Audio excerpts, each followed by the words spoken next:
Hi అండి. Welcome back to SS Telugu audio నవలలు. ఈరోజు మీరు వినబోయే నవల జల తరంగిణి. జొన్నలగడ్డ లలితాదేవి గారు రచించారు. అది కన్యాకుమారి అగ్రం. అక్కడ చైత్ర పౌర్ణమి నాడు సూర్యాస్తమయం, చంద్రోదయం ఒకే సమయాన జరిగే మనోహర దృశ్యాన్ని చూడడానికి దేశ దేశాల నుంచి అనేక మంది యాత్రికులు వస్తుంటారు. అలాంటి కోరికతోనే సముద్ర తీరాన ఇసుక తిన్నెపై కూర్చునున్నాడు కాంతికిరణ్. ఆ రోజే చైత్ర పౌర్ణమి. ఆ రోజు ఆ ప్రాంతాన అట్టే జనం లేరు.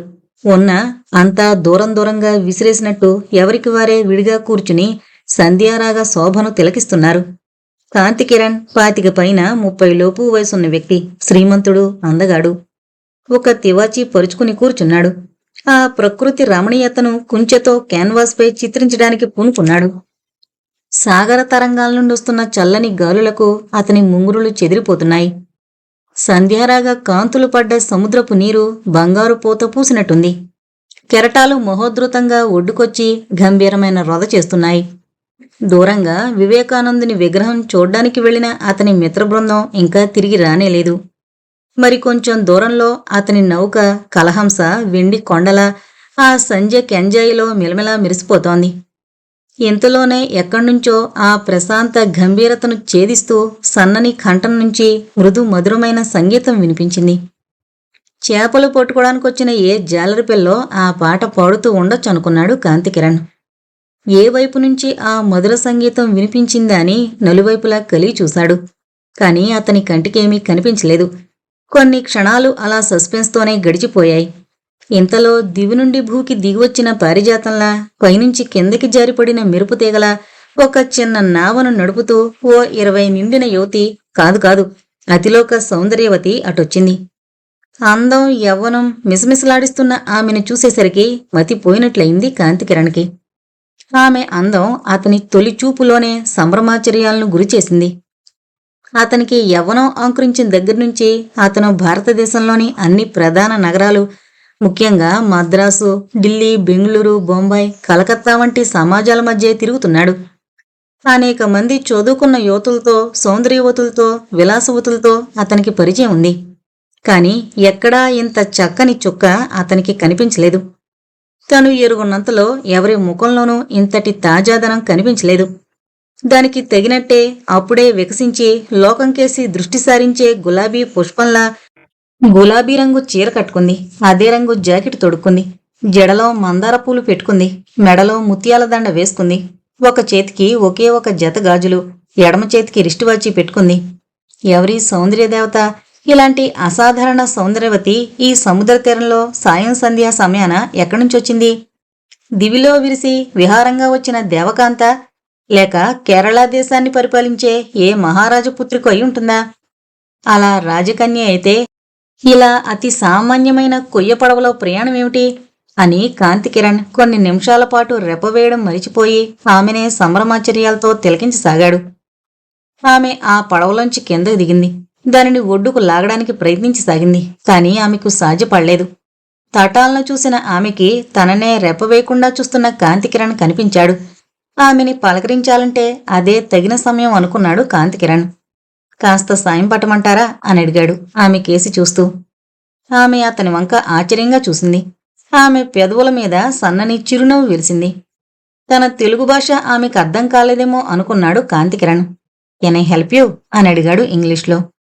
ఈసారి కూడా ఆమె నుంచి చిరునవ్వే జవాబయింది. కాని మౌనం మాత్రం విడిచిపెట్టలేదు. ఇంగ్లీషు తెలుగు రాని మలయాళ భామిని అయ్యుంటుంది అనుకున్నాడు. ఆ మలయాళం తనకి రాదు. అందుకని సంజ్ఞ చేయడం మంచిదనుకుని పడవని ఒడ్డుకు చేర్చడానికి సాయం పట్నా అని సంజ్ఞ చేశాడు. ఈ తడవ ఆమె కిలకిలా నవ్వింది. 1000 కోయిలలు కూ అని ఒకేసారి కూసినా అంత మధురంగా ఉండదు.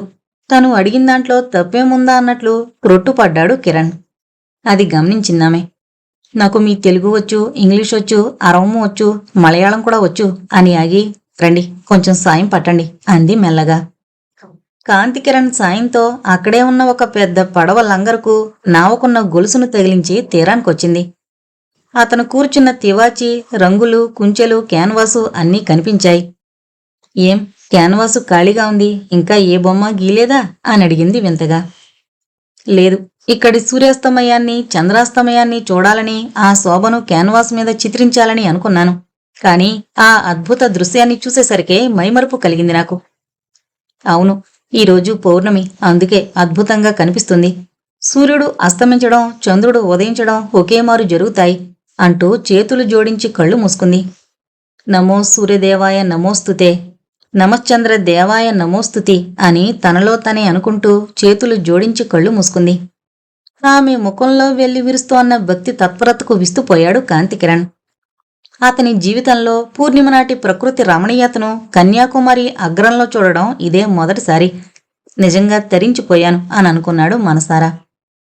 అదిగో అదే హిందూ మహాసముద్రం, అరేబియా సముద్రాల సంగమం. పాపిట తీసినట్టు ఎంతో స్పష్టంగా ఆ సముద్ర జలాల మధ్య కనిపిస్తూ ఉంటుంది. ఈ శోభను ఉదయం అరుణోదయ సమయాన చూస్తే మహాద్భుతంగా ఉంటుంది అందామె. చూస్తాను, చూసి తీరతాను. నా మిత్రులు వివేకానందుని విగ్రహం చూడ్డానికి వెళ్లారు. అదిగో అలా చూడండి, దూరంగా కనిపిస్తోందే కలహంస, అదే నా స్టీమరు.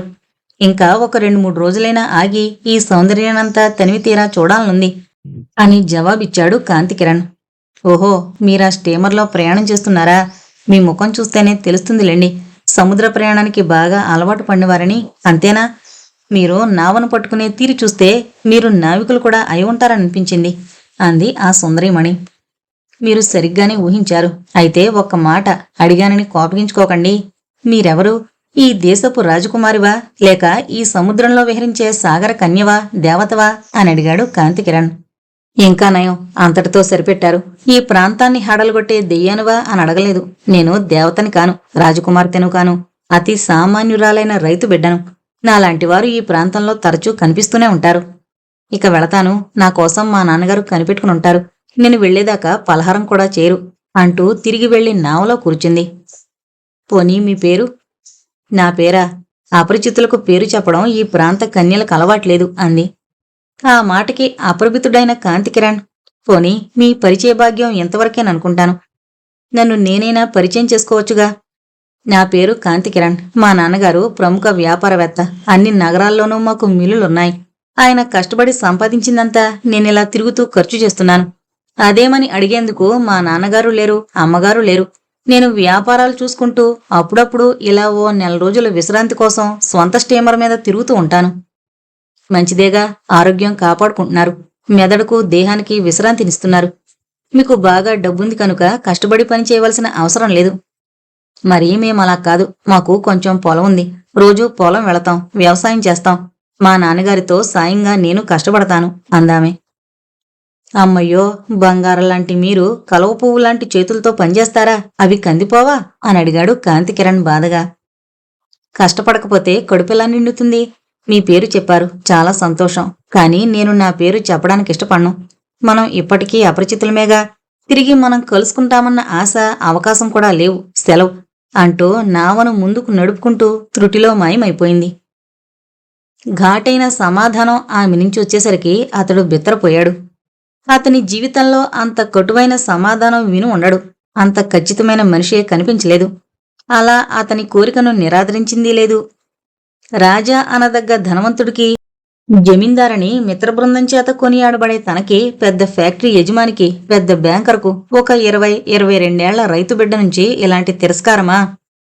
అతనంటే మురిసిపోతూ తన కుమార్తెలకు తగిన వాడేనని భావించి గాలం వేస్తోన్న ధనవంతురాళ్లైన మహిళలు ప్రతి నగరంలోనూ ఉన్నారు. నిజానికి గట్టిగా పైకి అనకూడదు గాని, భర్తలున్న స్త్రీలే అతని కోసం, అతనితో మాట్లాడడం కోసం, అతని కబుర్లు వినడం కోసం లైన్లో నిలబడ్డ అతివులున్నారు. అందరూ తన చుట్టూ తిరుగుతుంటే కాంతికిరణ్కి మహా సరదా. అందుకే పుట్టినరోజని, పండగలని, ఫ్యాక్టరీలని, బోనసులని, దసరాలని ఏదో వంకతో విందులు చేస్తూ అందర్నీ ఆహ్వానిస్తుంటాడు.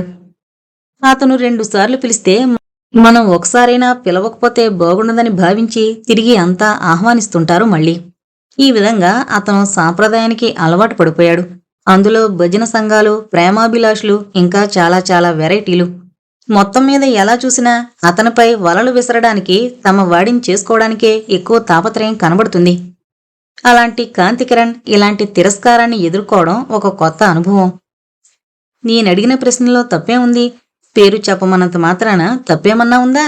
కాస్త పేరు చెప్పి వెళితే ముత్యాలు రాలిపోతాయా నోట్లోంచి అనుకున్నాడు.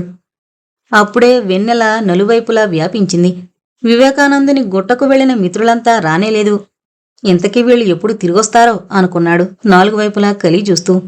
వెన్నెల వెలుగులో సముద్రం పాల సముద్రంలా మెరుస్తోంది. సుధాకరుని చూసిన సాగరోర్మికలు సంతోషంతో పైకి ఎగసిపడుతున్నాయి. సిగరెట్ కాలుస్తూ కాంతికిరణ్ కెరటాల వంక చూశాడు. అప్పటికీ అతని మనోవీధిన ఆ సుందరి రూపమే కనిపిస్తోంది. అతని చెవుల్లో ఆమె పలుకులే ప్రతిధ్వనిస్తున్నాయి. ఎంత వెటకారం, ఎంత ధిక్కారం, ఎంత గర్వం! అయినా అందులోనూ ఎంత అందం! అబ్బా, మరిచిపోదామనుకున్నా మరుపు రాలేదు కదూ ఆ దివ్యమంగళ విగ్రహం అని ఆలోచించసాగాడు. అసలు ఆ సీజన్లో కాంతికిరణ్ మద్రాసులో ఉంటాడు.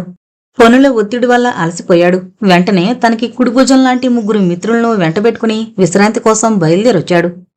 ఆ ముగ్గురులో అతి ముఖ్యుడు పవన్ కుమార్. అతడు బాల్య స్నేహితుడు. చిన్నప్పటినుంచి అతనితో పాటే హైస్కూల్లోనూ కాలేజీలోనూ కూడా సహజాయి. అతనికి ఆస్తుంది. డబ్బుకి లోటు లేదు కనుక బద్ధకం కూడా ఉంది. ఉన్నది తింటే చాలు అనుకునే రకం. ఏ పని చేయకుండా తిరుగుతుంటే కాంతికిరణ్ తన ఆస్తి వ్యవహారాలు చూస్తుండమని అప్పగించాడు. అంచేత కాంతికిరణ్తోనే ఎక్కువ తిరుగుతుంటాడు. మరో మిత్రుడు అర్జున్రావు. ఇతగాడెప్పుడు పుదుచ్చేరిలో వ్యాపారరీత్యా ఉంటూ ఉంటాడు. కాని మకాం మటుకు మద్రాసులోనే. మూడోవాడు విశ్వనాథ్. మద్రాసులో కాంతికిరణ్ ఇంటి పక్కనే ఇతని ఇల్లు కూడా. 2 సినిమా థియేటర్లు, ఒక ఫిలిం డిస్ట్రిబ్యూటింగ్ కంపెనీ ఉన్నాయి. అతని తమ్ముళ్ళు చూస్తుంటారు విశ్వనాథ్ ఇలా తిరగడానికి వెళ్ళినప్పుడు. అర్జున్ రావులానే అతను నౌకా విహారం అంటే ముచ్చటపడొచ్చాడు. సామాన్యంగా కూర్చున్న చోట నుండి కదలడానికి ఏమాత్రం ఇష్టపడిని పవన్ ఎలా కదిలి వివేకానందుని గుట్ట చూడ్డానికి వెళ్లాడని మనసులోనే ఆశ్చర్యపడ్డాడు కాంతికిరణ్. తనతో కొద్ది క్షణాలే మాట్లాడిన ఆ సుందరీమణి వెళ్ళిపోయాక అక్కడ ప్రకృతి రమణీయకతను కోల్పోయినట్టు ఫీల్ అయ్యాడతను. ఆమె సమక్షంలో కళకళ్లాడిన ఆ పరిసరాలు ఇప్పుడు నిస్తేజంగా కనిపించాయి కాంతికిరణ్కి. బహుశా నా మాటలు ఆమెకి బాధ కలిగించాయేమో. ఆ చూపులో ఎంత తిరస్కారం, ఎంత నిర్లక్ష్యం! తను సామాన్యురాలైన రైతు బిడ్డనంది. కాని అలా కాక నేను చతుర్దశ భువనాలకు అధిష్టాన దేవతనని చెప్పినా తను నమ్ముండేవాడు. ఆమన్నట్లు నిజంగా రైతు బిడ్డ అయ్యుండదు. కూలిన కుటుంబానికి చెందిందే అయి ఉంటుంది. లేకపోతే ఆ టీవీ, ఆ హుందాతనం, ఆ అందం, ఆ సౌకుమార్యం ఎక్కడ్నుంచొస్తాయి? తన కలహంస కెప్టెన్ జ్వాలాసింగ్కు తెలుసుండొచ్చు. అతడి ప్రాంతం వాడే కనుక అతన్నడగాలి. ఈలోగా ఆమెలా ముందుకే వెళ్ళింది కనుక ఎక్కడికి వెళ్ళుంటుందో ఒకసారి చూస్తే తెలుస్తుంది. ఆ మాట అతనికి తట్టగానే ఆ కాన్వాసు, రంగులు పెట్టే అన్నీ వదిలి ఆమె నావ వెళ్లిన వైపు ముందుకు వెళ్ళాడు. అలా అతను 2 మైళ్ళు నడిచాక కొంచెం దూరంలో ఆమె పయనిస్తున్న నావ కనిపించింది. ఆమె మట్టుకు వెనక్కి తిరిగి చూడలేదు. చూస్తూ ఉండగానే ఆ నావ ఎడంవైపు తిరిగింది. అక్కడ సముద్రం ఒక సన్నని పాయిలా 100 గజాల దూరం అటు చొచ్చుకుపోయింది. అక్కడకు చేరుకున్నాడు కాంతికిరణ్. నావ అక్కడే ఉంది. కాంతికిరణ్ ఇసుక బయలు చుట్టూ తిరిగి ఆ నావ దగ్గరకు వెళ్ళాడు. అక్కడ్నుంచి ఒక సన్నని కాలిబాట కనిపించింది. అలా ఒక 200 మీటర్లు దూరం వెళ్ళాడు. ఆ బాటకి ఇరుపక్కల కొబ్బరి తోటలున్నాయి. ఆ దారినే మరో 400 మీటర్ల దూరం వరకు వెళ్ళిపోయాడు. ఆమె చాలా దూరంలో ఉంది. ఆ వెన్నెల వెలుగులో ఒక తారకలా మెరుస్తోన్న ఆమె త్రుటిలో మాయమైంది. కాంతికిరణ్ ఇంకా ముందుకు వెళ్లగా పెద్ద ప్రహరీ గోడ కనిపించింది. ఒకచోట ఇనుప తలుపులున్న పెద్ద ద్వారం కనిపించింది. ఆ తలుపులు మూయబడున్నాయి. కాంతికిరణ్ ఒకసారి దాని కేసి చూసి ఆమె నివసించే భవనం అదే అయ్యుండాలనుకున్నాడు. తలుపు తోశాడు. అవి రాలేదు. మరింత బలంగా తోశాడు. ఈసారి కొంచెం వెనక్కి జరిగాయి తలుపులు. మెల్లగా లోపలకు ప్రవేశించాడు. బయట వెన్నెలగా ఉన్నా అక్కడ దట్టంగా ఉన్న చెట్ల మూలంగా వెన్నెల ప్రసరించక చీకటిగా ఉంది. ఆ ప్రాంతమంతా నిర్జనంగా అతి నిశ్శబ్దంగా ఉంది. కొంచెం ముందుకు వెళ్ళాడు. అక్కడ ఒక అవుట్ హౌస్ కనిపించింది. కాంతికిరణ్ అక్కడికి వెళ్ళాడు. ఒక గూడు, ఆ గూడులో చిన్న హరికేన్ లాంతరు. ఆ లాంతరు వెలుగులో ముందుకు నడిచాడు. ఒక పక్క సమాధి కనిపించింది. ఆ సమాధిపైనున్న అక్షరాలను లాంతరు తెచ్చి ఆ దీపకాంతిలో చదివాడు. నీహారిక అనుంది. నీహారిక? ఎవరి నీహారిక అనుకున్నాడు వింతగా. ఇంతలో రయ్యమంటూ గాలి వీచింది. ఆ దీపం కాస్త ఆరిపోయింది. కాంతికిరణ్ ఒళ్ళు జల్దరించింది. ఆ లాంతర్ను తిరిగి గూట్లో పెట్టి ఇక అక్కడ్నుంచి వెళ్ళిపోవడమే మంచిది అని అనుకుంటూ వెనుతిరగబోయిన సమయంలో హహా అంటూ పెద్ద నవ్వు వినిపించింది. అతి ధైర్యశాలి అయిన కాంతికిరణ్ గుండె క్షణం దడదళ్లాడింది. అబ్బా, ఎవరిదా వికృతమైన నవ్వు అనుకున్నాడు. తన మనసును ఒక్క క్షణంలో అపహరించిన సుందరిని చూడొస్తే తనకు సమాధి ఎదురైంది. ఎదుట పెద్ద భవనం కనిపిస్తోంది. ధైర్యం చేసి ముందుకు వెళ్ళాడు. ఆ భవనం గోడల నిండా రంగురంగుల బొమ్మలు కూడా ఉన్నాయి. ఇంకా మొండితనంగా ముందుకు పోవడమా, లేక ఇంతటితో నమస్కారం చేసి వెనక్కి తిరిగి వెళ్లడమా అని సందిగ్ధ స్థితిలో కొట్టుకుంటుండగా ఒక 12 ఏళ్ల కుర్రాడు చిన్న టార్చ్ లైటుతో అతని ముందుకు దూకి నిలబడ్డాడు. అతను చూడబోతే గూనితో మరుగుజ్జులా ఉన్నాడు. అతని రూపాన్ని చూసి కాంతికిరణ్ నిర్ఘాంతపోయాడు. అతను మలయాళ భాషలో ఏదో అన్నాడు. చూడు బాబూ, నీ మలయాళ భాష నాకు అర్థం కాదు. నేను దారి తప్పి ఇటొచ్చాను. నా మీద కోపగించుకోకు, వెళ్ళిపోతాను అన్నాడు కాంతికిరణ్. ఆ మరుగుజ్జు మళ్ళీ హహా అంటూ వికృతంగా నవ్వి, దారి తప్పొచ్చావా? ఏం కోతలు కోస్తున్నావయ్యా? నాకు తెలీదనుకోకు. నువ్వు రావాలని వచ్చావు. ఈ వనంలో విరబూసిన గులాబీ పువ్వును తీసుకుపోవడానికి వచ్చావు. నిన్ను దేవతలు పంపించారు అన్నాడు స్వచ్ఛమైన తెలుగు భాషలో. ఆ మాటకి కాంతికిరణ్ చకితుడయ్యాడు. నన్ను దేవతలు పంపలేదు, దెయ్యాలు పంపలేదు. నేను గులాబీ పువ్వును కోసుకుపోవడానికి రాలేదు. నువ్వు నా గురించి తప్పుగా అంచనా వేశావు. నన్ను క్షమించు, నేను వెళ్ళిపోతాను అన్నాడు కాంతికిరణ్.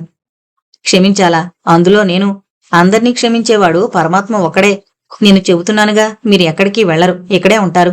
ఈ అడవి మల్లెను తీసుకుపోతారు. తీసుకుపోయి ఈ శంభుకి హాని చేయరుగా. నీ పేరు శంభునా? చూడు బాబూ, నేను నీకే కాదు, ప్రపంచంలో ఎవరికీ కూడా హాని చేసేవాణ్ణి కాదు. నన్ను నమ్ము. నేను వెళ్ళి నా స్నేహితులను కలుసుకోవాలి. వెళ్ళిపోతాను. మీ స్నేహితులా? మీరు స్టీమర్లో వచ్చారు కదూ. మీరు బాగా డబ్బున్నవారు. ఆ స్టీమర్ మీదేనా? అవును. నువ్విక్కడే ఉంటావా? నీహారిక ఎవరు? నీహారిక సంగతి మీకెందుకు? ఆమె ఏనాడో చనిపోయింది. ఆ సమాధి ఆమెదే. ఇప్పుడు బ్రతుకుంది ఆమె కుమార్తె. ఆమెను కనుక మీరు తీసుకుపోయిన మరుక్షణంలోనే నాకు చావు తప్పదు. మీకు నేను చావాలనుంటే చెప్పండి అన్నాడు శంభు ఆవేశంగా. చ, అవేం మాటలు? నువ్వు చావాలనుకుంటానా నేను? మరైతే మీరు వెళ్ళిపోండి, నన్నిలా బ్రతకనియండి. కాంతికిరణ్ మళ్ళీ మాట్లాడలేదు. మెల్లగా అడుగులో అడుగు వేసుకుంటూ బయటకొచ్చేశాడు. నీహారిక మరణించింది. నేను చూసింది ఆమె కూతుర్నేనా అనుకుంటూ ఆ భవనం దాటి వచ్చిన దారినే అనుసరించాడు. అతను బయటకొచ్చి రాగానే ఆ తలుపులు మళ్లీ మూసుకోవడం అతను గమనించలేదు. తిరిగి అతను కన్యాకుమారి చేరుకునేసరికి అతని మిత్రబృందమంతా వచ్చున్నారు. అంతా అతని కోసమే ఎదురుచూస్తూ లాంచీ నడిపే వాసు రెడీగా ఉన్నాడు. అందరితో కలిసి లాంచీ ఎక్కి తన నౌక కలహంసను చేరుకున్నాడు కాంతికిరణ్. పవన్, అర్జున్, విశ్వనాథ్ అంతా వివేకానందుని విగ్రహాన్ని గురించి ముచ్చటించుకుంటున్నా ఆ వివేకానందుడిదేం తలకెక్కడం లేదు. అతని మనస్సంతా తను చూసిన సుందర మీదనే ఉంది. ఓడ కెప్టెన్ జ్వాలాసింగుకు తెలుసునేమోనని అతన్ని పిలిచి తన క్యాబిన్లోకి తీసుకువెళ్లాడు. అది ముగ్గురు మిత్రులు చూడనే చూశారు. ఇంత రహస్యంగా మనకేం తెలియకుండా అతను జ్వాలాసింగ్తో మాట్లాడదలిచింది ఏమిటి అనుకున్నారు ఆశ్చర్యంగా. సింగ్, ఈ ప్రాంతంలో అందమైన అమ్మాయిలు ఎవరైనా ఉన్నారా అని అడిగాడు కాంతికిరణ్. అమ్మాయిలా? కేరళలో మలయాళ యువతులు చాలామంది ఉన్నారు. అందంగానే ఉంటారు. కానీ ఈ పరిసరాల్లో ఉండేవారు చాలా మటుకు పేదవారు. కొందరు జాలర్లు చేపలు పట్టుకుని అమ్ముకుని జీవిస్తుంటారు. సరే, పేదవారి మాట అటుంచు. గొప్ప కుటుంబాలకు చెందిన వారి విషయం చెప్పు. గొప్ప కుటుంబాలా? ఇక్కడున్న గ్రామాల్లో మైలాడి, మరత్వాల్ మహిళలు మాత్రమే. మలై గ్రామంలో యోగానంద స్వామి గారి ఆశ్రమం ఉంది అని జవాబిచ్చాడు జ్వాలాసింగ్. ఏమోగాని ఒక అతిలోక సుందరి నావలో తిరుగుతూ కనిపించింది. గుహలో ఉన్న భవనంలోకి వెళ్ళిపోయింది. ఆమె ఎవరో చెప్పగలవా? అమ్మయ్యో, అక్కడికి వెళ్ళకండి. ఆ అమ్మాయి తండ్రి పినాకపాణి చండశాసనుడు. భార్య చనిపోయింది. ఆ పిల్ల చాలా అందంగా ఉంటుంది. బాగా చదువుకుంది. అతడు గ్రామంలోకి రాడు. వాళ్ళు ఎవరితోటి మాట్లాడరు. ఒకప్పుడు పెద్ద జమీందారు అనదగ్గవాడు. ఇప్పుడైనా చాలా పొలాలున్నాయి. స్వంతంగా వ్యవసాయం చేసుకుంటాడు. కూలీ బాగా ఇస్తాడని కూలీలు సంతోషపడుతుంటారు. ఆ అమ్మాయిని నేను నౌకాదళంలో చేరడానికి ముందు నుంచి ఎరుగుదును. మా పెద్దలు వారి రైతులు అని జవాబిచ్చాడు జ్వాలాసింగ్. సరే వెళ్ళు, నిన్నందుకే పిలిచాన్లే అన్నాడు కాంతికిరణ్. స్నేహితులతో కలిసి భోజనం చేశాడు. భోజనం చేస్తున్నంతసేపు కూడా ముభావంగానే ఉన్నాడు. ఎవరితో కూడా ఎక్కువగా మాట్లాడలేదు. తన హృదయాన్ని అపహరించిన సుందరెవరో తనకి తెలిసిపోయింది. ఆమె పేరు తెలియలేదు. ఆమెని గురించే ఆలోచిస్తూ పక్క మీద వాలిపోయాడు. ఆ తర్వాత 5 నిమిషాల్లో నిద్రపోయాడు కూడా. తెల్లవారిన తర్వాత కాని మెలకువ రాలేదు కాంతికిరణ్కి. అప్పటికంతా నిద్రలేచి దంతధావన కార్యక్రమాలు పూర్తి చేశారు కూడా. ఏమిటి కాంతీజీ ఇంత లేటు అంటూ పలకరించాడు పవన్. అతని పలకరింపుతో అంతా తిరగదోడినట్లయింది. ఉండు పవన్, నీతో ఒక ముఖ్య విషయం చెప్పాలి అన్నాడు కాంతికిరణ్. అలాగే, నువ్వు దంతధావనాది కార్యక్రమాలు ముగించుకున్నా నేనిక్కడే ఉంటానులే అన్నాడు పవన్. కాంతికిరణ్ వెళ్లి 5 నిమిషాల్లో అన్ని పనులు పూర్తి చేసుకునొచ్చాడు. అప్పటి వరకు అక్కడే కూర్చునున్నాడు పవన్ కుమార్. తను చూసిన విషయాలు, తనకి దర్శనమిచ్చిన సుందరి విషయం అన్నీ చెప్పాడు కాంతికిరణ్. అంతా విన్నాక, చూడు బ్రదర్, నువ్వు చెప్పేది పూర్తిగా అసంభవంగానూ అసంబద్ధంగానూ కూడా తోస్తోంది. నన్నడిగితే నువ్వేదో కలగని ఉంటావంటాను. ఆమె ఎవరో ఆ స్వప్నంలో సాక్షాత్కరించిన స్వప్నసుందరి అయ్యుంటుంది. నాకు తెలియకుండా మద్రాసులో ఏదన్నా జానపద చిత్రం షూటింగ్ చూసి వచ్చుంటావు. ఆ కథే నీ మనసులో మెదిలి ఆ కథానాయికే నీ కళ్ళ ముందు తిరుగుతూ ఉండుంటుంది. ఇదంతా కేవలం నీ భ్రాంతి. అంటే అర్థం తెలుసుగా, తాడును చూసి పోమనుకోవడం. అయ్యా కాంతికిరణ్ మహాశయ, ఇలాంటి భ్రాంతి నుంచి నువ్వు ఎంత త్వరగా బయటపడితే అంత మంచిది నీకు మాకు కూడా అన్నాడు తాపీగా పవన్ కుమార్. పవన్, కాస్త నోరు మూసుకుంటావా? నేను చెప్పేది అసలు వింటావా? మన సంభాషణ అర్జున్ రావు గాని విశ్వనాథ గాని వింటే ఆమె ఎవరో ఏంటో ఆరాలు లాగుతారు. ఆమె మాత్రం మనకింతకు మునుపు ఎక్కడా ఏ సమాజంలోనూ కనిపించినామె. అసలు అలాంటి సొసైటీల్లో తిరుగుతున్న పిల్ల కూడా కాదు. ఆమె సాగరకన్య కావచ్చు, లేదా దేవకన్య కావచ్చు, భూలోకానికి దిగిన దేవకాంత కావచ్చు. నాతో మాట్లాడుతూ 10 నిమిషాలు కనిపించింది. ఆ రూపం, ఆ మాటలు నేనెప్పటికీ మరిచిపోలేను అన్నాడు కాంతికిరణ్. శాబాష్, పిచ్చి ముదిరింది. తలకి రోకలు చుట్టమన్నాడట వెనకటికెవరో. ఈ మాటలు నా దగ్గరంటే అన్నావు కాని జస్టిస్ రామనాథం భార్య నాగసుందర దగ్గర అనకు. వెంటనే ఆత్మహత్య చేసుకుంటుంది. అసలే ఆమె గారు నిన్ను పెళ్లాడాలన్న తమకంతో రామనాథం గారికి విడాకులిచ్చే ప్రయత్నంలో ఉంది. అయితే ఆ పని ఆవిడ చేయించక్కర్లేదన్నమాటేగా. ఆ పిల్లనెవరినో చూసావు, సాగర కన్యాని దేవకన్యాని పొగుడుతున్నావు. చివరకు ఈ లవ్ ఎట్ ఫస్ట్ సైట్ వ్యవహారం ఎలా పరిణమిస్తుందో నీకు నాకు కాదు కదా, సృష్టించిన బ్రహ్మదేవుడు కూడా తెలియదనుకుంటాను అన్నాడు పవన్ నుదురు కొట్టుకుంటూ. ఇదిగో పవన్, నువ్వు మరీ అతిగా ఆలోచించకు. నాకు ఆమె ఎవరో తెలుసుకోవాలన్న కుతూహలం మాత్రమే గాని మరేం లేదని స్పష్టం చేస్తున్నాను. అక్కడికి వెళ్లే దారి నాకు తెలుసు. కాఫీ తాగి మనం ముందు యోగానంద స్వాముల వారిని దర్శించాలి. ఆయన ఆశ్రమానికి వెళ్ళి. ఆ స్వాముల వారు మనల్ని 2 సార్లు కలుసుకున్నారు. మనం ఒకసారి మర్యాదకైనా చూసి రావాలి. అర్జున్ రావుని విశ్వనాథ్ని కూడా వెంటబెట్టుకుని వెళదాం. వాళ్ళిద్దరినీ ఆశ్రమంలో కాసేపు ఉండమని మనిద్దరం నావలో ఆమెను చూడ్డానికి వెళదాం. ఏమంటావ్ అని అడిగాడు కాంతికిరణ్. డియర్ ఫ్రెండ్, నీతో స్వర్గానికి రమ్మన్నా వస్తాను. అలాంటిది అమ్మాయిని చూడ్డానికి రమ్మంటే రానా? అయితే ఆమెదంతా ఇక్కడ ప్రైవేట్ ఆస్తిగా భావించబడుతోంది. అలాంటి అమ్మాయి నివాస భవనానికి వెళ్లి మనిద్దరం మెత్తగా తన్నులు తిండమో, దయతల్చి తన్నకుండా చివాట్లతో సరిపెట్టడమో వారు చేయకుండా ఉంటారన్న ధైర్యం నీకుంటే అలాగే వస్తాను. ఇద్దరం వెళ్ళొద్దాం అన్నాడు పవన్ కుమార్ నవ్వుతూ. కాంతికిరణ్, అతని మిత్రుడు పవన్ కుమార్ కలహంస నౌకలోని భోజనశాలలోకి వెళ్లి డైనింగ్ టేబుల్ దగ్గర కూర్చున్నారు. 5 నిమిషాలకు అర్జున్, విశ్వనాథ్ ఇద్దరూ వచ్చారక్కడికి. అర్జున్ రావు 6 అడుగుల మనిషి, బాగా కాలిపొడుగు మనిషి. తనకింత పొడుగు కాళ్లు ఉన్నాయేంటి అని తనలో తనే అనుకుంటూ ఉంటాడు. విశ్వనాథ్ కొంచెం పొట్టివాడు. ఆ పొట్టి మీద కొంచెం లావుగా కూడా కనిపిస్తుంటాడు. వయసులోనే ఉన్న తల వెంట్రుకలు నిరుస్తున్నాయని తెగ బాధపడిపోతూ ఉంటాడు. అలా ఉన్న ముఖంలో మంచి కళుంది. అర్జున్ రావు పుదుచ్చేరిలో వ్యాపారరీత్యా ఉంటూ ఉంటాడు కనుక ఫ్రెంచి బాగా మాట్లాడతాడు. అందరి ముందు ఇడ్లీ ప్లేట్లున్నాయి. ఈరోజు మన కార్యక్రమం ఏమిటి అని అడిగాడు కాంతికిరణ్ ప్లేటు ముందుకు లాక్కుంటూ. మనం సిలోన్ వెళ్ళొద్దాం అన్నాడు టపీమని అందుకుంటూ అర్జున్ రావు.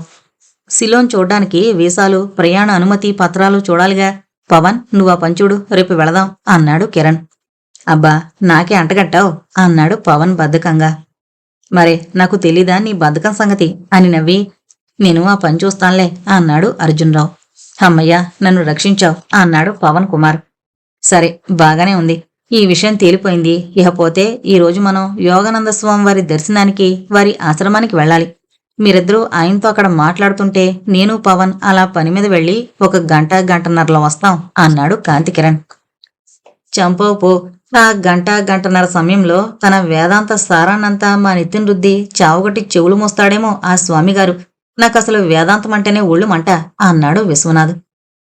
సరే, మన మిత్రుడి కోసం ఆ మాత్రం త్యాగం చేయకపోతే ఎలాగా? అతగాడేం ఉపన్యాసం ప్రారంభించినా విందాం. వెళ్ళినందుకు ఆ భుజస్వాముల వారు ఏదో పలహారం పెట్టకపోతాడా అన్నాడు అర్జున్ రావు. మరేం, కనీసం ఘన పదార్థాలు కాకపోతే ద్రవ పదార్థాలైనా ఇవ్వకపోడు అన్నాడు విశ్వనాథ్. పాపం ద్రవపదార్థాలంటే అంటూ నవ్వుతూ చూశాడు కాంతికిరణ్ అతనికేసి. అదే కూల్ డ్రింక్స్ కావచ్చు, లేదా బ్రాందీ విస్కీలు కావచ్చు అంటూ ఫిళ్ళున నవ్వాడు అర్జున్రావు. శివశివ, స్వామివారి దగ్గర పొళ్ళు తప్ప మరేమీ లభ్యపడవు నాయనా అన్నాడు కాంతికిరణ్ లెంపలు వేసుకుంటూ. ఫోన్లే, అంతటితో సరిపెట్టుకుందాం అన్నట్టు మనం దర్శించేది స్వాముల వారిని కదా, ఓ 4 యాపిల్స్ అయినా పొట్టుకు వెళదాం అన్నాడు విశ్వనాథ్. వద్దులే నాయనా, పాములు తినే స్వామివారికి పచ్చగడ్డి పలహారమని డజన్ల కొద్దీ భక్షించే ఆయనకి 4 పళ్ళు ఏ మూలకి అన్నాడు పవన్ కుమార్. టిఫిన్లు తినడం పూర్తయింది. కాఫీలు తాగి అంతా బయటకొచ్చేశారు. నావలో అంతా మలై గ్రామంలోని యోగానంద స్వామివారి ఆశ్రమానికి బయలుదేరారు. స్వామి యోగానందుల వారు తన ఆశ్రమంలోని వీధి వసారాలో కూర్చుని గ్లాసు నిండా బత్తాయి పళ్ల రసం తాగుతున్నాడు. యోగానంద స్వామికి 50 ఏళ్లుంటాయి. బాగా స్థూలకాయుడు. వినాయకుణ్ణి మరిపించే పెద్ద బొజ్జ, చిన్ని కళ్ళు, బట్టతల, ఇది ఆయన ఆకారం. వసారాలో చాపపరుచుకుని కూర్చున్నాడు. పక్కనే తులసి పూసల తావళం ఉంది. నుదుట విభూది రేఖలు, మధ్య గుండ్రని కుంకుమ బొట్టు. స్వామి మైసూరు ప్రాంతం వాడు. మైసూరుకు దూరంగా ఒక ఆశ్రమం ఎక్కడో ఉందట. వేసవిలో, వర్షాకాలంలో, శీతాకాలంలో స్వామివారికి అకస్మాత్తుగా జబ్బు చేస్తూ ఉంటుంది. శీతాకాలంలో సుస్థి చేస్తే ఎండలు బాగా ఉండే చోటుకు, వర్షాకాలంలో రుగ్మతొస్తే వర్షాలు లేని చోటుకు పర్యటన ప్రారంభిస్తాడు. ఈ పర్యటన వ్యయభారాన్నంతా భక్తులే భరిస్తుంటారు. ఈ మలయలో ఇంతకు మునుపు శంకరస్వామివారుండేవారు. స్వామి పూర్వాశ్రమంలోని తన తల్లిదండ్రులున్న ఊరు వెళ్లారు. తను తిరిగొచ్చే వరకు ఈ ఆశ్రమంలో ఉండి ఆశ్రమం, తోటలు, భూములను చూసుకోమని, దాని ఆదాయాన్ని ఆరగించమని, భక్తుల మధ్య మసులుకోమని యోగానంద స్వామికి ఆదేశించారు శంకరస్వామి. యోగానందుల వారికి బద్ధకం జాస్తి. వారానికి ఒక రోజు, అది శనివారం నాడు రాత్రి మాత్రమే భజన కార్యక్రమం ప్రారంభిస్తాడు యోగానంద స్వామి. ఆ భజనకి ఆ గ్రామస్తులంతా వస్తుంటారు. దేవుడి మీద భక్తి లేకపోయినా ప్రసాదం కోసం వచ్చేవారు కొందరు. కాలక్షేపంగా నలుగురు చేరే చోట ఏదో లోకాభిరామాయణం ప్రారంభించొచ్చని వస్తారు మరికొందరు. లోపల భజనలు జరుగుతున్నంతసేపు ఈ 2వ తరహా మనుషులంతా బయట కూర్చుని చుట్టకాలుస్తుంటారు. ప్రసాదం వేళకు లోపలికొచ్చి కూర్చుని శ్రీమద్రమణ గోవిందో హరి అంటారు ఏకకంఠంతో. అక్కడ హాజరైన జనసమర్థాన్ని చూసి పరమానందభరితుడై భక్తి మీద చిన్న ఉపన్యాసం ప్రారంభిస్తుంటాడు. భక్తి, రక్తి, ముక్తి మానవుడికి విధిగా ఉండి తీరాలని చెబుతూ ఉంటాడు ఆ ప్రసంగంలో. చివరికి ఎవరు ఆనందించినా ఆనందించకపోయినా తన ప్రసంగానికి, తన కంఠానికి తనే పొంగిపోతూ ఉంటాడు. ఇది ఆ స్వామివారి కథ. స్వామి చేతిలో ఒక తావీదుంది. దానిమీద ఉర్దూలో ఏవో అక్షరాలున్నాయి. ఒక పక్క తమిళంలో నీహారిక అనుంది. ఆ ఉర్దూ అక్షరాలేమిటో యోగానంద స్వామికి తెలీదు. ఆయనకి ఉర్దూ బొత్తిగా రాదు కనుక ఆ అక్షరాల అర్థమేంటో తెలీదు. చిచ్చి, మంత్రాలు, తంత్రాలు, మాయలు, రక్షరేఖలు ఇవే వీళ్ళకి ప్రధానం కాబోలు. దేవుడి మీద నమ్మకం లేదు, భక్తి అంతకన్నా లేదు. కాని మంత్రశక్తి గల ఈ రక్షరేఖలు కావాలన్నమాట. ఇలా క్షుద్రదేవతోపాసన చేసి ఏం పైకొస్తారు అని ఆగి పద్మ అని పిలిచాడు. పద్మ అతని దగ్గర పనిచేసే పరిచారిక. ఆమె వయసు దాదాపు 40 సంవత్సరాలు. చామనచాయి రంగు. ఆమె స్పెషాలిటీ ఏదైనా ఉంటే ఎప్పుడూ ముఖం ముటమట్లాడించుకుంటూ ఉండడమే. పద్మ అతనంటే చాలా భయభక్తులు కనబరుస్తుంది. ఏంటి స్వామీజీ అంటూ దగ్గరకొచ్చింది పద్మ. ఇదిగో దీన్ని చూసావా? అమ్మో, రక్షరేఖ స్వామి. మంత్రాలు, మాయలు కలిగిన అటువంటి తావీది మీకెందుకు? దాన్నిలా ఇవ్వండి, తీసుకుపోయి సముద్రంలో గిరాటేస్తాను అంది పద్మ. వద్దొద్దు, ఇది ఎవరిదో నాకు తెలియకపోతేగా. తీసుకుపోయి వాళ్ళకే ఇస్తాను. ఇలాంటివి పూజించడంలోనూ ధరించడంలోనూ గల అర్థాన్ని వివరించి బాగా బుద్ధి చెప్పి మరీ వస్తాను. దేవుణ్ణి నమ్మినా నమ్మకపోయినా ఇలాంటి మంత్రాలు నమ్మే అవివేకులు చాలామంది ఉన్నారు. అదిగో అటు చూడు, ఎవరో వస్తున్నట్టున్నారు అన్నాడు చెబుతుంది ఆపి. మరుక్షణంలో ఆ వస్తోంది ఎవరో కూడా గ్రహించి, వాళ్లే ఆ ఓడలో వచ్చిన కుర్రాళ్ళు. అందులో జమీందారి బాబు కాంతికిరణ్ కూడా ఉన్నాడు. పద్మ, నువ్వు లోపలికి వెళ్ళి వాళ్ల కోసం ఏదైనా పలహారం చెయ్యి అన్నాడు. పద్మ లోపలికి వెళ్ళిపోయింది. యోగానంద వారికి ఎదురొచ్చి, రండి, మీకు నా స్వాగతం అంటూ మందహాసం చేశాడు యోగానంద స్వామి. స్వామీజీ నమస్కారం అంటూ ముందుకొచ్చాడు కాంతికిరణ్. పవన్, విశ్వనాథ్, అర్జున్రావు అంతా నమస్కారాలు చేశారు. వాళ్ళందర్నీ ఆశ్రమంలోకి తీసుకువెళ్లి హాల్లో కూర్చోబెట్టాడు చాపల మీద. అబ్బా, ఎంత ప్రశాంతంగా ఉంది. ఆశ్రమం చుట్టూ ఉన్న తోట నుంచి, సముద్రం మీద నుంచి ఎంత చల్లని గాలి వీస్తోంది. పట్నవాసం, కుళ్ళు కంపుతో నిమిత్తలేని ఈ జీవితం ఎంతో అదృష్టవంతులుగానే దొరకదు అన్నాడు కిరణ్ ముగ్ధుడైపోతూ. ఇందులో పెద్ద అదృష్టం ఏమీ లేదులేండి. ఏకాంతవాసం మా ధ్యానానికి సహాయకారి. సాయం సమయంలో ఎవరో ఒకరు వచ్చినప్పుడు భక్తిని గురించి బోధిస్తూ ఉంటాను అన్నాడు యోగానంద్. అలాగా? ఈ గ్రామంలోని వారంతా వస్తారా? ఆ, ఈ గ్రామంలో ఒక్క కుటుంబం వారు తప్ప అంతా వస్తూనే ఉంటారు. వారే పరమ నాస్తికులు, పచ్చి పాపాత్ములు అన్నాడు యోగానంద స్వామి విసుగ్గా. స్వామీజీ, నాలాంటి వాళ్లకు అప్పుడే భక్తి ముక్తి దేనికిలేండి. నేనింకా భూమి మీద పుట్టినందుకు చేయాల్సిన ఘనకార్యాలు చాలా ఉన్నాయి అన్నాడు కాంతికిరణ్ నవ్వుతూ. మరే, నాకు మట్టుకు రక్తి కావాలి స్వామి, కొంటిగా అన్నాడు విశ్వనాథ్.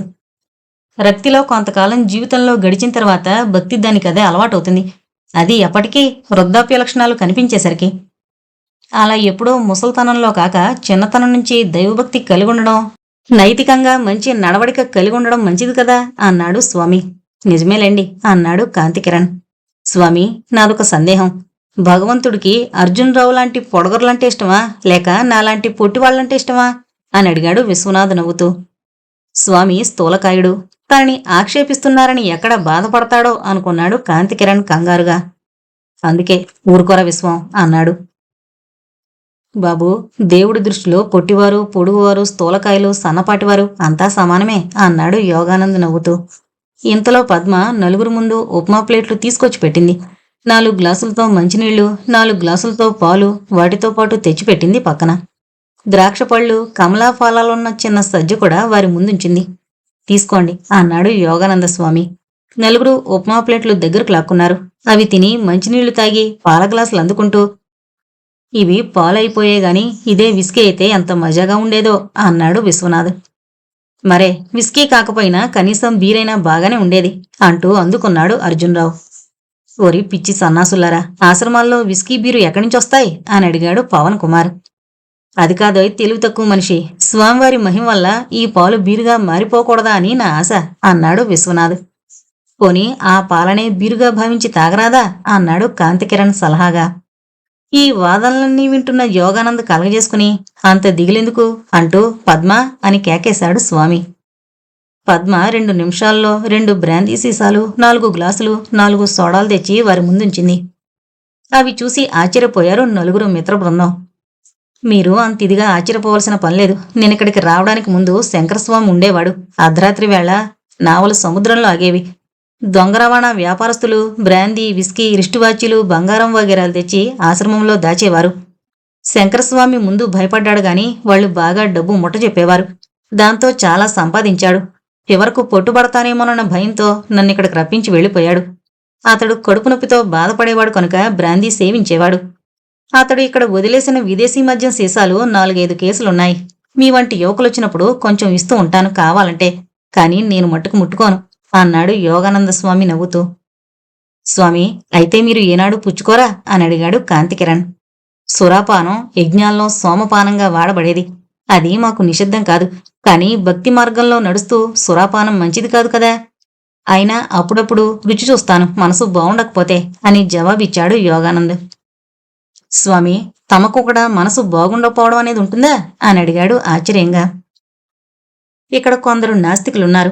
వారికి ఆస్తుంది, విద్యుంది, సంస్కారం ఉంది, కానీ దేవుడంటే నమ్మకం లేదు. వారిలో పరివర్తన సాధనకు నేను చేసిన ప్రయత్నాలన్నీ విఫలమయ్యాయి.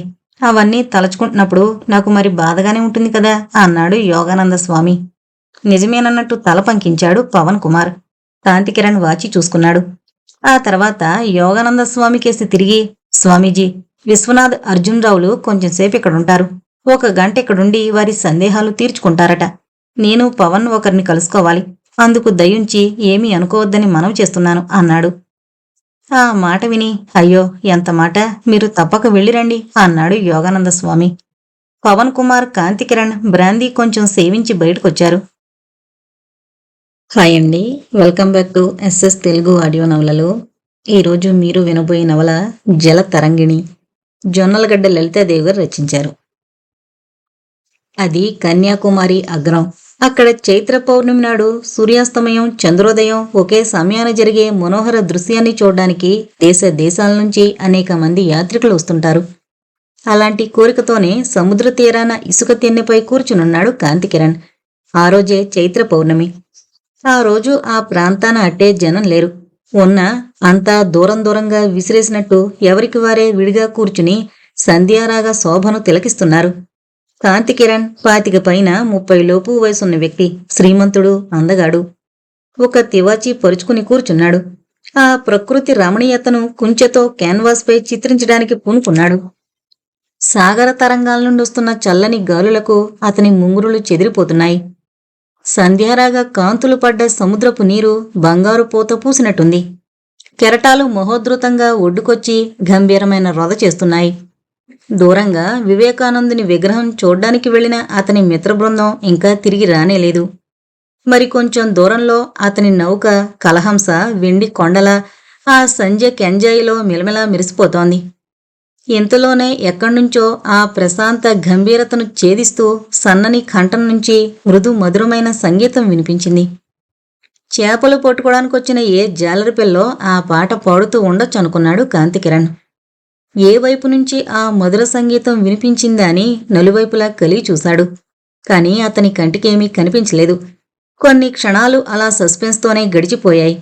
ఇంతలో దివి నుండి భూకి దిగివచ్చిన పారిజాతంలా పైనుంచి కిందకి జారిపడిన మెరుపు తీగల ఒక చిన్న నావను నడుపుతూ ఓ 20 నిండిన యువతి, కాదు అతిలోక సౌందర్యవతి అటొచ్చింది.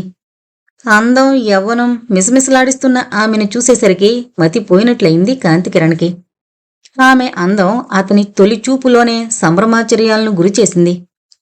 అతనికి యవ్వనం అంకురించిన దగ్గర్నుంచి అతను భారతదేశంలోని అన్ని ప్రధాన నగరాలు, ముఖ్యంగా మద్రాసు, ఢిల్లీ, బెంగుళూరు, బొంబాయి, కలకత్తా వంటి సమాజాల మధ్య తిరుగుతున్నాడు. అనేక మంది చదువుకున్న యువతులతో, సౌందర్యవతులతో, విలాసవతులతో అతనికి పరిచయం ఉంది. కాని ఎక్కడా ఇంత చక్కని చుక్క అతనికి కనిపించలేదు. తను ఎరుగున్నంతలో ఎవరి ముఖంలోనూ ఇంతటి తాజాదనం కనిపించలేదు. దానికి తగినట్టే అప్పుడే వికసించి లోకంకేసి దృష్టి సారించే గులాబీ పుష్పంలా గులాబీ రంగు చీర కట్టుకుంది. అదే రంగు జాకెట్ తొడుక్కుంది. జడలో మందార పూలు పెట్టుకుంది. మెడలో ముత్యాల దండ వేసుకుంది. ఒక చేతికి ఒకే ఒక జత గాజులు, ఎడమ చేతికి రిస్టువాచి పెట్టుకుంది. ఎవరి సౌందర్యదేవత ఇలాంటి అసాధారణ సౌందర్యవతి ఈ సముద్ర తీరంలో సాయం సంధ్యా సమయాన ఎక్కడ్నుంచొచ్చింది? దివిలో విరిసి విహారంగా వచ్చిన దేవకాంత, లేక కేరళ దేశాన్ని పరిపాలించే ఏ మహారాజు పుత్రిక అయి ఉంటుందా? అలా రాజకన్య అయితే ఇలా అతి సామాన్యమైన కొయ్య పడవలో ప్రయాణమేమిటి అని కాంతికిరణ్ కొన్ని నిమిషాల పాటు రెప్పవేయడం మరిచిపోయి ఆమెనే సంభ్రమాచర్యాలతో తిలకించసాగాడు. ఆమె ఆ పడవలోంచి కిందకు దిగింది. దానిని ఒడ్డుకు లాగడానికి ప్రయత్నించసాగింది. కాని ఆమెకు సాధ్యపడలేదు. తటాలను చూసిన ఆమెకి తననే రెప్పవేయకుండా చూస్తున్న కాంతికిరణ్ కనిపించాడు. ఆమెని పలకరించాలంటే అదే తగిన సమయం అనుకున్నాడు కాంతికిరణ్. కాస్త సాయం పట్టమంటారా అని అడిగాడు ఆమె కేసి చూస్తూ. ఆమె అతని వంక ఆశ్చర్యంగా చూసింది. ఆమె పెదవుల మీద సన్నని చిరునవ్వు విరిసింది. తన తెలుగు భాష ఆమెకు అర్థం కాలేదేమో అనుకున్నాడు కాంతికిరణ్. కెన్ ఐ హెల్ప్ యూ అని అడిగాడు ఇంగ్లీష్లో. ఈసారి కూడా ఆమె నుంచి చిరునవ్వే జవాబయింది. కాని మౌనం మాత్రం విడిచిపెట్టలేదు. ఇంగ్లీషు తెలుగు రాని మలయాళ భామిని అయ్యుంటుంది అనుకున్నాడు. ఆ మలయాళం తనకి రాదు. అందుకని సంజ్ఞ చేయడం మంచిదనుకుని పడవని ఒడ్డుకు చేర్చడానికి సాయం పట్నా అని సంజ్ఞ చేశాడు. ఈ తడవ ఆమె కిలకిలా నవ్వింది. 1000 కోయిలలు కూ అని ఒకేసారి కూసినా అంత మధురంగా ఉండదు. తను అడిగిన దాంట్లో తప్పేముందా అన్నట్లు రొట్టుపడ్డాడు కిరణ్. అది గమనించిందామె. నాకు మీ తెలుగు వచ్చు, ఇంగ్లీష్ వచ్చు, అరవము వచ్చు, మలయాళం కూడా వచ్చు అని ఆగి, రండి కొంచెం సాయం పట్టండి అంది మెల్లగా. కాంతికిరణ్ సాయంతో అక్కడే ఉన్న ఒక పెద్ద పడవ లంగరుకు నావకున్న గొలుసును తగిలించి తీరానికొచ్చింది. అతను కూర్చున్న తివాచి, రంగులు, కుంచెలు, క్యాన్వాసు అన్నీ కనిపించాయి. ఏం క్యాన్వాసు ఖాళీగా ఉంది, ఇంకా ఏ బొమ్మ గీలేదా అని అడిగింది వింతగా. లేదు, ఇక్కడి సూర్యాస్తమయాన్ని, చంద్రాస్తమయాన్ని చూడాలని, ఆ శోభను క్యాన్వాస్ మీద చిత్రించాలని అనుకున్నాను. కాని ఆ అద్భుత దృశ్యాన్ని చూసేసరికే మైమరుపు కలిగింది నాకు. అవును, ఈరోజు పౌర్ణమి, అందుకే అద్భుతంగా కనిపిస్తుంది. సూర్యుడు అస్తమించడం, చంద్రుడు ఉదయించడం ఒకేమారు జరుగుతాయి అంటూ చేతులు జోడించి కళ్ళు మూసుకుంది. నమో సూర్యదేవాయ నమోస్తుతే, నమశ్చంద్ర దేవాయ నమోస్తుతి అని తనలో తనే అనుకుంటూ చేతులు జోడించి కళ్ళు మూసుకుంది. ఆమె ముఖంలో వెళ్లి విరుస్తోన్న భక్తి తత్పరతకు విస్తుపోయాడు కాంతికిరణ్. అతని జీవితంలో పూర్ణిమ నాటి ప్రకృతి రమణీయతను కన్యాకుమారి అగ్రంలో చూడడం ఇదే మొదటిసారి. నిజంగా తరించిపోయాను అని అనుకున్నాడు మనసారా. అదిగో అదే హిందూ మహాసముద్రం, అరేబియా సముద్రాల సంగమం. పాపిట తీసినట్టు ఎంతో స్పష్టంగా ఆ సముద్ర జలాల మధ్య కనిపిస్తూ ఉంటుంది. ఈ శోభను ఉదయం అరుణోదయ సమయాన చూస్తే మహాద్భుతంగా ఉంటుంది అందామె. చూస్తాను, చూసి తీరతాను. నా మిత్రులు వివేకానందుని విగ్రహం చూడ్డానికి వెళ్లారు. అదిగో అలా చూడండి, దూరంగా కనిపిస్తోందే కలహంస, అదే నా స్టీమరు. ఇంకా ఒక 2-3 రోజులైనా ఆగి ఈ సౌందర్యానంతా తనివి తీరా చూడాలనుంది అని జవాబిచ్చాడు కాంతికిరణ్. ఓహో, మీరా స్టీమర్లో ప్రయాణం చేస్తున్నారా? మీ ముఖం చూస్తేనే తెలుస్తుందిలేండి. సముద్ర ప్రయాణానికి బాగా అలవాటు పడినవారని. అంతేనా? మీరు నావను పట్టుకునే తీరు చూస్తే మీరు నావికులు కూడా అయి ఉంటారనిపించింది అంది ఆ సుందరీమణి. మీరు సరిగ్గానే ఊహించారు. అయితే ఒక్క మాట అడిగానని కోపగించుకోకండి. మీరెవరు? ఈ దేశపు రాజకుమారివా, లేక ఈ సముద్రంలో విహరించే సాగర కన్యవా, దేవతవా అని అడిగాడు కాంతికిరణ్. ఇంకా నయం, అంతటితో సరిపెట్టారు. ఈ ప్రాంతాన్ని హడలుగొట్టే దెయ్యానువా అని అడగలేదు. నేను దేవతని కాను, రాజకుమార్తెను కాను, అతి సామాన్యురాలైన రైతు బిడ్డను. నాలాంటివారు ఈ ప్రాంతంలో తరచూ కనిపిస్తూనే ఉంటారు. ఇక వెళతాను. నా కోసం మా నాన్నగారు కనిపెట్టుకుని ఉంటారు. నేను వెళ్లేదాకా పలహారం కూడా చేయరు అంటూ తిరిగి వెళ్లి నావలో కూర్చుంది. పోనీ మీ పేరు? నా పేరా?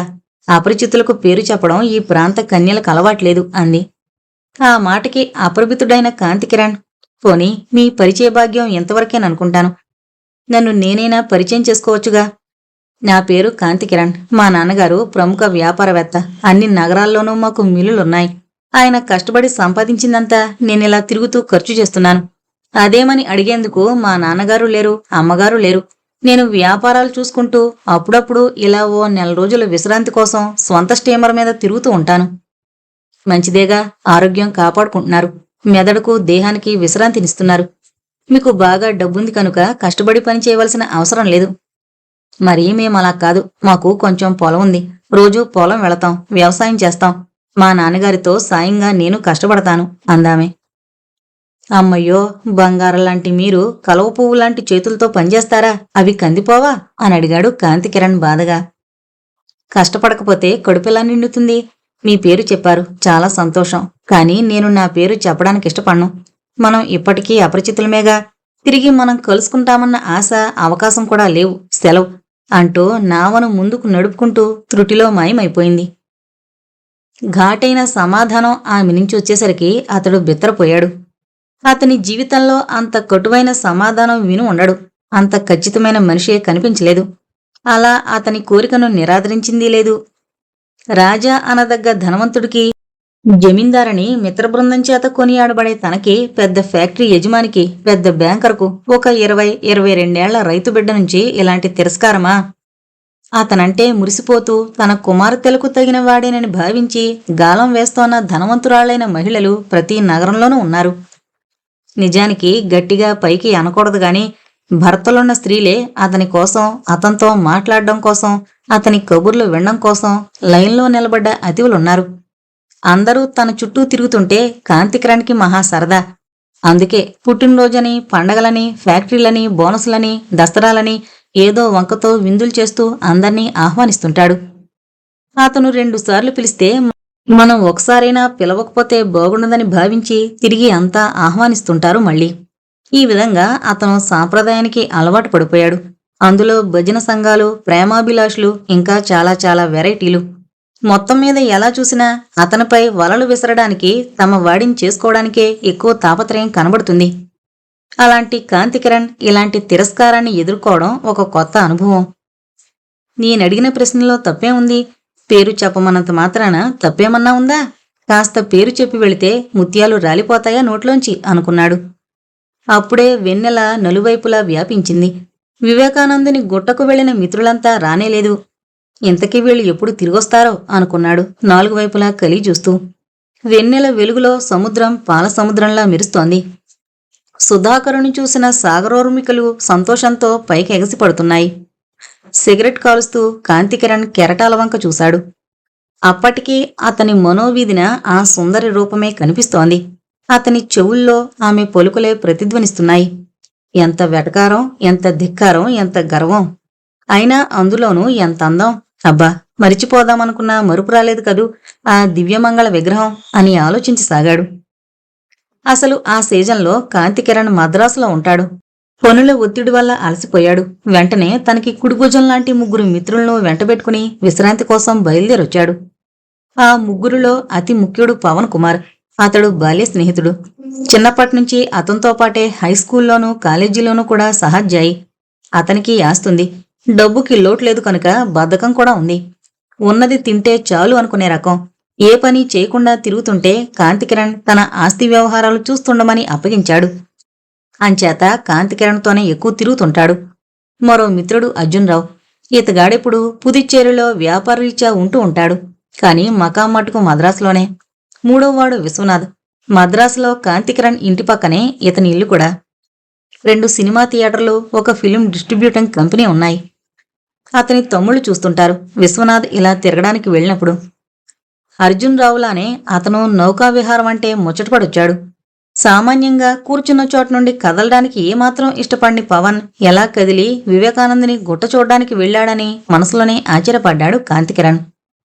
తనతో కొద్ది క్షణాలే మాట్లాడిన ఆ సుందరీమణి వెళ్ళిపోయాక అక్కడ ప్రకృతి రమణీయకతను కోల్పోయినట్టు ఫీల్ అయ్యాడతను. ఆమె సమక్షంలో కళకళ్లాడిన ఆ పరిసరాలు ఇప్పుడు నిస్తేజంగా కనిపించాయి కాంతికిరణ్కి. బహుశా నా మాటలు ఆమెకి బాధ కలిగించాయేమో. ఆ చూపులో ఎంత తిరస్కారం, ఎంత నిర్లక్ష్యం. తను సామాన్యురాలైన రైతు బిడ్డనంది. కాని అలా కాక నేను చతుర్దశ భువనాలకు అధిష్టాన దేవతనని చెప్పినా తను నమ్ముండేవాడు. ఆమన్నట్లు నిజంగా రైతు బిడ్డ అయ్యుండదు. కూలిన కుటుంబానికి చెందిందే అయి ఉంటుంది. లేకపోతే ఆ టీవీ, ఆ హుందాతనం, ఆ అందం, ఆ సౌకుమార్యం ఎక్కడ్నుంచొస్తాయి? తన కలహంస కెప్టెన్ జ్వాలాసింగ్కు తెలుసుండొచ్చు. అతడి ప్రాంతం వాడే కనుక అతన్నడగాలి. ఈలోగా ఆమెలా ముందుకే వెళ్ళింది కనుక ఎక్కడికి వెళ్ళుంటుందో ఒకసారి చూస్తే తెలుస్తుంది. ఆ మాట అతనికి తట్టగానే ఆ కాన్వాసు, రంగులు పెట్టే అన్నీ వదిలి ఆమె నావ వెళ్లిన వైపు ముందుకు వెళ్ళాడు. అలా అతను 2 మైళ్ళు నడిచాక కొంచెం దూరంలో ఆమె పయనిస్తున్న నావ కనిపించింది. ఆమె మట్టుకు వెనక్కి తిరిగి చూడలేదు. చూస్తూ ఉండగానే ఆ నావ ఎడంవైపు తిరిగింది. అక్కడ సముద్రం ఒక సన్నని పాయిలా 100 గజాల దూరం అటు చొచ్చుకుపోయింది. అక్కడకు చేరుకున్నాడు కాంతికిరణ్. నావ అక్కడే ఉంది. కాంతికిరణ్ ఇసుక బయలు చుట్టూ తిరిగి ఆ నావ దగ్గరకు వెళ్ళాడు. అక్కడ్నుంచి ఒక సన్నని కాలిబాట కనిపించింది. అలా ఒక 200 మీటర్లు దూరం వెళ్ళాడు. ఆ బాటకి ఇరుపక్కల కొబ్బరి తోటలున్నాయి. ఆ దారినే మరో 400 మీటర్ల దూరం వరకు వెళ్ళిపోయాడు. ఆమె చాలా దూరంలో ఉంది. ఆ వెన్నెల వెలుగులో ఒక తారకలా మెరుస్తోన్న ఆమె త్రుటిలో మాయమైంది. కాంతికిరణ్ ఇంకా ముందుకు వెళ్లగా పెద్ద ప్రహరీ గోడ కనిపించింది. ఒకచోట ఇనుప తలుపులున్న పెద్ద ద్వారం కనిపించింది. ఆ తలుపులు మూయబడున్నాయి. కాంతికిరణ్ ఒకసారి దాని కేసి చూసి ఆమె నివసించే భవనం అదే అయ్యుండాలనుకున్నాడు. తలుపు తోశాడు. అవి రాలేదు. మరింత బలంగా తోశాడు. ఈసారి కొంచెం వెనక్కి జరిగాయి తలుపులు. మెల్లగా లోపలకు ప్రవేశించాడు. బయట వెన్నెలగా ఉన్నా అక్కడ దట్టంగా ఉన్న చెట్ల మూలంగా వెన్నెల ప్రసరించక చీకటిగా ఉంది. ఆ ప్రాంతమంతా నిర్జనంగా అతి నిశ్శబ్దంగా ఉంది. కొంచెం ముందుకు వెళ్ళాడు. అక్కడ ఒక అవుట్ హౌస్ కనిపించింది. కాంతికిరణ్ అక్కడికి వెళ్ళాడు. ఒక గూడు, ఆ గూడులో చిన్న హరికేన్ లాంతరు. ఆ లాంతరు వెలుగులో ముందుకు నడిచాడు. ఒక పక్క సమాధి కనిపించింది. ఆ సమాధిపైనున్న అక్షరాలను లాంతరు తెచ్చి ఆ దీపకాంతిలో చదివాడు. నీహారిక అనుంది. నీహారిక? ఎవరి నీహారిక అనుకున్నాడు వింతగా. ఇంతలో రయ్యమంటూ గాలి వీచింది. ఆ దీపం కాస్త ఆరిపోయింది. కాంతికిరణ్ ఒళ్ళు జల్దరించింది. ఆ లాంతర్ను తిరిగి గూట్లో పెట్టి ఇక అక్కడ్నుంచి వెళ్ళిపోవడమే మంచిది అని అనుకుంటూ వెనుతిరగబోయిన సమయంలో హహా అంటూ పెద్ద నవ్వు వినిపించింది. అతి ధైర్యశాలి అయిన కాంతికిరణ్ గుండె క్షణం దడదళ్లాడింది. అబ్బా, ఎవరిదా వికృతమైన నవ్వు అనుకున్నాడు. తన మనసును ఒక్క క్షణంలో అపహరించిన సుందరిని చూడొస్తే తనకు సమాధి ఎదురైంది. ఎదుట పెద్ద భవనం కనిపిస్తోంది. ధైర్యం చేసి ముందుకు వెళ్ళాడు. ఆ భవనం గోడల నిండా రంగురంగుల బొమ్మలు కూడా ఉన్నాయి. ఇంకా మొండితనంగా ముందుకు పోవడమా లేక ఇంతటితో నమస్కారం చేసి వెనక్కి తిరిగి వెళ్లడమా అని సందిగ్ధ స్థితిలో కొట్టుకుంటుండగా ఒక 12 ఏళ్ల కుర్రాడు చిన్న టార్చి లైటుతో అతని ముందుకు దూకి నిలబడ్డాడు. అతను చూడబోతే గూనితో మరుగుజ్జులా ఉన్నాడు. అతన్ని, అతని రూపాన్ని చూసి కాంతికిరణ్ నిర్ఘాంతపోయాడు. అతను మలయాళ భాషలో ఏదో అన్నాడు. చూడు బాబు, నీ మలయాళ భాష నాకు అర్థం కాదు. నేను దారి తప్పి ఇటొచ్చాను. నా మీద కోపగించుకోకు, వెళ్ళిపోతాను అన్నాడు కాంతికిరణ్. ఆ మరుగుజ్జు మళ్ళీ హహా అంటూ వికృతంగా నవ్వి, దారి తప్పొచ్చావా? ఏం కోతలకొస్తున్నావయ్యా? నాకు తెలీదనుకోకు. నువ్వు రావాలని వచ్చావు. ఈ వనంలో విరబూసిన గులాబీ పువ్వును తీసుకుపోవడానికొచ్చావు. నిన్ను దేవతలు పంపించారు అన్నాడు స్వచ్ఛమైన తెలుగు భాషలో. ఆ మాటకి కాంతికిరణ్ చకితుడయ్యాడు. నన్ను దేవతలు పంపలేదు, దెయ్యాలు పంపలేదు. నేను గులాబీ పువ్వును కోసుకుపోవడానికి రాలేదు. నువ్వు నా గురించి తప్పుగా అంచనా వేశావు. నన్ను క్షమించు, నేను వెళ్ళిపోతాను అన్నాడు కాంతికిరణ్. క్షమించాలా? అందులో నేను? అందర్నీ క్షమించేవాడు పరమాత్మ ఒక్కడే. నేను చెబుతున్నానుగా, మీరు ఎక్కడికి వెళ్లరు, ఇక్కడే ఉంటారు. ఈ అడవి మల్లెను తీసుకుపోతారు. తీసుకుపోయి ఈ శంభుకి హాని చేయరుగా. నీ పేరు శంభునా?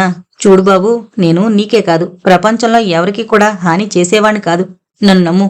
నేను వెళ్ళి నా స్నేహితులను కలుసుకోవాలి. వెళ్ళిపోతాను. మీ స్నేహితులా? మీరు స్టీమర్లో వచ్చారు కదూ. మీరు బాగా డబ్బున్నవారు. ఆ స్టీమర్ మీదేనా? అవును. నువ్విక్కడే ఉంటావా? నీహారిక ఎవరు? నీహారిక సంగతి మీకెందుకు? ఆమె ఏనాడో చనిపోయింది. ఆ సమాధి ఆమెదే. ఇప్పుడు బ్రతుకుంది ఆమె కుమార్తె. ఆమెను కనుక మీరు తీసుకుపోయిన మరుక్షణంలోనే నాకు చావు తప్పదు. మీకు నేను చావాలనుంటే చెప్పండి అన్నాడు శంభు ఆవేశంగా. చ, అవేం మాటలు? నువ్వు చావాలనుకుంటానా నేను? మరైతే మీరు వెళ్ళిపోండి, నన్నిలా బ్రతకనియండి. కాంతికిరణ్ మళ్ళీ మాట్లాడలేదు. మెల్లగా అడుగులో అడుగు వేసుకుంటూ బయటకొచ్చేశాడు. నీహారిక మరణించింది. నేను చూసింది ఆమె కూతుర్నేనా అనుకుంటూ ఆ భవనం దాటి వచ్చిన దారినే అనుసరించాడు. అతను బయటకొచ్చి రాగానే ఆ తలుపులు మళ్లీ మూసుకోవడం అతను గమనించలేదు. తిరిగి అతను కన్యాకుమారి చేరుకునేసరికి అతని మిత్రబృందమంతా వచ్చున్నారు. అంతా అతని కోసమే ఎదురుచూస్తూ లాంచీ నడిపే వాసు రెడీగా ఉన్నాడు. అందరితో కలిసి లాంచీ ఎక్కి తన నౌక కలహంసను చేరుకున్నాడు కాంతికిరణ్. పవన్, అర్జున్, విశ్వనాథ్ అంతా వివేకానందుని విగ్రహాన్ని గురించి ముచ్చటించుకుంటున్నా ఆ వివేకానందుడిదేం తలకెక్కడం లేదు. అతని మనస్సంతా తను చూసిన సుందర మీదనే ఉంది. ఓడ కెప్టెన్ జ్వాలాసింగుకు తెలుసునేమోనని అతన్ని పిలిచి తన క్యాబిన్లోకి తీసుకువెళ్లాడు. అది ముగ్గురు మిత్రులు చూడనే చూశారు. ఇంత రహస్యంగా మనకేం తెలియకుండా అతను జ్వాలాసింగ్తో మాట్లాడదలిచింది ఏమిటి అనుకున్నారు ఆశ్చర్యంగా. సింగ్, ఈ ప్రాంతంలో అందమైన అమ్మాయిలు ఎవరైనా ఉన్నారా అని అడిగాడు కాంతికిరణ్. అమ్మాయిలా? కేరళలో మలయాళ యువతులు చాలామంది ఉన్నారు. అందంగానే ఉంటారు. కానీ ఈ పరిసరాల్లో ఉండేవారు చాలా మటుకు పేదవారు. కొందరు జాలర్లు చేపలు పట్టుకుని అమ్ముకుని జీవిస్తుంటారు. సరే, పేదవారి మాట అటుంచు. గొప్ప కుటుంబాలకు చెందిన వారి విషయం చెప్పు. గొప్ప కుటుంబాలా? ఇక్కడున్న గ్రామాల్లో మైలాడి, మరత్వాల్ మహిళలు మాత్రమే. మలై గ్రామంలో యోగానంద స్వామి గారి ఆశ్రమం ఉంది అని జవాబిచ్చాడు జ్వాలాసింగ్. ఏమోగాని ఒక అతిలోక సుందరి నావలో తిరుగుతూ కనిపించింది. గుహలో ఉన్న భవనంలోకి వెళ్ళిపోయింది. ఆమె ఎవరో చెప్పగలవా? అమ్మయ్యో, అక్కడికి వెళ్ళకండి. ఆ అమ్మాయి తండ్రి పినాకపాణి చండశాసనుడు. భార్య చనిపోయింది. ఆ పిల్ల చాలా అందంగా ఉంటుంది. బాగా చదువుకుంది. అతడు గ్రామంలోకి రాడు. వాళ్ళు ఎవరితోటి మాట్లాడరు. ఒకప్పుడు పెద్ద జమీందారు అనదగ్గవాడు. ఇప్పుడైనా చాలా పొలాలున్నాయి. స్వంతంగా వ్యవసాయం చేసుకుంటాడు. కూలీ బాగా ఇస్తాడని కూలీలు సంతోషపడుతుంటారు. ఆ అమ్మాయిని నేను నౌకాదళంలో చేరడానికి ముందు నుంచి ఎరుగుదును. మా పెద్దలు వారి రైతులు అని జవాబిచ్చాడు జ్వాలాసింగ్. సరే వెళ్ళు, నిన్నందుకే పిలిచాన్లే అన్నాడు కాంతికిరణ్. స్నేహితులతో కలిసి భోజనం చేశాడు. భోజనం చేస్తున్నంతసేపు కూడా ముభావంగానే ఉన్నాడు. ఎవరితో కూడా ఎక్కువగా మాట్లాడలేదు. తన హృదయాన్ని అపహరించిన సుందరెవరో తనకి తెలిసిపోయింది. ఆమె పేరు తెలియలేదు. ఆమెని గురించే ఆలోచిస్తూ పక్కమీద వాలిపోయాడు. ఆ తర్వాత 5 నిమిషాల్లో నిద్రపోయాడు కూడా. తెల్లగా తెల్లవారిన తర్వాత కాని మెలకువ రాలేదు కాంతికిరణ్కి. అప్పటికంతా నిద్రలేచి దంతధావన కార్యక్రమాలు పూర్తి చేశారు కూడా. ఏమిటి కాంతీజీ ఇంత లేటు అంటూ పలకరించాడు పవన్. అతని పలకరింపుతో అంతా తిరగదోడినట్లయింది. ఉండు పవన్, నీతో ఒక ముఖ్య విషయం చెప్పాలి అన్నాడు కాంతికిరణ్.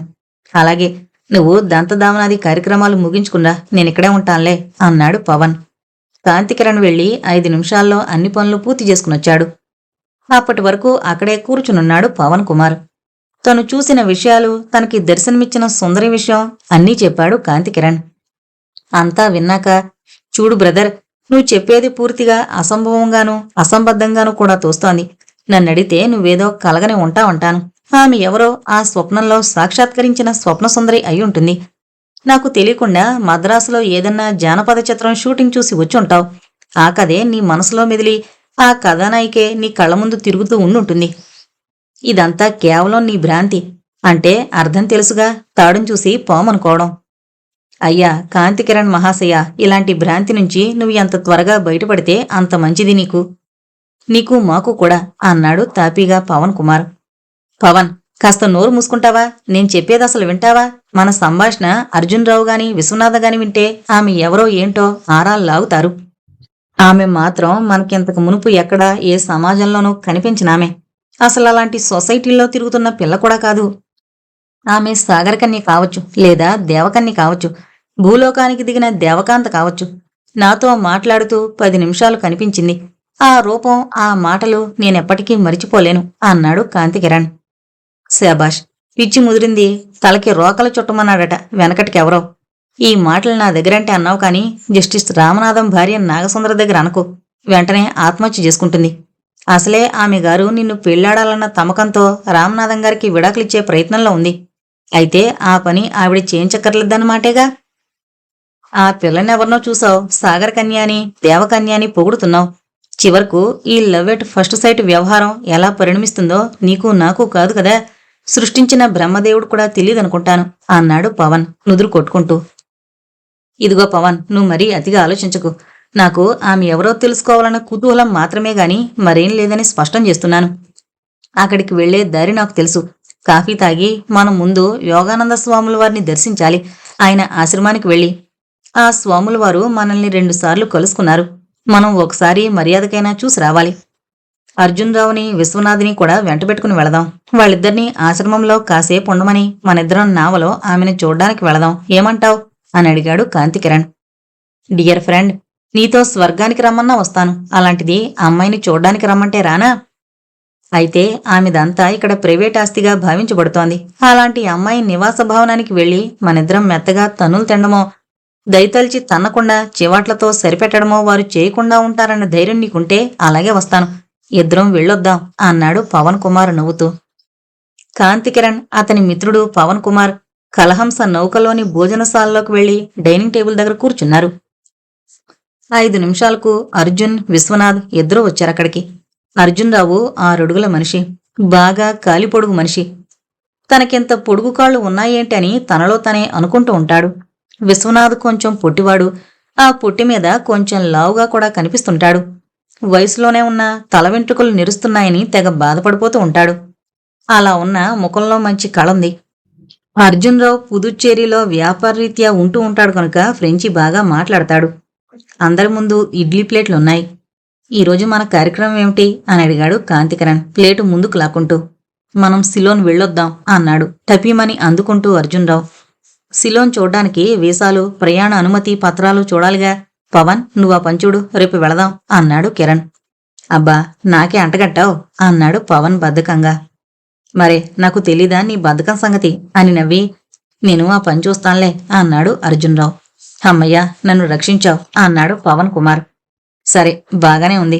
ఈ విషయం తేలిపోయింది. ఇకపోతే ఈరోజు మనం యోగానంద స్వామి వారి దర్శనానికి, వారి ఆశ్రమానికి వెళ్ళాలి. మీరిద్దరూ ఆయనతో అక్కడ మాట్లాడుతుంటే నేను పవన్ అలా పని మీద వెళ్ళి 1 గంట, గంటన్నరలో వస్తాం అన్నాడు కాంతికిరణ్. చంపవు, ఆ గంట, గంటన్నర సమయంలో తన వేదాంత సారాన్నంతా మా నెత్తిన రుద్ది చావుగట్టి చెవులు మోస్తాడేమో ఆ స్వామిగారు. నాకసలు వేదాంతం అంటేనే ఒళ్ళు మంట అన్నాడు విశ్వనాథ్. సరే, మన మిత్రుడి కోసం ఆ మాత్రం త్యాగం చేయకపోతే ఎలాగా? అతగాడేం ఉపన్యాసం ప్రారంభించినా విందాం. వెళ్ళినందుకు ఆ బొజ్జస్వాముల వారు ఏదో పలహారం పెట్టకపోతాడా అన్నాడు అర్జున్ రావు. మరేం, కనీసం ఘన పదార్థాలు కాకపోతే ద్రవ పదార్థాలైనా ఇవ్వకపోడు అన్నాడు విశ్వనాథ్. పాపం, ద్రవ పదార్థాలంటే అంటూ నవ్వుతూ చూశాడు కాంతికిరణ్ అతనికేసి. అదే, కూల్ డ్రింక్స్ కావచ్చు, లేదా బ్రాందీ విస్కీలు కావచ్చు అంటూ పెళ్ళున నవ్వాడు అర్జున్ రావు. శివశివ, స్వామివారి దగ్గర పొళ్ళు తప్ప మరేమీ లభ్యపడవు నాయనా అన్నాడు కాంతికిరణ్ లెంపలు వేసుకుంటూ.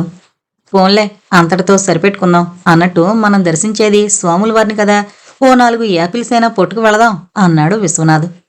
వద్దులే నాయనా, పాములు తినే స్వామివారికి పచ్చగడ్డి పలహారమని డజన్ల కొద్దీ భక్షించే ఆయనకి 4 పళ్ళు ఏ మూలకి అన్నాడు పవన్ కుమార్. టిఫిన్లు తినడం పూర్తయింది. కాఫీలు తాగి అంతా బయటకొచ్చేశారు. నావలో అంతా మలై గ్రామంలోని యోగానంద స్వామివారి ఆశ్రమానికి బయలుదేరారు. స్వామి యోగానందులు వారు తన ఆశ్రమంలోని వీధి వసారాలో కూర్చుని గ్లాసు నిండా బత్తాయి పళ్ల రసం తాగుతున్నాడు. యోగానంద స్వామికి 50 ఏళ్లుంటాయి. బాగా స్థూలకాయుడు. వినాయకుణ్ణి మరిపించే పెద్ద బొజ్జ, చిన్ని కళ్ళు, బట్టతల, ఇది ఆయన ఆకారం. వసారాలో చాపపరుచుకుని కూర్చున్నాడు. పక్కనే తులసి పూసల తావళం ఉంది. నుదుట విభూది రేఖలు, మధ్య గొండ్రని కుంకుమ బొట్టు. స్వామి మైసూరు ప్రాంతం వాడు. మైసూరుకు దూరంగా ఒక ఆశ్రమం ఎక్కడో ఉందట. వేసవిలో, వర్షాకాలంలో, శీతాకాలంలో స్వామివారికి అకస్మాత్తుగా జబ్బు చేస్తూ ఉంటుంది. శీతాకాలంలో సుస్థి చేస్తే ఎండలు బాగా ఉండే చోటుకు, వర్షాకాలంలో రుగ్మతొస్తే వర్షాలు లేని చోటుకు పర్యటన ప్రారంభిస్తాడు. ఈ పర్యటన వ్యయభారాన్నంతా భక్తులే భరిస్తుంటారు. ఈ మలయలో ఇంతకు మునుపు శంకరస్వామివారుండేవారు. స్వామి పూర్వాశ్రమంలోని తన తల్లిదండ్రులున్న ఊరు వెళ్లారు. తను తిరిగొచ్చే వరకు ఈ ఆశ్రమంలో ఉండి ఆశ్రమం, తోటలు, భూములను చూసుకోమని, దాని ఆదాయాన్ని ఆరగించమని, భక్తుల మధ్య మసులుకోమని యోగానంద స్వామికి ఆదేశించారు శంకరస్వామి. యోగానందుల వారికి బద్ధకం జాస్తి. వారానికి ఒక రోజు, అది శనివారం నాడు రాత్రి మాత్రమే భజన కార్యక్రమం ప్రారంభిస్తాడు యోగానంద స్వామి. ఆ భజనకి ఆ గ్రామస్తులంతా వస్తుంటారు. దేవుడి మీద భక్తి లేకపోయినా ప్రసాదం కోసం వచ్చేవారు కొందరు. కాలక్షేపంగా నలుగురు చేరే చోట ఏదో లోకాభిరామాయణం ప్రారంభించొచ్చని వస్తారు మరికొందరు. లోపల భజనలు జరుగుతున్నంతసేపు ఈ 2వ తరహా మనుషులంతా బయట కూర్చుని చుట్టకాలుస్తుంటారు. ప్రసాదం వేళకు లోపలికొచ్చి కూర్చుని శ్రీమద్ రమణ గోవిందో హరి అంటారు ఏకకంఠంతో. అక్కడ హాజరైన జనసమర్థాన్ని చూసి పరమానందభరితుడై భక్తి మీద చిన్న ఉపన్యాసం ప్రారంభిస్తుంటాడు. భక్తి, రక్తి, ముక్తి మానవుడికి విధిగా ఉండి తీరాలని చెబుతూ ఉంటాడు ఆ ప్రసంగంలో. చివరికి ఎవరు ఆనందించినా ఆనందించకపోయినా తన ప్రసంగానికి, తన కంఠానికి తనే పొంగిపోతూ ఉంటాడు. ఇది ఆ స్వామివారి కథ. స్వామి చేతిలో ఒక తావీదుంది. దానిమీద ఉర్దూలో ఏవో అక్షరాలున్నాయి. ఒక పక్క తమిళంలో నీహారిక అనుంది. ఆ ఉర్దూ అక్షరాలేమిటో యోగానంద స్వామికి తెలీదు. ఆయనకి ఉర్దూ బొత్తిగా రాదు కనుక ఆ అక్షరాల అర్థమేంటో తెలీదు. చిచ్చి, మంత్రాలు, తంత్రాలు, మాయలు, రక్షరేఖలు ఇవే వీళ్ళకి ప్రధానం కాబోలు. దేవుడి మీద నమ్మకం లేదు, భక్తి అంతకన్నా లేదు. కానీ మంత్రశక్తి గల ఈ రక్షరేఖలు కావాలన్నమాట. ఇలా క్షుద్రదేవతోపాసన చేసి ఏం పైకొస్తారు అని ఆగి పద్మ అని పిలిచాడు. పద్మ అతని దగ్గర పనిచేసే పరిచారిక. ఆమె వయసు దాదాపు 40 సంవత్సరాలు. చామనచాయి రంగు. ఆమె స్పెషాలిటీ ఏదైనా ఉంటే ఎప్పుడూ ముఖం ముటమట్లాడించుకుంటూ ఉండడమే. పద్మ అతనంటే చాలా భయభక్తులు కనబరుస్తుంది. ఏంటి స్వామీజీ అంటూ దగ్గరకొచ్చింది పద్మ. ఇదిగో దీన్ని చూసావా? అమ్మో, రక్షరేఖ స్వామి. మంత్రాలు, మాయలు కలిగిన అటువంటి తావీది మీకెందుకు? దాన్నిలా ఇవ్వండి, తీసుకుపోయి సముద్రంలో గిరాటేస్తాను అంది పద్మ. వద్దొద్దు, ఇది ఎవరిదో నాకు తెలియకపోతేగా. తీసుకుపోయి వాళ్ళకే ఇస్తాను. ఇలాంటివి పూజించడంలోనూ ధరించడంలోనూ గల అర్థాన్ని వివరించి బాగా బుద్ధి చెప్పి మరీ వస్తాను. దేవుణ్ణి నమ్మినా నమ్మకపోయినా ఇలాంటి మంత్రాలు నమ్మే అవివేకులు చాలామంది ఉన్నారు. అదిగో అటు చూడు, ఎవరో వస్తున్నట్టున్నారు అన్నాడు చెబుతుంది ఆపి. మరుక్షణంలో ఆ వస్తోంది ఎవరో కూడా గ్రహించి వాళ్లే ఆ ఓడలో వచ్చిన కుర్రాళ్ళు. అందులో జమీందారి బాబు కాంతికిరణ్ కూడా ఉన్నాడు. పద్మ, నువ్వు లోపలికి వెళ్ళి వాళ్ళ కోసం ఏదైనా పలహారం చెయ్యి అన్నాడు. పద్మ లోపలికి వెళ్ళిపోయింది. యోగానంద వారికి ఎదురొచ్చి రండి, మీకు నా స్వాగతం అంటూ మందహాసం చేశాడు యోగానంద స్వామి. స్వామీజీ నమస్కారం అంటూ ముందుకొచ్చాడు కాంతికిరణ్. పవన్, విశ్వనాథ్, అర్జున్ రావు అంతా నమస్కారాలు చేశారు. వాళ్ళందర్నీ ఆశ్రమంలోకి తీసుకువెళ్లి హాల్లో కూర్చోబెట్టాడు చాపల మీద. అబ్బా, ఎంత ప్రశాంతంగా ఉంది. ఆశ్రమం చుట్టూ ఉన్న తోట నుంచి, సముద్రం మీద నుంచి ఎంత చల్లని గాలి వీస్తోంది. పట్నవాసం కుళ్ళు కంపుతో నిమిత్తలేని ఈ జీవితం ఎంతో అదృష్టవంతులుగానే దొరకదు అన్నాడు కిరణ్ ముగ్ధుడైపోతూ. ఇందులో పెద్ద అదృష్టం ఏమీ లేదులేండి. ఏకాంతవాసం మా ధ్యానానికి సహాయకారి. సాయం సమయంలో ఎవరో ఒకరు వచ్చినప్పుడు భక్తిని గురించి బోధిస్తూ ఉంటాను అన్నాడు యోగానంద్. అలాగా, ఈ గ్రామంలోని వారంతా వస్తారా? ఈ గ్రామంలో ఒక్క కుటుంబం వారు తప్ప అంతా వస్తూనే ఉంటారు. వారే పరమ నాస్తికులు, పచ్చి పాపాత్ములు అన్నాడు యోగానంద స్వామి విసుగ్గా. స్వామీజీ, నాలాంటి వాళ్లకు అప్పుడే భక్తి, ముక్తి దేనికిలేండి. నేనింకా భూమి మీద పుట్టినందుకు చేయాల్సిన ఘనకార్యాలు చాలా ఉన్నాయి అన్నాడు కాంతికిరణ్ నవ్వుతూ. మరే, నాకు మట్టుకు రక్తి కావాలి స్వామి కొంటిగా అన్నాడు విశ్వనాథ్. రక్తిలో కొంతకాలం జీవితంలో గడిచిన తర్వాత భక్తి దానికదే అలవాటవుతుంది. అది ఎప్పటికీ వృద్ధాప్య లక్షణాలు కనిపించేసరికి. అలా ఎప్పుడో ముసల్తనంలో కాక చిన్నతనం నుంచి దైవభక్తి కలిగుండడం, నైతికంగా మంచి నడవడిక కలిగుండడం మంచిది కదా అన్నాడు స్వామి. నిజమేలేండి అన్నాడు కాంతికిరణ్. స్వామి, నాదొక సందేహం. భగవంతుడికి అర్జునరావు లాంటి పొడగొరలంటే ఇష్టమా, లేక నాలాంటి పొట్టివాళ్లంటే ఇష్టమా అని అడిగాడు విశ్వనాథ్ నవ్వుతూ. స్వామి స్థూలకాయుడు, తనని ఆక్షేపిస్తున్నారని ఎక్కడ బాధపడతాడో అనుకున్నాడు కాంతికిరణ్ కంగారుగా. అందుకే ఊరుకోర విశ్వం అన్నాడు. బాబూ, దేవుడి దృష్టిలో పొట్టివారు, పొడుగువారు, స్థూలకాయలు, సన్నపాటివారు అంతా సమానమే అన్నాడు యోగానంద్ నవ్వుతూ. ఇంతలో పద్మ నలుగురు ముందు ఉప్మా ప్లేట్లు తీసుకొచ్చి పెట్టింది. 4 గ్లాసులతో మంచినీళ్లు, 4 గ్లాసులతో పాలు వాటితో పాటు తెచ్చిపెట్టింది పక్కన. ద్రాక్ష పళ్ళు, కమలా ఫలాలున్న చిన్న సజ్జ కూడా వారి ముందుంచింది. తీసుకోండి అన్నాడు యోగానంద స్వామి. నలుగురు ఉప్మా ప్లేట్లు దగ్గరకు లాక్కున్నారు. అవి తిని మంచినీళ్లు తాగి పాల గ్లాసులు అందుకుంటూ, ఇవి పాలైపోయే గాని ఇదే విస్కీ అయితే ఎంత మజాగా ఉండేదో అన్నాడు విశ్వనాథ్. మరే, విస్కీ కాకపోయినా కనీసం బీరైనా బాగానే ఉండేది అంటూ అందుకున్నాడు అర్జునరావు. ఓరి పిచ్చి సన్నాసులారా, ఆశ్రమాల్లో విస్కీ బీరు ఎక్కడి నుంచొస్తాయి అని అడిగాడు పవన్ కుమార్. అది కాదోయ్ తెలివి తక్కువ మనిషి, స్వామివారి మహిమ వల్ల ఈ పాలు బీరుగా మారిపోకూడదా అని నా ఆశ అన్నాడు విశ్వనాథ్. పోనీ ఆ పాలనే బీరుగా భావించి తాగరాదా అన్నాడు కాంతికిరణ్ సలహాగా. ఈ వాదనలన్నీ వింటున్న యోగానంద్ కలగజేసుకుని, అంత దిగులెందుకు అంటూ పద్మ అని కేకేశాడు స్వామి. పద్మ 2 నిమిషాల్లో 2 బ్రాందీ సీసాలు, 4 గ్లాసులు, 4 సోడాలు తెచ్చి వారి ముందుంచింది. అవి చూసి ఆశ్చర్యపోయారు నలుగురు మిత్ర బృందం. మీరు అంత ఇదిగా ఆశ్చర్యపోవలసిన పనిలేదు. నేనిక్కడికి రావడానికి ముందు శంకరస్వామి ఉండేవాడు. అర్ధరాత్రి వేళ నావలు సముద్రంలో ఆగేవి. దొంగ రవాణా వ్యాపారస్తులు బ్రాందీ, విస్కీ, రిస్టువాచీలు, బంగారం వగేరాలు తెచ్చి ఆశ్రమంలో దాచేవారు. శంకరస్వామి ముందు భయపడ్డాడు గాని వాళ్ళు బాగా డబ్బు ముట్ట చెప్పేవారు. దాంతో చాలా సంపాదించాడు. చివరకు పొట్టుబడతానేమోనన్న భయంతో నన్నిక్కడికి రప్పించి వెళ్ళిపోయాడు. అతడు కడుపు నొప్పితో బాధపడేవాడు కనుక బ్రాందీ సేవించేవాడు. అతడు ఇక్కడ వదిలేసిన విదేశీ మద్యం సీసాలు 4-5 కేసులున్నాయి.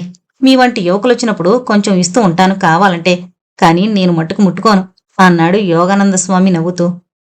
స్వామి, అయితే మీరు ఏనాడు పుచ్చుకోరా అని అడిగాడు కాంతికిరణ్. సురాపానం యజ్ఞాల్లో సోమపానంగా వాడబడేది.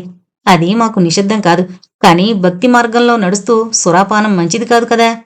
అయినా అప్పుడప్పుడు రుచి చూస్తాను, మనసు బావుండకపోతే అని జవాబిచ్చాడు యోగానంద్. స్వామి, తమకు కూడా మనసు బాగుండకపోవడం అనేది ఉంటుందా అని అడిగాడు ఆశ్చర్యంగా.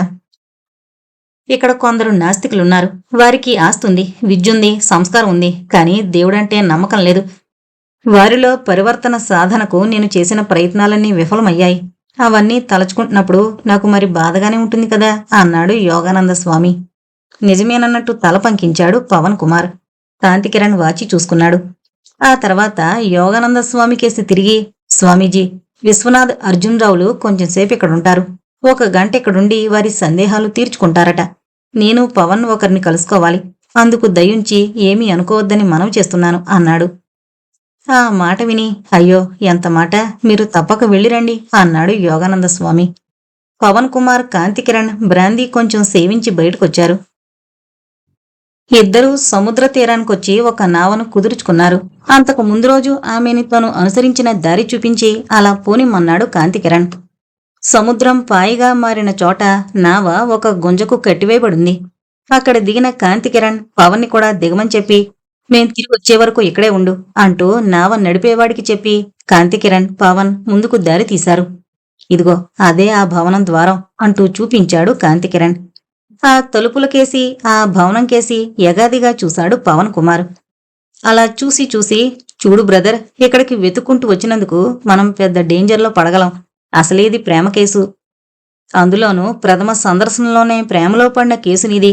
మగవాడి వెంట ఆడపిల్ల పడి ప్రేమ గీతాలు పాడితే అంత ప్రమాదం లేదు, కానీ మగవాడు ఆడపిల్ల చుట్టూ తిరగాలంటే మటుకు డేంజరున్నరా అని నా అభిప్రాయం అన్నాడు. డేంజరు లేదు, డేంజరున్నరా లేదు అంటూ నవ్వి, మన యోగానంద స్వామివారు సెలవిచ్చిన పరమ నాస్తికాగ్రేసర కుటుంబం పినాకపాణి అతని కూతురు అయ్యుండొచ్చా అని అడిగాడు కాంతికిరణ్. అయ్యుండొచ్చు. ఇప్పుడేం చేద్దాం? తలుపు దాకా వచ్చి లోపలికి పోకుండా ఎలా ఉంటాం అంటూ ఇనుప తలుపు తోసి లోపలికి ప్రవేశించాడు. అతని వెనకే పవన్ కుమార్ వచ్చాడు. ఇద్దరూ కోటలాంటి ఆ భవనంలోకి కాలిబాటనే నడుస్తూ బయలుదేరారు. ఆ భవంతి దగ్గర కూర్చారు. వరండాలో ఒక యువతి కూర్చుని మిషన్ కుడుతోంది. అదిగో ఆ అమ్మాయే చూడు అంటూ చూపించాడు కాంతికిరణ్. ఇద్దరూ ఒక గన్నేరు చెట్టు చాటుగా నిలబడి ఆమెని చూశారు. అబ్బా, వెరీ వెరీ బ్యూటిఫుల్ గర్ల్ అన్నాడు పవన్ ఆమె అందానికి ముగ్ధుడయ్యి. ఇంతలో మిషన్ కుట్టడం ఆపి ఆమె లేచింది. లోపలికి వెళ్లి గింజలు తెచ్చి అక్కడున్న పౌరాల ముందు చల్లింది. ఆ పౌరాలు గింజలు ఏరుకుని తింటున్నాయి. మళ్లీ వచ్చి మిషన్ ముందు కూర్చుంది. ఆమెకు ఏం తీయని తలపులు ముసిరాయో, పెదవులు చిరునవ్వుతో మెరిశాయి. మెల్లగా ఏదో పాటకూని రాగం తీయసాగింది. క్రమంగా ఆ రాగం తారాస్థాయిని అందుకుంది. అది ఏదో మలయాళం పాటలా ఉందిరా కిరణ్, ఎంత చక్కని కంఠం, కోకిల కూడా ఇంత గొప్పగా పాడలేదు. మనం ఇలా చాటుగా నిలబడి ఆమెను చూస్తూ పాటలు వినే కంటే ఆమె తండ్రిని కలుసుకోవడమే మంచిది. మనం ఇలా ఇక్కడ నిలబడితే ఎవరైనా చూస్తే దొంగలు అనుకోగలరు. మనం వెళ్ళి తప్పకుండా ఆ అమ్మాయినైనా కలుసుకోవాలి. లేదా చూసావు కనుక అంతటితో తృప్తిపడి వెనక్కైనా వెళ్ళిపోవాలి అన్నాడు పవన్ ఖచ్చితంగా. ముందుకు వెళ్ళి ఏమని సాకు చెప్పాలంటావు అడిగాడు కాంతికిరణ్. పవన్ కుమార్ దానికేదో జవాబు చెప్పేలోగానే ఆ యువతి లోపలికి వెళ్ళిపోయింది. అంతవరకు గన్నేరు చెట్టు దగ్గర నిలబడిన వారు ముందుకు వెళ్లి కిటికీ దగ్గర నిలబడ్డారు. ఇంతలో వెనక నుంచి ఎవరు మీరు, ఇక్కడికి ఎందుకొచ్చారు అంటూ కంగున వినిపించింది. గంభీరమైన ఆ కంఠస్వరం విని ఉలిక్కిపడ్డారిద్దరు. మరుక్షణంలో 60 సంవత్సరాల వ్యక్తి, దృఢకాయుడు, బలిష్ఠుడు గదిలోంచి బయటకొచ్చాడు. ఆయన ముఖంలో రాజటీవీ ద్యోతికమవుతోంది. మంచి వర్చస్సు గల ముఖం, పెద్ద కళ్ళు, విశాలమైన నుదురు, కోరమీసాలు గల ఆ వ్యక్తిని చూడగానే మేము పినాకపాణిగారిని చూడ్డానికొచ్చాం అన్నాడు పవన్ కుమార్. పినాకపాణి నేనే, నాతో మీకేం పని అని అడిగాడు తీవ్రంగా. మిమ్మల్ని చూద్దామనొచ్చాం. చూడ్డానికొచ్చిన వారితో ఇలా పరుషంగా మాట్లాడకూడదు. అది మీ వంటి పెద్దలకు ధర్మం కాదు. మిమ్మల్ని గురించి ఊళ్ళో విని మిమ్మల్ని చూద్దామనొచ్చాం అన్నాడు కాంతికిరణ్. ఊళ్ళో విన్నారా? ఈ మైలాలోనేనా విన్నది? మా తాత ముత్తాతలు ఈ దేశాన్ని పరిపాలించిన రోజుల్లో మహారాజుకు సేనానాయకులుగా ఉండేవారు. మేము తిని వదిలిన ఎంగిలి మెతుకులు కూడా తినడానికి అర్హత లేని గ్రామస్తులు వీళ్ళు నన్ను గురించి మీకు మంచిగా ఎవరూ చెప్పరే. మేము వాళ్లతో గాని ఇతరులతో గాని మాట్లాడాం. ఈ గ్రామంలో ఒక ఆశ్రమం ఉంది, అక్కడ కూడా వెళ్లారా అని అడిగాడు పినాకపాణి. వెళ్ళాం. ఆ స్వామిగారిని ఈ ఊళ్ళో గొప్పవారెవరు అని అడిగితే మీ పేరు చెప్పారు అన్నాడు కాంతికిరణ్. ఆ మాట వింటూనే ఉగ్రుడైపోయాడు పినాకపాణి. అయితే తక్షణం మీరు వెళ్ళిపోండి. ఆ స్వామికి నాకు బొత్తిగా పడదు. స్వామి అనే పవిత్రమైన పేరుకు కళంకం తెచ్చే ఆ దొంగ స్వాముల వారు నన్ను గొప్పవాణ్ణని చెప్పాడా? అది శుద్ధబద్ధం. నన్ను గురించి అసలు నీచంగా మాట్లాడే పాషాండు వాడే. వాడు పంపిన గూఢచారులా మీరు? వాడి మాటలు నమ్మి నన్ను చూడ్డానికొచ్చారా? ఛీ, సిగ్గులేదు అని అడిగాడు ఆపాదమస్తకం ఆగ్రహంతో ఊగిపోతూ. కాంతికిరణ్, పవన్ కుమార్ ఇద్దరూ ఆ మాటకి విస్తుబోయి చూశారు. అయితే ఓర్పుగానే జవాబిచ్చారు. చదువు, సంస్కారం ఉన్న కుటుంబంలో పుట్టినవారు కనుక. పినాకపాణిగారు, మీరు పొరబడుతున్నారు. మేం చెప్పేది వినకుండా తొందరపడుతున్నారు. యోగానంద స్వామి నన్ను చూడ్డానికి నా ఓడ కలహంస దగ్గరకొచ్చాడు. అందుకు ప్రతిగా ఆయన నిజంగా సజ్జనుడని, భక్తాగ్రణ్యుడని, పూజనీయుడని భావించి ఒకసారి ఆయన ఆశ్రమానికి చూడ్డానికి వెళ్ళాం. అంతకు మించి ఆయనను గురించి మాకేమీ తెలీదు. ఆశ్రమంలో మిగిలిన 2 స్నేహితుల్ని వదిలి ఇక్కడికొచ్చాం చూద్దామని. మేం గూఢచారులం కాము, దుర్మార్గులం కాము. ఆ స్వామి మిమ్మల్ని గురించి చెడ్డగా ఏం చెప్పలేదు. ఒకవేళ చెప్పినా మీరెవరో తెలుసుకోకుండా, చూడకుండా, మాట్లాడకుండా అలా ఏది చెబితే అది వినేవాళ్ళం కాము. అంత మూర్ఖులం కూడా కాము అన్నాడు పవన్ ఉద్రేకంగా. పినాకపాణి ఆ మాటలు వింటూ శాంతించాడు. సరే, మీ మాటలు నమ్మాను. ఆ స్వామి పేరు వింటేనే నాకు అరికాలమంట నెతికెక్కుతుంది. మమ్మల్ని గురించి ఈ ప్రాంతానికి ఎవరొచ్చినా దుష్ప్రచారం చేసేది వాడే. రండి లోపలకు అంటూ ఆహ్వానించాడు. కాంతికిరణ్, పవన్ కుమార్ ఆయన వెంట ఆ ఇంటి హాల్లోకి వెళ్లారు. అక్కడ కుర్చీలు వేసున్నాయి. కూర్చోండి అంటూ కుర్చీలు చూపించి పూర్ణ అంటూ పిలిచాడు పినాకపాణి. 20 ఏళ్ల యువతి పూర్ణ వెంటనే లోపలుంచొచ్చి గుమ్మం దగ్గర నిలబడింది. కాఫీ తీసుకురా. సాగరి ఎక్కడికి వెళ్ళింది? ఎంతవరకు ఇక్కడే ఉంది కదా. ఇంతలోనే ఎక్కడికి వెళ్ళింది? వెళ్ళి పిలుచుకురా, ఫ్రెండ్స్ వచ్చారని చెప్పు అన్నాడు పినాకపాణి. పూర్ణ 5 నిమిషాల్లో కాఫీ తెచ్చి వారి ముందుంచింది. మీరు కాఫీ తాగుతూ ఉండండి, నేనే వెళ్ళి మా సాగరికను పిలుచుకొస్తాను. సముద్ర తీరానికి వెళ్ళిందేమో. 1 నిమిషం కాలు నిలవకుండా ఆకాశంలో విహంగల్లా విహరిస్తూ ఉంటుంది అంటూ పినాకపాణి నవ్వుతూ బయటికి వెళ్ళాడు. మిత్రులిద్దరూ హాల్లో ఒక పక్కనే ఉన్న పుస్తకాల ర్యాకులోని పుస్తకాలపై తమ దృష్టి సారించారు. షేక్స్పియర్, సోమర్సెట్ మామ్, సంస్కృత గ్రంథాలు, మలయాళ గ్రంథాలు, సుబ్రహ్మణ్య భారతీ గేయాలు, భారత భాగవత రామాయణ గ్రంథాలు ఉన్నాయి. ఈయన బాగా చదువుకున్నవాడు, కేవలం రైతు మాత్రమే కాదు అన్నాడు పవన్ కుమార్.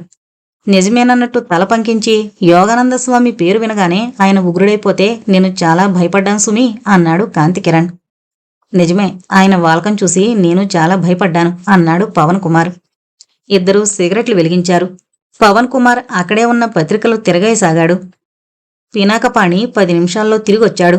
ఆయన వెనకే ఆయన పుత్రికా రత్నం ఉంది.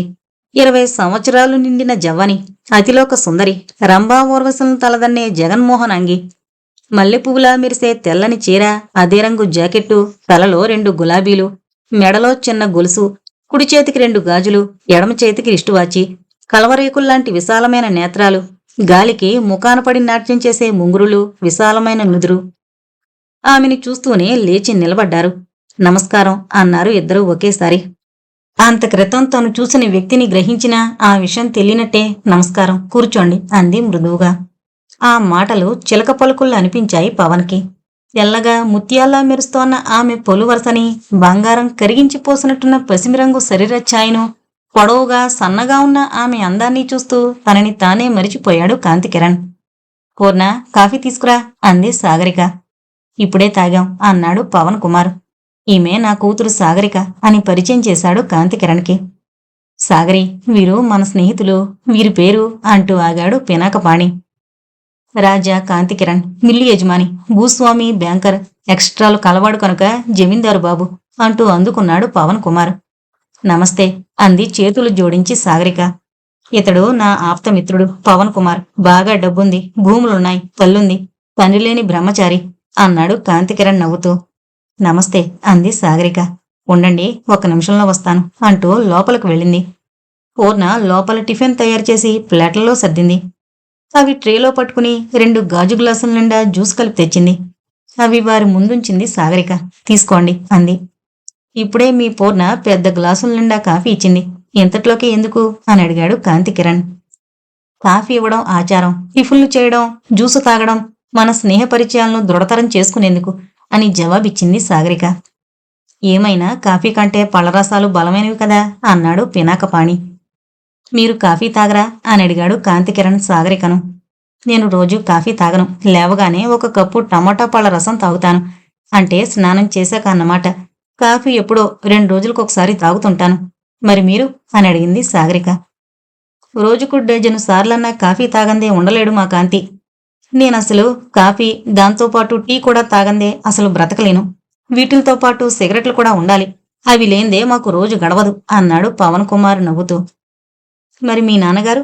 ఆయన పాలు లేకపోతే మజ్జిగ మాత్రమే తాగుతారు. అయితే మా ఇల్లు ఇక్కడ ఉన్నట్టు మీకెవరు చెప్పారు, ఎలా తెలిసింది అని అడిగింది సాగరిక. ఆ ప్రశ్నకి వెంటనే జవాబు చెప్పలేదు కాంతికిరణ్. తను కిందటి రోజున ఆమెని అనుసరించొచ్చినట్టు చెప్పడానికి భయపడ్డాడు కాంతికిరణ్. ఆ విషయాలేం నువ్వు అడక్కు, ఆ దొంగస్వామి ఏదో అన్నాడట, నేను తొందరపాటుతో కాస్త పరుషంగా మాట్లాడాను. ఏం కిరణ్ బాబు, నా మాటకు బాధపడ్డారా? ఇలాంటివి క్షమించడం మర్చిపోవడం కూడా అవసరం, ఏమంటావు సాగరి అన్నాడు పినాకపాణి. ఫర్గెట్ అండ్ ఫర్గివ్ అంది సాగరిక. ఇక్కడ మీకు సరిగ్గా గాలి ఉండదు, చెమట పడుతోంది, ఆరుబయట కూర్చున్నాం, చల్లగాలి వేస్తుంది అంది సాగరిక. పవన్ వెంటనే లేచాడు. అతనికి కాంతికిరణ్కి కుర్చీలు తీసుకుని బయటకొచ్చాడు పినాకపాణి. సాగరిక తన కుర్చీ తీసుకుని యువతలకొచ్చింది. కుర్చీలు తీసుకురావడంలో ఆమె తలలో గులాబీ పువ్వు కింద పడిపోయింది. దాన్ని కాంతికిరణ్ అందుకున్నాడు. ఈ పువ్వు నేను తీసుకోవచ్చా అని అడిగాడు నవ్వుతూ. అతనికేసి ఒకసారి ఓరగా చూసింది సాగరిక. తీసుకోండి అంది అతి మెల్లగా. అదేదో మహాప్రసాదంలా అందుకున్నాడు. కళ్ళకద్దుకుని జేబులో పెట్టుకున్నాడు. అదేమన్నా దేవి ప్రసాదమా కళ్ళకద్దుకుంటున్నారు అని అడిగింది సాగరిక. ప్రసాదం కన్నా పవిత్రమైంది అన్నాడు కాంతికిరణ్. అంతా ఆరుబయట కూర్చున్నారు. సాగరిక తండ్రి కుర్చీ దగ్గర ఒక ముక్కాల పీట మీద కూర్చుంది. ఇంతకీ నేనడిగిన ప్రశ్నకు జవాబు చెప్పారు కాదు, మా ఇంటిని గురించి, మా గురించి మీకు చెప్పిందెవరు అని అడిగింది సాగరిక. జ్వాలాసింగ్, నా ఓడ కెప్టెన్. నావలో వెళుతుండగా మిమ్మల్ని చూసిన తర్వాత జ్వాలాసింగ్ ఈ ప్రాంతం వాడే కదా అని అడిగానతన్ని. నిజం చెప్పాలంటే యోగానందిని నేను ఏమీ అడగనేలేదు. జ్వాలాసింగ్ ఈ గ్రామంలోనే ఉండేవాడు. అతని తండ్రి మా తోటలో పనిచేస్తుండేవాడు. మాకు పనివాళ్ల మధ్య ఒక ఒప్పందం ఉందసలు. అది తరతరాలుగా వచ్చేదే. జ్వాలాసింగ్ తాత ముత్తాతలు కూడా మా పొలంలో రైతులే. జ్వాలాసింగ్ తండ్రి మరణించిన తర్వాత న్యాయంగా మా దగ్గరే పనిచేయాలి. కాని చిన్నప్పుడే పారిపోయి ఓడలో చేరాడు. చట్ట ప్రకారం అతని మీద మాకు అధికారం ఉంది. అయినా వదిలేశాం అన్నాడు పినాకపాణి. మీకు దేవుడంటే నమ్మకం ఉందా అని అడిగింది సాగరిక పవన్ కుమార్నుద్దేశించి. నాకు దేవుళ్ళంటే నమ్మకం లేదు. మా అమ్మ పూజాగృహంలో కూర్చుని పూజలు చేస్తుండేది. నన్ను రోజు పంచాక్షరి 108 సార్లు జపించమనేది. ఆవిడ మాట కాదనలేక అష్టోత్తరం చదివి ప్రసాదం పుచ్చుకుని పారిపోయేవాణ్ణి. పాపకర్మల జోలికి పోకుండా మనసు నిర్మలంగా ఉంచుకుంటే చాలు. నదుల్లో స్నానాలు, పూజలు, అభిషేకాలు నమ్మకం ఉన్నవాళ్ళు ఎలాగో చేస్తూనే ఉంటారు. దేవుడు ఉన్నాడా అంటే పెద్ద రీసెర్చి వర్క్ చేసిన వాళ్ళ ఉన్నాడని ఘంటాపదంగా చెప్పలేను. అలా అని లేడని చెప్పలేను. క్రమం తప్పకుండా డైలీ గుళ్ళోకి వెళ్లడం, ప్రదక్షిణాలు చేయడం అంటే మటుకు నాకు చాలా చిరాకు అన్నాడు పవన్. నిజం చెప్పాలంటే చిన్నప్పటి నుంచి నేను కసరత్తు చేసిన వాణ్ణి. ఆంజనేయుని పటం ముందు పెట్టుకునేవాణ్ణి. అయితే ఆయనలా బ్రహ్మచర్యాన్ని పాటించానని మటుకు అబద్ధవాణ్ణు. బ్రహ్మచారినే గాని అంత పవిత్ర జీవితం గడపలేదు అని జవాబిచ్చాడు కాంతికిరణ్. మీ అమ్మగారంటే మీకు భయం కొద్దీ దేవుడికి దండం పెడతారు అంతేగా అంది సాగరిక పవన్ని చూసి. అంతే. ఇప్పటికీ ఆమె ఏ పని లేకుండా, పెళ్లి గిళ్ళి లేకుండా ఎన్నాళ్ళిలా జీవితం వ్యర్థం చేసుకుంటావురా అని గట్టిగా కసిరితే చిన్నబుచ్చుకుంటాను. మళ్ళీ తనే వచ్చి బొజ్జగించి ఓ 25 రూపాయలిచ్చి ఓ ఏదన్నా కొనుక్కో అంటుంది అన్నాడు పవన్. సాగరిక ఆ మాటకు కిలకిలా నవ్వింది. నాకూడా అలాంటి అమ్ముంటే ఎంత బావుండు అంది సాగరిక. ఆ క్షణంలో చనిపోయిన నీహారికను అందరూ చూడకపోయినా ఆమె పేరు గుర్తు చేసుకున్నారు. సాగరిక కళ్ళు చెమ్మగెలడం స్పష్టంగా గ్రహించారు అంతా. ఊరుకో సాగరి, మనసు బాధ పెట్టుకోకు అన్నాడు పినాకపాణి. తల్లే కాదు, తండ్రి లేకపోయినా అంతే. నేను తల్లి తండ్రి కూడా లేని నిర్భాగ్యుణ్ణి అన్నాడు కాంతికిరణ్. సాగరి పసితనంలోనే తల్లి చనిపోయింది. అప్పటినుంచి నేను ఈ పిల్లని అతి కష్టపడి పెంచాను. నా కళ్ళకి ఇప్పటికీ సాగరి పసిదే. నా భార్య చాలా దైవభక్తురాలు. ఆమె మీ తెలుగు బిడ్డ. నేను ఆమె మతాన్ని కాదనలేదు. అయితే నా మతం వేరు. నేను సమస్త జగదాధారమైన ప్రకృతిని, ఆ ప్రకృతి కారణమైన పృథ్వీ, జల, వాయు, ఆకాశ తేజాల్నే ఆరాధిస్తాను. లోకానికి వెలుగునిచ్చే సూర్యుడే నా దైవం. వర్షాన్నిచ్చే వరుణుని, చల్లదనమిచ్చే చంద్రుణ్ణి, గాలిని ప్రసాదించే వాయుదేవుని కొలుస్తాను. నేను విగ్రహారాధనకు విముకుణ్ణి. కాని ఆరాధించే వారిని నిరసించను, నిందించను. నా భార్య శివభక్తి పర్రాలు. అలాగే సాగరికకు కూడా శివుడంటే చాలా భక్తి. కళాశాలలో చదివింది. క్రైస్తవ మతాన్ని కూడా అభిమానిస్తుంది. యేసుక్రీస్తు ఫోటో కూడా తన రూంలో పెట్టుకుంది అన్నాడు పినాకపాణి. నాన్న, ఊరికే చెప్పి వారికి బోరు కొట్టిస్తున్నావు అంది సాగరి. ఇంకా నయం, ఉత్సాహంగా ఉంది ఆయన చెప్పేది వింటూ ఉంటే.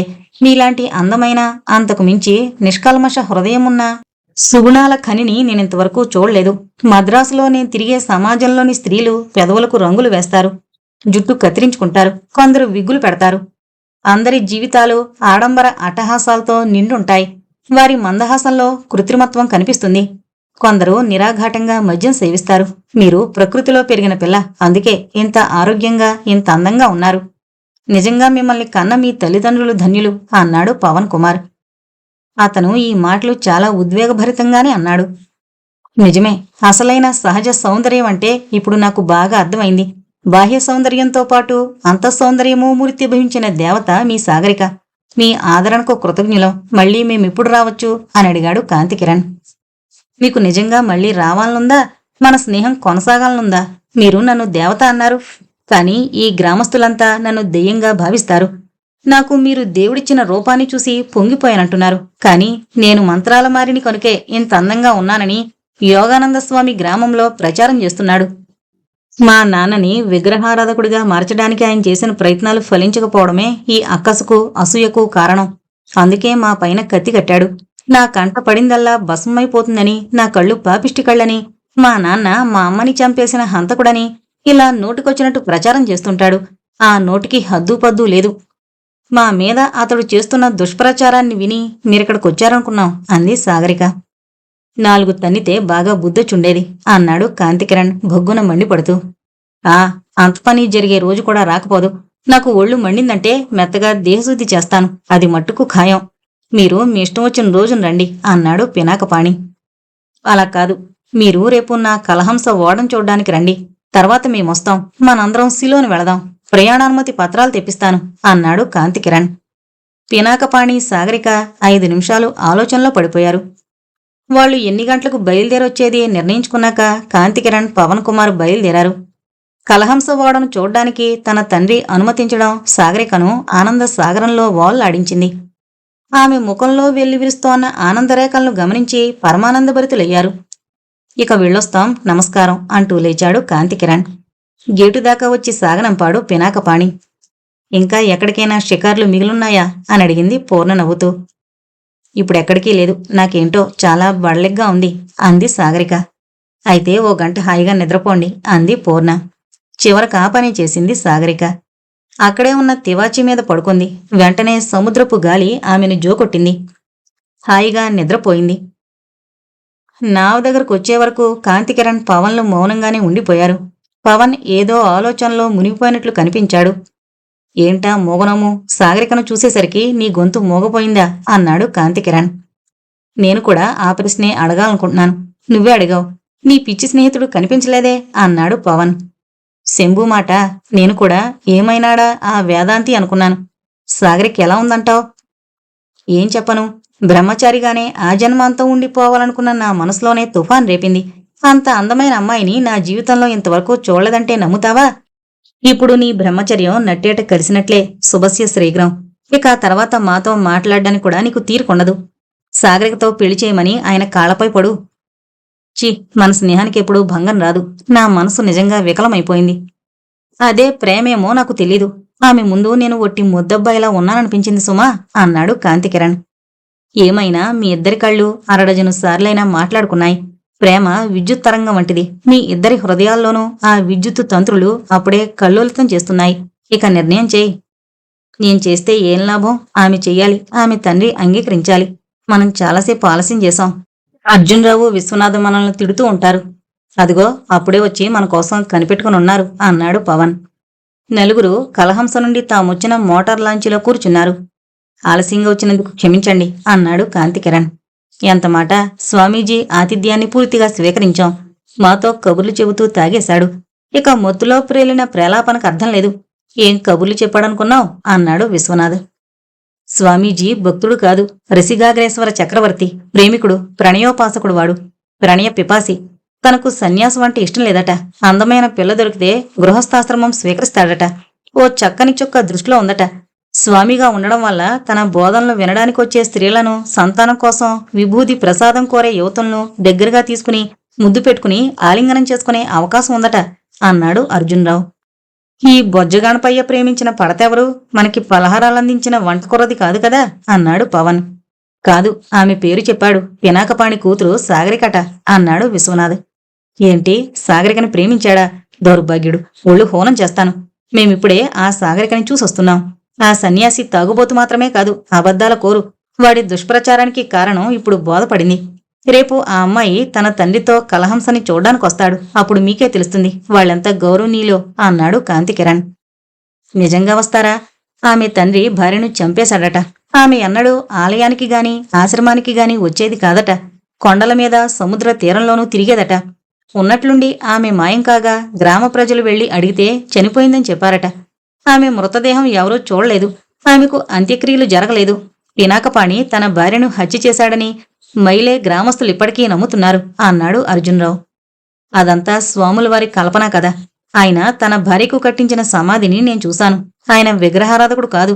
ఆయన మత విశ్వాసం వేరు. మతం విషయంలో ఆయన తన పూర్వల పందానే అనుసరించాడు.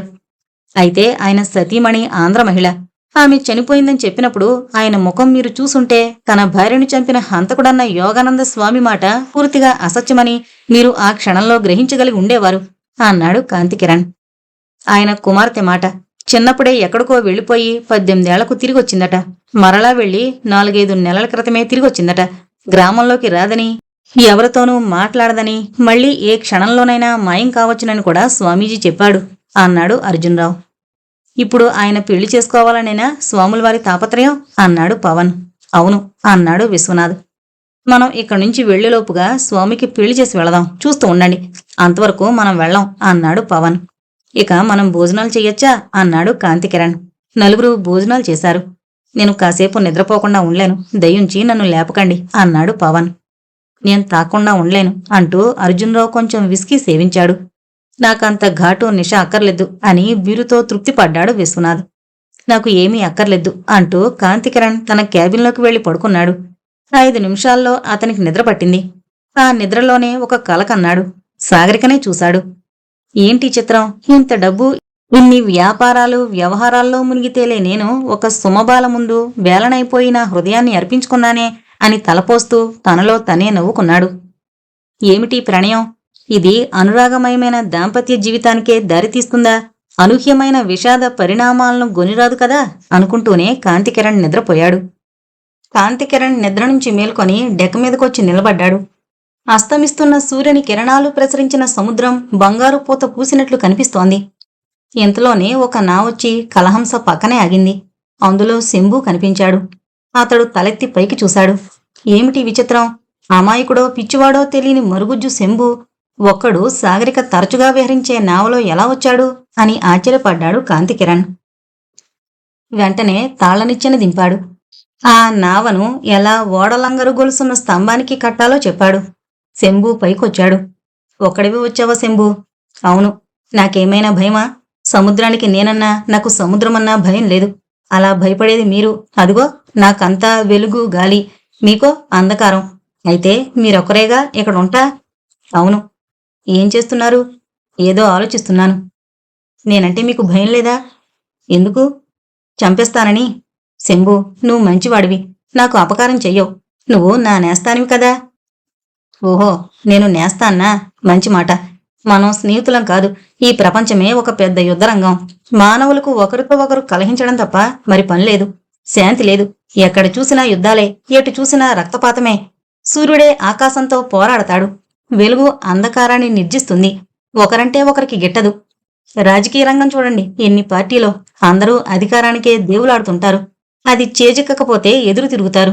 ఉద్యమాలు, ఆందోళనలు, సత్యాగ్రహాలు, సమ్మెలు. నిజం. ఇదంతా నీకెవరు చెప్పారు? ఎవరు? మా తోటలోని గులాబీ పువ్వు సాగరిక. సాగరిక? అవును. నీహారిక నన్ను పెంచింది. సాగరిక చదువు చెప్పించింది. శంభు, ఇంతకు ఇక్కడికి నువ్వెందుకొచ్చినట్టు? ఎందుకా? పనిమీదే వచ్చాను. కాని మరచిపోయాను. జ్ఞాపకం వచ్చింది. మీరెందుకొచ్చారు? మీ రాకతో ఇక్కడ ఎన్ని మార్పులు సంభవించాయో గ్రహించారా? ఎందరి మనసులు క్షోభిస్తున్నాయో ఊహించారా? మీరు సాగరిక స్నేహం కోరారు, కాని నా స్నేహం కోరలేదు. మీరు బాగా డబ్బున్న వాళ్ళు, గొప్పవారు. మీరు ఉదారంగా ప్రవర్తించలేరా? ఏమి? ఎందుకు ప్రవర్తించలేను? అయితే ఇక్కడి నుంచి వెంటనే మీరు వెళ్ళిపోండి. అప్పుడు గాని నాకు మనశ్శాంతి కలగదు.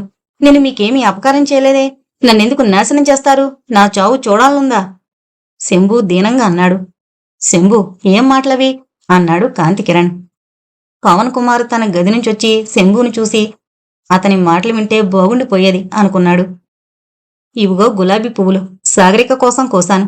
ఈ పువ్వులెంత అందంగా ఉన్నాయో సాగరిక భావాలు కూడా అంత అందంగా ఉంటాయి. ఈ పూలు మీకిస్తాను. నలిపివేయకండి. నేను వెళ్ళాలి.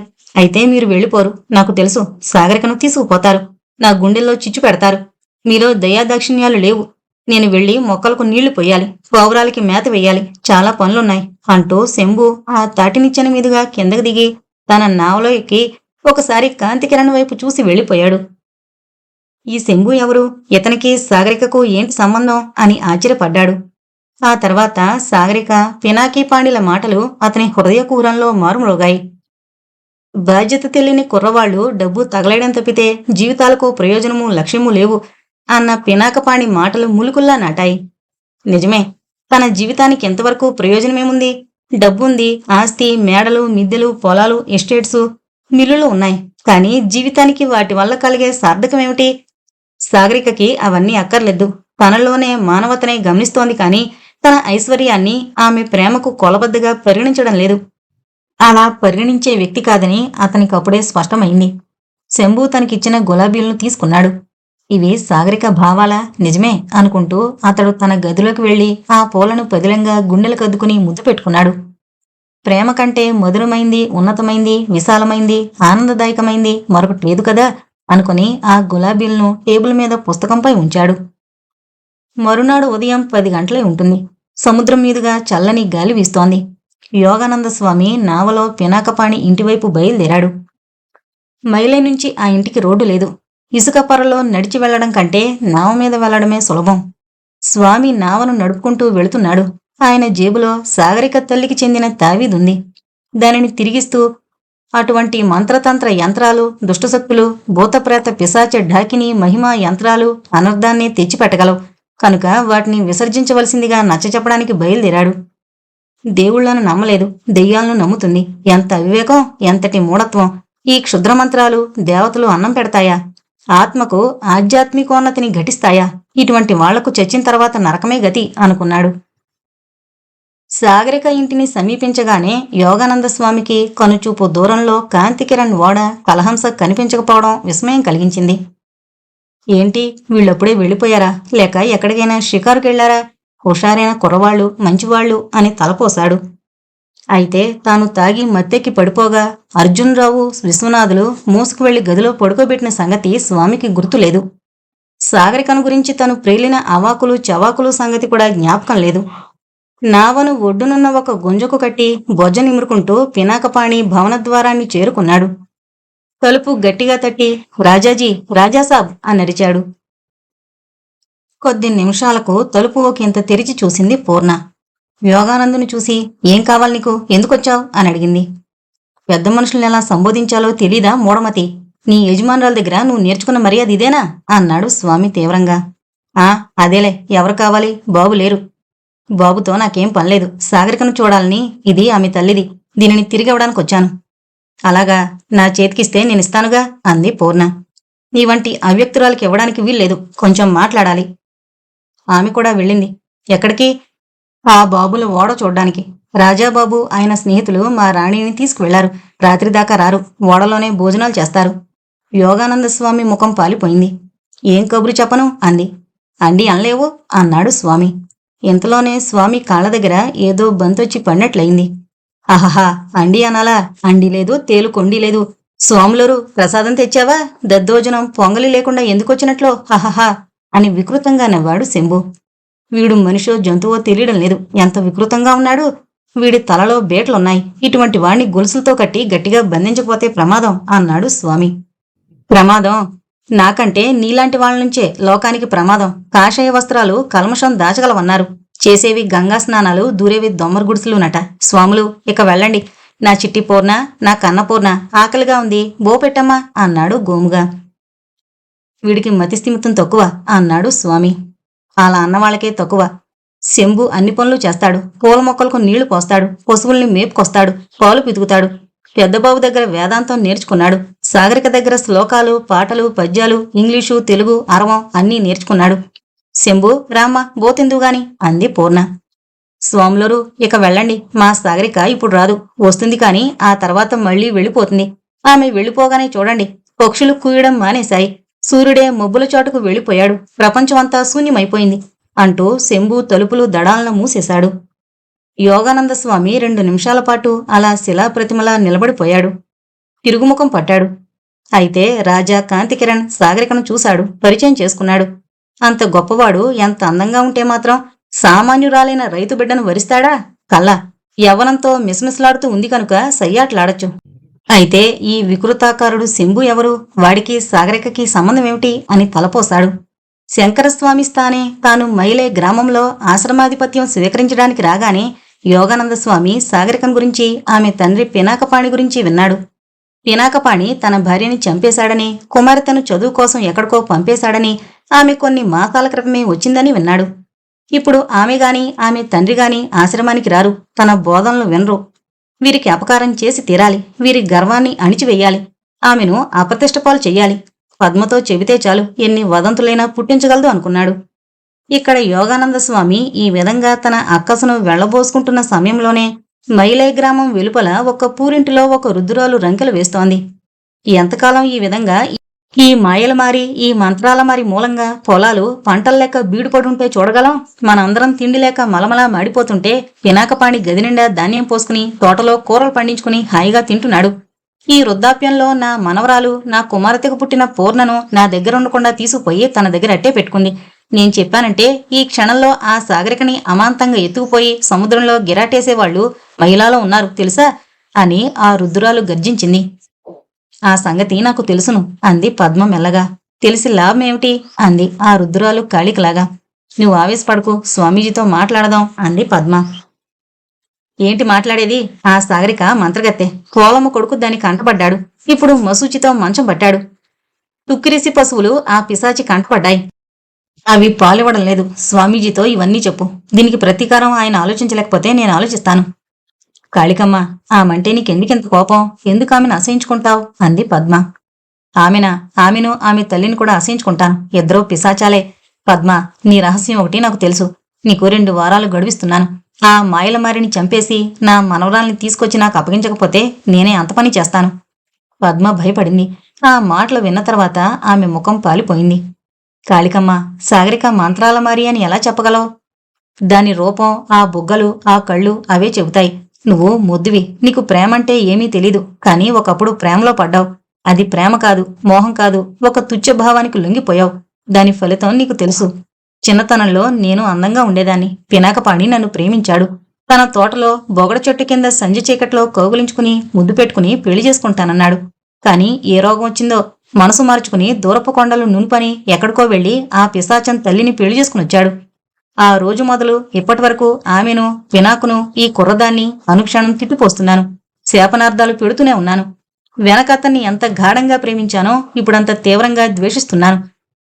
చివరకు నాకిష్టం లేని దౌర్భాగ్యుడిని పెళ్ళాడాను. అతడిని కూడా ఇప్పటికీ తిడుతూనే ఉన్నాను. నా పూర్ణ నా దగ్గరకు రావాలి. అక్కడ ఒక క్షణం కూడా ఉండకూడదు. ఆ పిశాచిని నాశనం చెయ్యాలి. ఏమైనా అటువంటివి యోగానంద స్వామి వల్లనే సాధ్యపడుతుంది. సరే, వెళ్ళి స్వాముల వారితో చెప్పు. ఆయన ఏ చర్య తీసుకోకపోయినా, ఆయన తీసుకునే చర్యలు విఫలమైనా నేను పూనుకుంటాను అంది కాళిక. పద్మ తిరిగి ఆశ్రమానికొచ్చింది. ఏ కారణం వల్లనో ఆమె మనసు వికలమైపోయింది. ఏం జ్ఞాపకం వచ్చిందో వలవలా ఏడ్చింది. జుట్టు పీక్కుంది. తలను గోడ కొట్టుకుంది. చి, పాడు బ్రతుకు అనుకుంది. కన్నీరు తుడుచుకుంది. వంటగదిలోకి వెళ్ళింది. భక్తాగ్రణ్యుడు యోగానంద స్వామి కోసం పలహారాలు తయారు చేయడానికి ఉపక్రమించింది. కలహంస ఓడలోనికి సాగరిక తన తండ్రితో రాగానే కాంతికిరణ్, పవన్ కుమార్, అర్జున్రావు, విశ్వనాథ్ స్వాగతమిచ్చారు. ఆ సౌందర్యమూర్తిని చూడగానే అర్జున్రావు, విశ్వనాథులకు నోటమాట రాలేదు. స్వాగతం చెప్పడానికి గొంతు పెగల్లేదు. తమ జీవితంలో ఇంతటి రూపవతిని ఎన్నడూ చూసి ఉండలేదు అనుకున్నారు. మీకు స్వాగతమివ్వడానికి ఇక్కడ ఆడవాళ్లు లేనందుకు బాధపడుతున్నాం అన్నాడు కాంతికిరణ్. ఆడవాళ్ళెందుకు నాకు స్వాగతమియ్యడానికి? నేను మహారాణినా అంది సాగరిక కిలకిలా నవ్వుతూ. మీతో సరదాగా కబుర్లు చెప్పడానికి అన్నాడు పవన్ కుమార్. మనం అందరం సరదాగా కబుర్లు చెప్పుకోవచ్చు. నీ నౌక కలహంస పేరుకు తగినట్లే ఎంత చక్కగా ఉంది అంది సాగరిక. క్యాబిన్లకు ఆనుకునున్న హాల్లోనికి వెళ్లారు. అందరూ కూర్చున్నారు. విశ్వనాథ్ ఫ్రెంచ్ భాషలో, ఆహా, దివి నుండి భూకి దిగి వచ్చిన దేవతలా ఉంది అన్నాడు. అంత అందంగా ఉన్నానా? నాకు ఫ్రెంచ్ భాష రాదనుకున్నారా? నా చదువు సగం పుదుచ్చేరిలోని ఫ్రెంచ్ కాన్వెంట్లోనే జరిగింది అంది నవ్వుతూ. అందరూ పలహారాలు సేవించి కాఫీ తాగారు. కలహంస బయలుదేరింది. నౌక కెరటాలను చీల్చుకుని ముందుకు పోతుంటే సాగరిక సంతోషం భరించలేక, ఆహా, ఎంత అద్భుతంగా ఉంది అంది. నిష్కల్మషమైన ఆమె హృదయం అలా సంతోషం పరవళ్లు తొక్కుతూ ఉండడాన్ని గమనించిన కాంతికిరణ్ ఏదో స్వప్నలోకంలో విహరిస్తున్నట్లు కనిపించాడు. పినాకపాణి తన ముభావాన్ని వదిలేశాడు. తను చూసిన దేశాల గురించి ఎన్నో సంగతులు చెప్పాడు. చమత్కారంగా మాట్లాడాడు. ఆయన వారి హాస్యపు పలుకులకు హహహా అని నవ్వుతుంటే యోగానంద స్వామి ఆయనను, ఆయన కుమార్తె గురించి చెప్పిందంతా అబద్ధమేనని అర్జున్రావు, విశ్వనాథులకు తట్టింది. అమాయకంగా నవ్వుతూ కబుర్లు చెబుతోన్న సాగరికను చూస్తూ నలుగురు మిత్రులు ఆనందంతో ఉప్పొంగిపోయారు. సాగరిక పెద్ద చదువు చదివి ఉద్యోగం చెయ్యాలని నేను ఆశించలేదు. మంచి నడవడిని అలవరుచుకోవాలని, శీలం, నీతి, నిజాయితీ, ధైర్యం, ఆత్మవిశ్వాసం, వినయ సౌజన్యాలు అలవరుచుకోవాలని మాత్రమే నేను ఆశించాను. బిఏ పాస్ అయింది. కానీ అంతకంటే ముఖ్యంగా పుదుచ్చేరి కాన్వెంట్లోనూ, ఆ తర్వాత మద్రాసులోనూ క్రమశిక్షణ అంటే ఏంటో తెలుసుకుంది. ప్రాణం పోయినా ఒప్పుకుంటుంది గాని అబద్ధమాడదు. ఆమె తల్లి ఎవరి దగ్గర చదువుకుందో ఆ ఉపాధ్యాయునే మద్రాసులో సాగరికకు చదువు చెప్పింది. ఆమె శ్రద్ధతో శిక్షణిచ్చింది. నా బంగారు తల్లికి అన్నాడు పినాకపాణి. సిగ్గుతో ముసిముసి నవ్వులు విరజిమ్ముతూ కూర్చున్న సాగరికను చూసి, ఆహా, ఎంత చక్కని చుక్క అనుకున్నాడు కాంతికిరణ్. ఆ తర్వాత శంభు ఎవరండి అని అడిగాడు. ఏమైంది? వాడు మా ఇంట్లోనే ఉంటాడు. పాపం, వికృతంగా పుట్టాడు. ఆ బుద్ధులు కూడా వికృతంగానే ఉంటాయి. చాలా కాలం క్రితం మాట. నేను, నా భార్య సముద్ర తీరంలో కూర్చున్నాం. ఎక్కడ్నుంచో ఒక సజ్జ నీటిలో తేలుతూ ఒడ్డుకు కొట్టుకునొచ్చింది. నా భార్య అందులో ఏముందో అని చూసింది. ఒక మగ శిశువు వికృతంగా కనిపించింది. గుండెల మీద కత్తితో పొడిచిన దెబ్బ కనిపించింది. ఆ గాయం ఇంకా పచ్చిగానే ఉంది. పడుకున్న ఆ శిశువును చూసి జాలిపడి నా భార్య ఇంటికి తీసుకొచ్చి పెంచింది. నా భార్యను వాడు పూజించేవాడు. అమ్మ అని పిలిచేవాడు. అన్ని పనులు చేసేవాడు. ఆమె నడిచే చోట పూలు జల్లేవాడు. ఇప్పుడు నా కుమార్తెంటే తగని ప్రేమ, అభిమానం మీరు చూసారా అన్నాడు పినాకపాణి. నిన్న నావల ఇక్కడికొచ్చాడు. నన్ను ఈ ప్రాంతం నుంచి వెళ్ళిపోమని బ్రతిమలాడాడు. పాపం కాలక్రమేణా వాడి బుద్ధి తినబడచ్చు. అన్ని విషయాలు నేర్చుకున్నాడు. కాని తిక్కశంకరయ్య ఎప్పుడు ఏ అఘాయిత్యం చేస్తాడో అని మా భయం అంది సాగరిక. ఆమెని పెళ్లి చేసుకోవాలి అనుకుంటున్న యోగానంద స్వామి మాట గుర్తుకొచ్చి అర్జున్రావు తనలో తనే నవ్వుకున్నాడు. తన గాడిద కాళ్ళం చూసి ఆమె అసహించుకుంటుందేమోనని బాధపడ్డాడు. బొజ్జు చూసుకుని ఛీ అనుకున్నాడు విశ్వనాథ్. కాంతికిరణ్ తన మనసంతా సాగరికపైనే ఉన్నా ఆమెతో కాక ఆమె తండ్రి పినాకపాణితోనే ఎక్కువగా మాట్లాడసాగాడు. పవన్ కూడా కాంతికిరణ్ దగ్గరే కూర్చున్నాడు. అర్జున్రావు విశ్వనాథులు సాగరికతో మాట్లాడుతున్నారు. విశ్వనాథ్ సినిమా గురించి, తారల గురించి చెబుతుంటే ఆమె శ్రద్ధగా వింటోంది. ఇంతలో సాగరిక, అర్జున్రావు, విశ్వనాథులు అక్కడికొచ్చారు. మీకు సంగీతం వచ్చా అంది సాగరిక పవన్ని చూసి. నేను పాడితే గడిదలు పరిగెత్తుకొస్తాయి, కాని కిరణ్ పాడతాడు, కథలు గేయాలు రాస్తాడు. ఆ మధ్య ఒక గేయాల సంపుటిని ప్రచురించి ఆ పుస్తకాలు ఎవరూ కొనక చిత్తు కాగితాల లెక్కన అమ్మేశాడు. చాలామందికి అడగకుండానే ఊరికే ఇచ్చాడు అన్నాడు పవన్. చిత్తు కాగితాల్లా కిలోల లెక్కకు అమ్మడం కంటే ఒక చోట నిలబడి దారిని వెళ్లే వాళ్ళందరికీ ఒక్కొక్కటి ఫ్రీగా ఇచ్చేసినా బాగుండేది. ఏది మీరు రాసిన ఒక గేయం పాడండి అంది సాగరిక నవ్వుతూ. పవన్ నన్ను చంపో, చూడు పాట పాడమంటోంది. గేయాలు నేను చిన్నప్పుడు రాశాను, అంత బాగాలేవు. ఉత్సాహం తప్పితే ఛందస్సు కూడా లేదు వాటికి. మీరు డిటెక్టివ్ నవలలు చదువుతారా అన్నాడు కాంతికిరణ్. మీరు పాట విషయం మరిపించాలని చూస్తున్నారు. నన్ను మీరు అనకండి, నేను చాలా చిన్నదాన్ని. చదువుతాను, కానీ సెక్స్ పత్రికలు చదవను. ఇప్పుడు ప్రతి చోట అవే ఎక్కువైపోయాయి. ఎప్పుడైనా త్రివేంద్రం వెళ్లి సినిమా చూస్తాం. నేను నాన్నాను. మంచి కథలు చదువుతాను. జీవిత చరిత్రలంటే నాకు బాగా ఇష్టం. మీకు హిందీ పాటలొచ్చా అని అడిగాడు పవన్. ఏవో 2-3 వచ్చు అంతే. అయితే ఒక పాట పాడండి అన్నాడు ఉత్సాహంగా కిరణ్. ఒక పాట పాడింది సాగరిక. నలుగురు చప్పట్లు కొట్టారు. అబ్బా వండర్ఫుల్గా పాడారు, అచ్చం లతా మంగేష్కర్లా అన్నాడు పవన్. ఒక్కొక్క గీతంలోని భావం మూడ్సు మార్చివేస్తుంది, ముఖ్యంగా ప్రేమగీతమైతే అన్నాడు కాంతికిరణ్. ప్రేమ, సంతోషం, విషాదం కూడా కలిగిస్తుందని పుస్తకాల్లో చదివాను.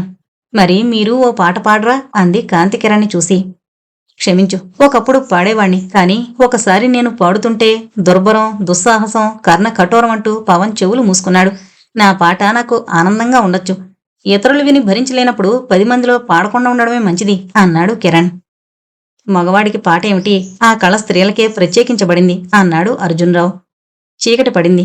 రాత్రి 8 గంటలయింది. కలహంస కన్యాకుమారి అగ్రం దాటి 40 మైళ్లు వెళ్లి తిరుగుముఖం పట్టింది. 8:30కు వారు భోజనం చేశారు. నాన్న, మనం వెళ్లేసరికి ఇంకా పొద్దుపోతే పూర్ణ, శంభులు ఏడుస్తూ కూర్చుంటారేమో అంది సాగరిక. అవునమ్మా, ఇంక వెళదాం అన్నాడు పినాకపాణి. క్యాబిన్లోకి తన హ్యాండ్ బ్యాగ్ తీసుకోవడానికి ఆమె వెళ్ళింది. కొన్ని యాపిల్స్ తీసుకువెళ్ళండి అంటూ కాంతికిరణ్ ఆ క్యాబిన్లోకే వెళ్లి ఒక చిన్న ప్లాస్టిక్ సజ్జలో డజను యాపిల్స్ పెట్టి ఆమెకు అందిస్తూ, తొలిసారిగా బీచ్లో కలుసుకుని పేరు చెప్పమని నిన్ను అడిగిన నా అవివేకాన్ని మన్నిస్తావా అన్నాడు. ఆమె తొట్రుపడి, నేను కూడా మోటుగానే సమాధానమిచ్చానుగా, అప్పుడు మనం అపరిచితులం అంది కొంటిగా చూస్తూ. పేరు తెలుసుకోవాలనే నిన్ను నేను వెంబడించాను. మీ తోటలో ప్రవేశించాను.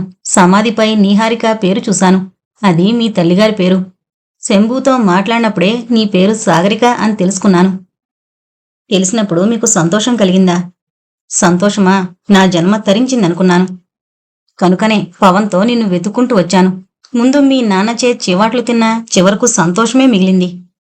ఏమో, మరి ఈవాళో రేపో వెళ్ళిపోతారు. అప్పుడు నన్ను, నా పేరును, మా ఊరును కూడా మరిచిపోతారు అంది నవ్వుతూ. నేనా? మనం చక్కని చుక్కను చూసినప్పుడు, ఒక భావగర్భితమైన పాట విన్నప్పుడు, ఒక రమణీయ స్థలాన్ని కన్నప్పుడు వాటిని ఆజన్మాంతం మురవగలమా? అలాగే ఇదీను అంటూ యువతలకొచ్చి డెక్క దగ్గరకు వెళ్ళాడు. ఆమె కూడా అతని వెనకనే వెళ్ళింది. జ్వాలాసింగ్, మోటారు లాంచి సిద్ధం చేయి అని కేకేశాడు కాంతికిరణ్. మీరన్న మాటల్లో నేనే దిగానే అంది సాగరిక. నీ మాట, నీ పాట, నీ రూపం నేను ఏనాటికి మరిచిపోలేను. అయితే పుదుచ్చేరిలో చదివానన్నావు, మీ అమ్మగారు అక్కడ ఉండేవారా? మా అమ్మ అక్కడ చదివింది. అది ఒక విషాదగాథ. ఆ తర్వాత మనం మరెప్పుడైనా కలుసుకుంటే చెబుతాను. ఏమైతేనేమి, ఆమె పుదుచ్చేరిలోనూ ఆ తర్వాత మద్రాసులోనూ చదువుకుంది. నాన్నగారు నన్ను కూడా ఆ 2 చోట్ల చదివించారు. ఇంతలో ఓడలోని స్టెవర్డ్ వచ్చి అందరికీ గోల్డ్ స్పాట్లు అందించాడు. ఆమె అది తాగుతూ చాలా బాగుంది అంది. ఇంతలో ఆమె తండ్రి పవన్, అర్జున్రావు, విశ్వనాథులు కూడా డ్రింక్స్ తాగుతూ డెక్క మీదకొచ్చారు. మేము రేపు చేపలు పట్టడానికి వెళుతున్నాం. మీ నాన్నగారొస్తారు, మరి మీరు? అన్నాడు పవన్. అది పురుషుల పని, స్త్రీలు రారు, రాకూడదు అంది సాగరిక. మరి చేపల కూర వండుకోరా? అది స్త్రీల పని, మగవాళ్లు వండలేరు, వండకూడదు. అమ్మడు, నువ్వు అమాయకురాలివి. ఆడవాళ్లు మగవాళ్లు కూడా చేయలేని చెయ్యరాని పనులు చేస్తున్నారు. స్త్రీలు వేటాడుతున్నారు, గుర్రపు స్వారీ చేస్తున్నారు, ఉద్యోగాలు చేస్తున్నారు, కుస్తీలు పడుతున్నారు అన్నాడు పవన్.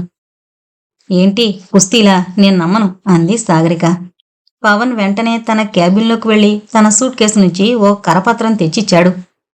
మద్రాసులో కుస్తీ పోటీలు, స్త్రీల మల్లయుద్ధంలో అని వారి పేర్లు, ఫోటోలు చూసి సాగరిక అమ్మో అంది. ఇది ప్రమీల రాజ్యం తల్లి. ఇప్పుడు అధికారం ఇంట బయట ఆడవాళ్లదే. మగవాడే 0 పాయింట్లో ఉన్నాడు, స్త్రీల స్థాయే హెచ్చు అన్నాడు పవన్. అదే నిజమైతే తప్పు. ఇంటిలో పురుషుందే అధికారం, భార్య అతడు చెప్పినట్లు చెయ్యాలి. గృహ నిర్వహణ భార్య వంతు, సంపాదన ఉద్యోగం పురుషుని లక్షణం. పవన్ గారు, మీరన్నీ తలకిందులుగా చెబుతారు అని నవ్వింది. మీరు మద్రాసు వస్తే నేను చెప్పింది నిజమని నిరూపిస్తానమ్మా, సరేనా అన్నాడు పవన్. అమ్మా, ఇక వెళదాం అన్నాడు పినాకపాణి. కాంతికిరణ్ని చూసి వెళ్ళొస్తాం. ఇవాళ మహా సంతోషంగా గడిచింది. మళ్ళీ మరోసారి కలుసుకోగలమనే నేను ఆశిస్తున్నాను అంది సాగరిక. రేపు మన ఇంటికొస్తారు, మేమంతా షికారుకు వెళతాం, చేపలు పట్టుకుంటాం అన్నాడు పినాకపాణి. తండ్రి కూతురు తాటినిచ్చిన మీదుగా మోటార్ లాంచీలోకి దిగారు. గుడ్ నైట్ అన్నారు. లాంచీ కదిలింది. దేవతలు ఇంతకంటే అందంగా ఉంటారా అన్నాడు విశ్వనాథ్. ఆ అమ్మాయి బాగా చదివింది. ఆమెతో నేను ఫ్రెంచ్ భాష సరిగ్గా మాట్లాడలేకపోయాను. కాన్వెంట్లో క్లాసుకు అంతటికీ కాదు, మొత్తం స్కూల్లో ఎక్కువ మార్కులు తెచ్చుకున్నందుకు స్కూలు అధికారులు ప్యారిస్కు విహారయాత్ర చేయించారట. చాలా మంచి అమ్మాయి అన్నాడు అర్జున్రావు. అర్జున్రావు, విశ్వనాథులు తమ గదుల్లోనికి వెళ్లి పడుకున్నారు. అబ్బాయి, సాగరిక రాణి కాంతికిరణ్ అయినట్లే గదా అన్నాడు పవన్ కుమార్. ఆమె ఒప్పుకోవాలిగా, ఆమె తండ్రి సమ్మతించాలిగా. ఈ 2 జరిగితే రాజాకు రాణి లభించినట్లే అంటూ కళ్ళు మూసుకున్నాడు. రాజాకుమార సోజా అంటూ పవన్ తన గదిలోకి వెళ్లి నడుం వాల్చాడు. అతని కళ్ల ముందు సాగరిక కనిపించసాగింది. 10 రోజులు గడిచిపోయాయి. కాంతికిరణ్ తన మిత్రులతో పినాకపాణి ఇంటికి రావడం, ఆయన కుమార్తెతో ఓడమీద విహారయాత్ర వెళ్లడం 4-5 సార్లు జరిగింది. దీనితో వారందరి మధ్య సాన్నిహిత్యం హెచ్చింది. వారు శంభును కూడా లోబరుచుకున్నారు. కాని అదేం విచిత్రమో, కాంతికిరణ్ కనిపిస్తే చాలు కోపంగా చూసేవాడు. అయితే పవన్తో మటుకు చనువుగా ఉండేవాడు. ఆ రోజున పినాకపాణి అర్జున్రావు, విశ్వనాథులతో ఏవో కబుర్లు చెబుతున్నాడు. కాంతికిరణ్, సాగరిక క్యారమ్స్ ఆడుతున్నారు. సిగరెట్ వెలిగించి పవన్ తోటలోకొచ్చాడు. ఒక మామిడి చెట్టు నీడనున్న సిమెంటు బెంచీపై నడుం వాల్చాడు. రామ్ రామ్ అనుకుని నిట్టూర్పు విడిచాడు. తనలో తానే, ఎందుకొచ్చిన వ్యర్థ జీవితమిది, ఇక నాకు ఏనాటికి సంతోషం అన్నది లేదు. ఏమైనా కిరణ్ అదృష్టవంతుడు అనుకున్నాడు. ఇంతలో సాగరిక, కాంతికిరణ్లు కబుర్లు చెప్పుకుంటూ ఆ వైపు నుంచి వెళ్లారు. మరో 5 నిమిషాలకు శంభు వచ్చాడు. ఏం శంభు, ఇలా వచ్చావు అన్నాడు. ఎందుకు మీరిలా బాధపడుతున్నారు? నాలాగే మీక్కూడా మనశాంతి లేకుండా పోయిందా అన్నాడు శంభు. శంభు, దేవుడు నీకు నీ వయసుకు మించిన తెలివితేటలిచ్చాడు. నేను బాధపడుతున్నానని ఎవరన్నారు? నాకు మనశ్శాంతి లేదని ఎలా చెప్పగలవు అన్నాడు పవన్. మీ ముఖం చూస్తేనే తెలుస్తుంది. చక్కని తెల్ల గులాబీని ఈ తోటలో చూశారు. దాన్ని అందుకోవాలనుకున్నారు, కాని మరొకరు కోసుకుపోయారు. అందుకే విచారం, అందుకే మీకు బాధ. ఆమె అతనితో వెళ్ళిపోతే మీ జీవితాకాశంలో వెన్నెలుండదు, చీకటి మాత్రమే మిగులుతుంది. నా మాట వింటారా? ఏంటది? అతన్ని చంపేస్తే సరి. ఎవరిని? కాంతికిరణ్ణి. శంభు, ఏంటి పిచ్చి ప్రాలాపన? ఇలా మాట్లాడకూడదు, తప్పు. అతడు నాకు ఆప్తమిత్రుడు, మనం స్నేహంగా ఉండాలి, ఒకరినొకరం చంపుకోరాదు అన్నాడు పవన్. మీరు కాకపోతే నేనతన్ని చంపి తీరాలి. ఈ పువ్వు అతనికి దక్కరాదు. తప్పు, అలా అనకూడదు. అతని కోసం నేను ప్రాణమైన త్యాగం చేస్తాను. అయితే మీరు సాగరికని ప్రేమించడం లేదా? లేదు శంభు, అపోహపడుతున్నాం. నేనామెను ప్రేమించలేదు, ఆమె నన్ను ప్రేమించలేదు. రా పోదాం అన్నాడు పవన్. శంభు వెళ్ళలేదు. ఒకవేళ ఏ సమయంలోనైనా కిరణ్కు శంభు హాని చేయొచ్చు. ఒకసారి అతన్ని హెచ్చరించడం మేలు అనుకున్నాడు. ఆ రోజు రాత్రి అందరూ కలహంస లోనికి వెళ్లిన తర్వాత కాంతికిరణ్తో మాట్లాడే అవకాశం లేకపోయింది. పవన్ ఆ విషయాన్ని మరిచిపోయాడు. మరునాడు ఆదివారం. శంభు, పినాకపాణి, కాంతికిరణ్, పవన్, విశ్వనాథ్, అర్జున్రావు వివేకానంద స్వామి గుట్టకు వెళ్లారు. పినాకపాణి అభ్యర్థన ఫలితంగా జరిగిన యాత్రిది. కాంతికిరణ్ కూడా అంతవరకు ఆ గుట్టను చూడకపోవడం వల్ల పినాకపాణి ప్రతిపాదనకు అంగీకరించాడు కిరణ్. సాగరిక గృహ ప్రాంగణంలోనే ఒక కుర్చీపై కూర్చుని పత్రిక చదువుకుంటోంది. పూర్ణ వంటగదిలో ఉంది. ఇంతలో ఎవరిదో అడుగుల సవ్వడి వినిపించడంతో సాగరిక తల పైకెత్తి చూసింది. యోగానంద స్వామి. అతన్ని చూడగానే ఆమె ముఖ కవళికలు మారిపోయాయి. కోపంతో ఆమె కళ్ళు ఎర్రబడ్డాయి. ఏంటి పిలవని పేరంటం? మా నాన్న ఇంట్లో లేరు అంది సాగరిక. మీ నాన్న కోసం రాలేదు, నీకోసమే వచ్చాను. ఇదిగో ఏదో తావిదిలా ఉంది అంటూ ఆమెకిచ్చాడు స్వామీజీ. సాగరిక దానిని కళ్ళకద్దుకొని, ఇది మా అమ్మది. మా అమ్మ చనిపోయినప్పటి నుంచి కనిపించలేదు. నేను వెతుక్కున్నాను కూడా. దీనిని తెచ్చినందుకు మీకు కృతజ్ఞురాల్ని అంది.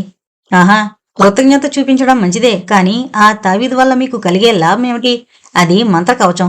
మంత్రాలు తంత్రాలు నమ్ముతావా? క్షుద్రదేవతలను ఉపాసించేవారు తయారు చేసిచ్చే ఆ రక్షరేఖ వల్ల కీడే కాని మేలు జరగదు. నేను అంగీకరించిన క్షుద్రదేవతలున్న మాట నిజం కావచ్చు, కానీ వారి సంఖ్య తక్కువ. రామమంత్రం, గాయత్రి, లక్ష్మి, రాజరాజేశ్వరి, మరియమ్మ ఈ దేవతల మంత్రాలు క్షుద్రాలు కావు. పూజ చేసే మాంత్రికుడు ఆ దేవతలను తృప్తిపరిచి వారి అనుగ్రహాన్ని వీటిని ధరించేవాడికి కలగజేస్తాడు. మూఢత్వం సాగరిక, నువ్వు మూఢమతివి. నీకు లోకరీతి తెలీదు. దైవానుగ్రహం వీటి వల్ల రాదు, నా వంటి స్నేహితుడి వల్లనే లభిస్తుంది. ఐహిక ఆముష్మిక సుఖ సంతోషాలు నా వల్లనే కలగలవు. ఏమైనా నీకు ప్రీతికరమైందన్నావు, దానిని తెచ్చిచ్చినందుకు కృతజ్ఞతలు తెలిపావు. ఇప్పుడు మనం స్నేహితులమే కదా అన్నాడు స్వామీజీ. స్నేహం సమ వయస్కుల మధ్యనే సంభవం. ఇద్దరి అభిరుచులు ఒకే విధంగా ఉన్నప్పుడే స్నేహం కలుస్తుంది. మీ తత్వానికి నాది పూర్తిగా భిన్నమైంది. బహుశా కాంతికిరణ్ అభిరుచులు నీవి ఒకటేననుకుంటాను అన్నాడు స్వామీజీ. ఏంటి మీ మాటలకర్థం అని ప్రశ్నించింది సాగరిక తీవ్రంగా. నువ్వు తెలియనట్టు మాట్లాడకు. కాంతికిరణ్ గురించి, నిన్ను గురించి అప్పుడే గ్రామంలో వదంతులు వ్యాపించాయి. అప్పుడే నీ పొరువేంటో తెలిసింది. ఇప్పటికైనా మించిపోయింది లేదు. నిన్ను నేను కాపాడగలను. దుర్మరణం పొందిన నీ తల్లికి ఆత్మశాంతి కలిగించగలను. నా తల్లి దుర్మరణం పొందలేదు. నేను ఆ సమయంలో ఆమె దగ్గరే ఉన్నాను. చిరునవ్వుతో ప్రాణం వదిలింది. మరణమెంత సుఖదాయకమో అనుకున్నాను అంది సాగరిక. మృత్యువంటే అందరూ భయపడతారు. జబ్బు చేస్తేనే హడలిపోతారు. నీకు భయం లేదంటున్నావు. నువ్వు మంత్రగత్తెవు. కాంతికిరణ్ కలకత్తా పోవాలనుకున్నాడు. నీ మంత్రానికి మాయలకు లొంగిపోయాడు. ఇక వెళ్ళలేడు. నీకు దేవుళ్ళేడు. దెయ్యాలను పూజిస్తావు. నీకు నరకమే గతి. నిన్ను కాపాడగలవాణ్ణు నేనొక్కడే. నిన్ను ఇప్పటికీ ఉద్ధరించే మార్గం నా చేతిలోనే ఉంది. ఏంటది? అలా దారిలోకి రా. ఐహికంగా ఆధ్యాత్మికంగా ఆత్మ సాక్షాత్కారం కలగాలంటే నువ్వు నన్ను పెళ్లి చేసుకోవాలి.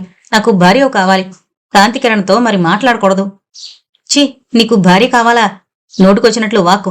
నేను చావడానికైనా సిద్ధపడతాను కానీ నిన్ను పెళ్లి చేసుకోను. ఇక వెళ్ళు, మర్యాదగా నడు అని గర్జించింది. శాంతించు. కోపంలో నువ్వు అలా అరిచినా అందంగానే కనిపిస్తావు. ఏది ఒక ముద్దు శాంతి చుమ్మనం?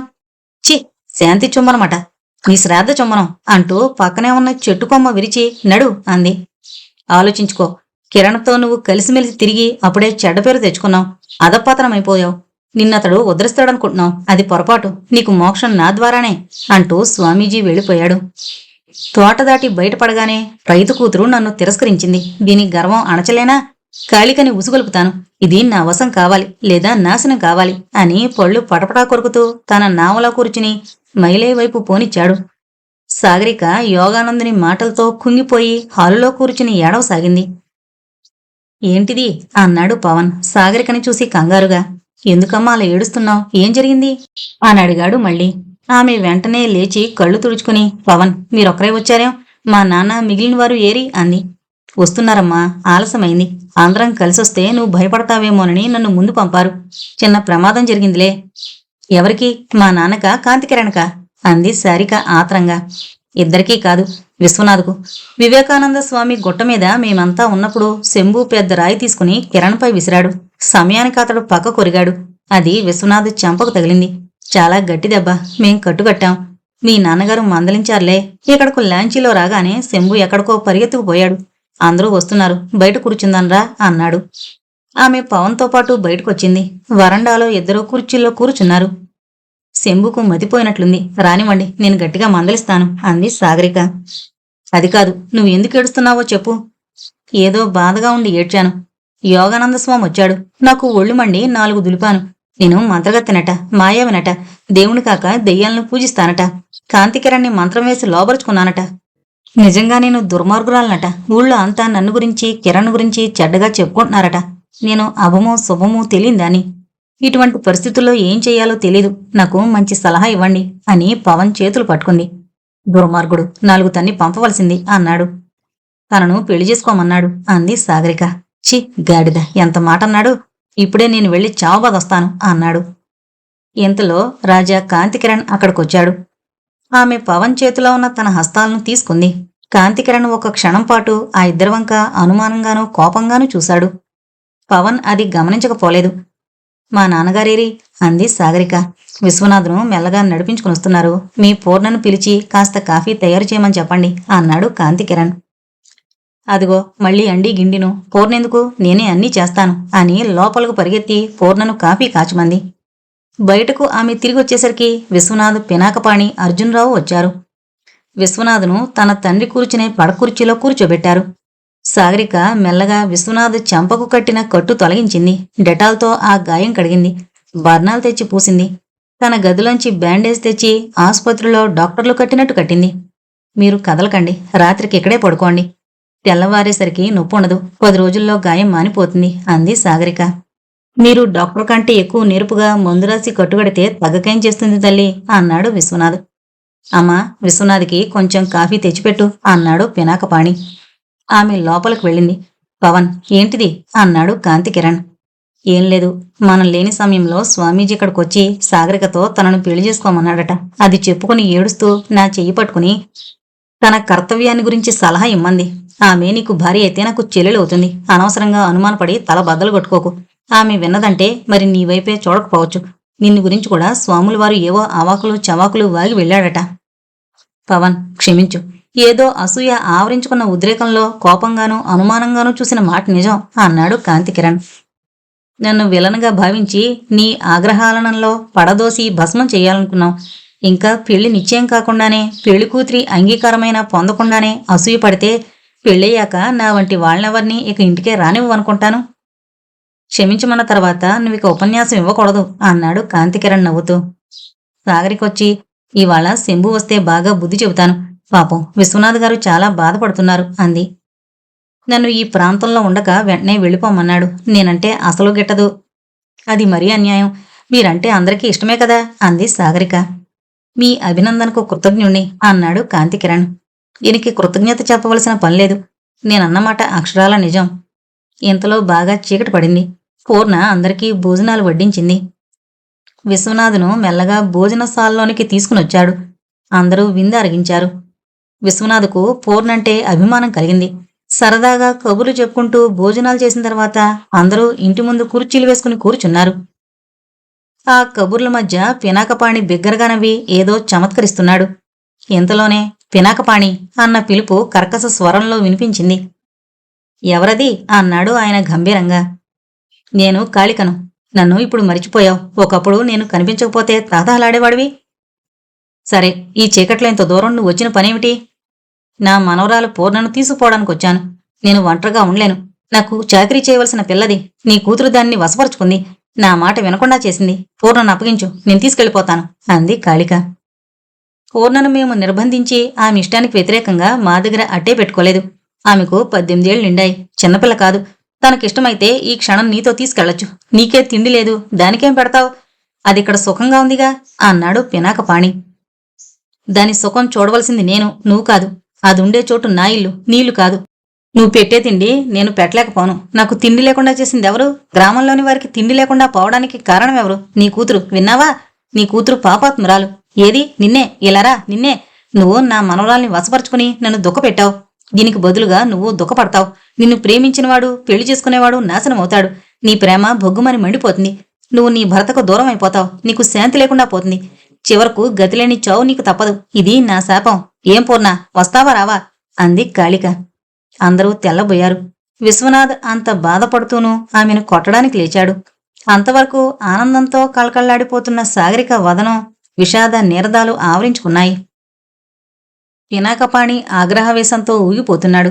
నేను రాను. నేను సముద్రంలో పడి చచ్చిపోవడానికైనా సిద్ధపడతాను గాని నీతో రాను. మా అమ్మ బ్రతుకున్నంతకాలం వేధించుకుని తిన్నావు. నీ బాధపడలేకనే ఆమె చనిపోయింది. నువ్వు ఎంత గింజుకున్నా లాభం లేదు. నీది నోరు కాదు, పాపిష్టిదానా, పో ఇక్కడి నుంచి పో అని అరిచింది పూర్ణ. పోతాను. 4 రోజుల్లో నువ్వు రాకపోతే ఏం చేస్తానో చూడు అంటూ కాళిక విసవిస నడుచుకుంటూ వెళ్ళిపోయింది. ఎవరీమే? ఆ రూపం చూస్తేనే దెయ్యాలు ఇలా ఉంటాయి అనిపిస్తోంది అన్నాడు అర్జున్రావు. అమ్మా సాగరి, ఏడవకు. ఆమె శాపాలు నిన్ను ఏమీ చేయలేవు. అది ఈ మధ్య ఇంత అధ్వానంగా తయారైంది. నా చిన్నతనంలో అందంగా ఉండేది. నేను నా నావలో 6 నెలలకొక దేశం చూసి వచ్చేవాణ్ణి. ఏనాడు ఇంటిపట్టున ఉండలేదు. ఉంటే తోచేది కాదు. నేను వెళ్ళినప్పుడల్లా తిరిగి వచ్చినప్పుడు కలుసుకుని మాట్లాడుతూ ఉండేది. నేను 1-2 సార్లు ఆమెను వివాహమాడాలని కూడా అనుకున్నాను. కానీ ఒకసారి నేను నౌక మీద వెళ్లి తిరిగి వచ్చేసరికి ఆమెకు వివాహమైపోయినట్లు తెలిసింది. అతడు వికృతంగా ఉండేవాడు. చేపలు పట్టుకునేవాడు. ఒకనాడు మత్స్యాల కోసం సముద్రంలోనికి వెళ్ళినప్పుడు తుఫాను సంభవించి మరణించాడు. ఆమె అప్పట్లో గర్భవతి. ఒక ఆడపిల్లను కంది. ఆవిడే పూర్ణ తల్లి. పూర్ణ తండ్రి కూడా జాలవృత్తినే స్వీకరించాడు. వివాహమైన 3 మాసాలకే అతడు మృతి చెందాడు. పూర్ణ 4 ఏళ్ల పిల్లైనప్పుడు తల్లి చనిపోయింది. కాళిక క్రూరంగా హింసించడం వల్లనే ఆమె చనిపోయినట్లు విన్నాను. పూర్ణ బాల్యమంతా దుఃఖమయమే. అమ్మమ్మ చేతిలో రోజూ దెబ్బలు తినేది. ఎలాగో పెద్దదైంది. సాగరిక కాలేజీ చదువు పూర్తి చేసి రాగానే ఓసారి గ్రామంలో ఇద్దరూ కలుసుకున్నారు. మా ఇంటికొచ్చింది. ఆమె చరిత్ర విని మేమిక్కడే అట్టే పెట్టుకుని తిండి, బట్టలు, ఖర్చుకి కావలసిన డబ్బు ఇస్తున్నాం అన్నాడు పినాకపాణి. గుమ్మటంలా పూర్ణ బాగుందండి. ఆమెకు మీకు అభ్యంతరం లేకపోతే నేను నా 2వ భార్యగా స్వీకరిస్తాను అన్నాడు విశ్వనాథ్.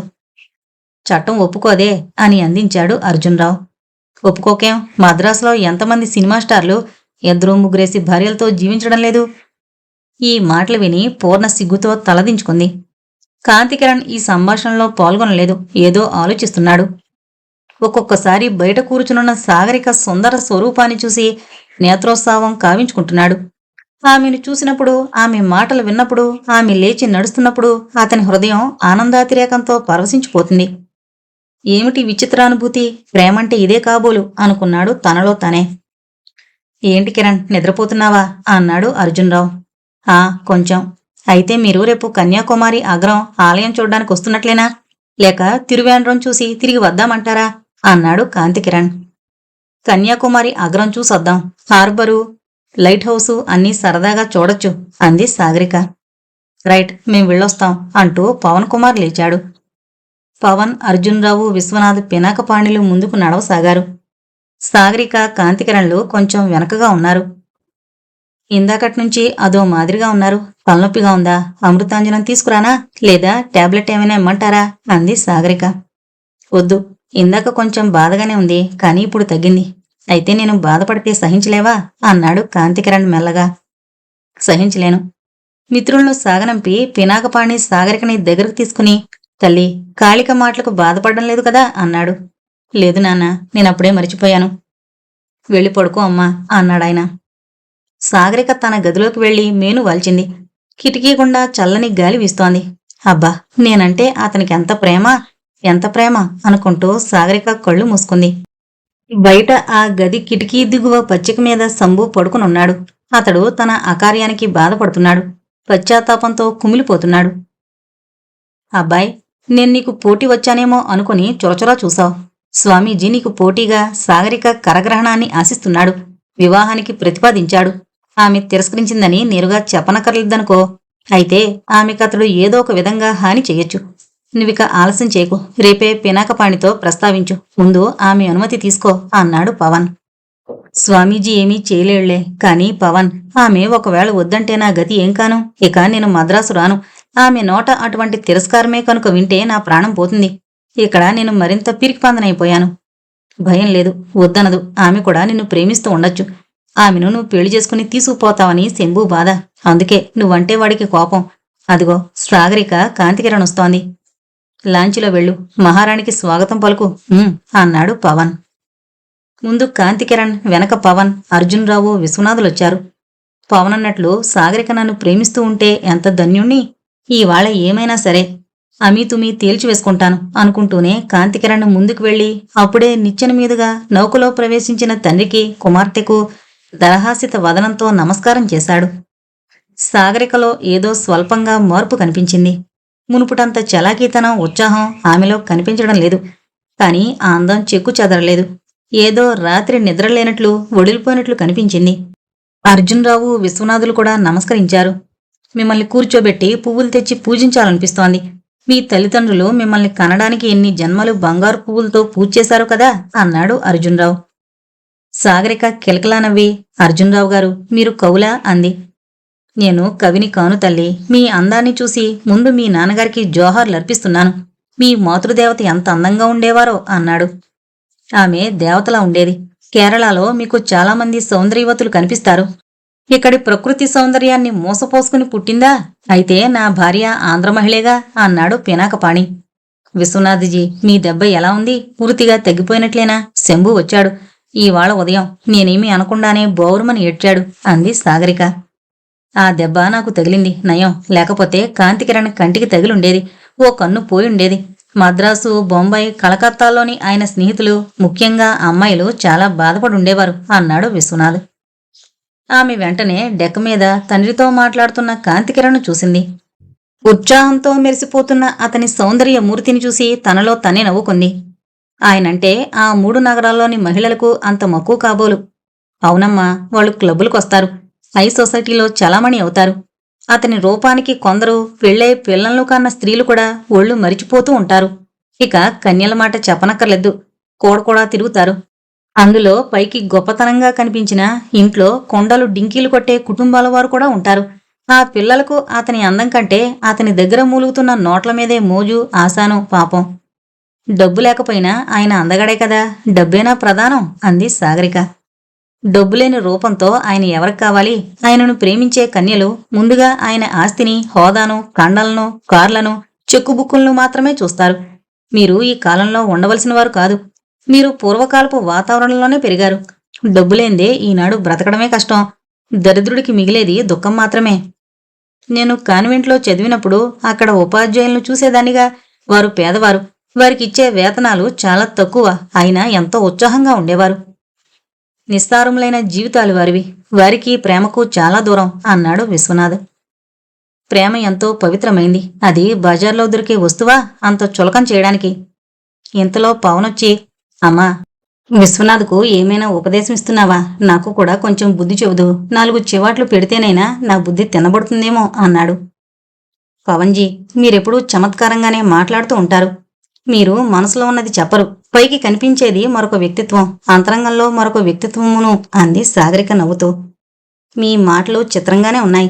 నా గురించి నేనింతవరకు ఆలోచించుకోనేలేదు. కిరణ్, ఇలారా చూడు, ఈ అమ్మాయి ఏమంటుందో. నేను పైకి కనిపించేటంత తెలివిహీనుని కాదట అన్నాడు పవన్. నేను అలా అన్నానా?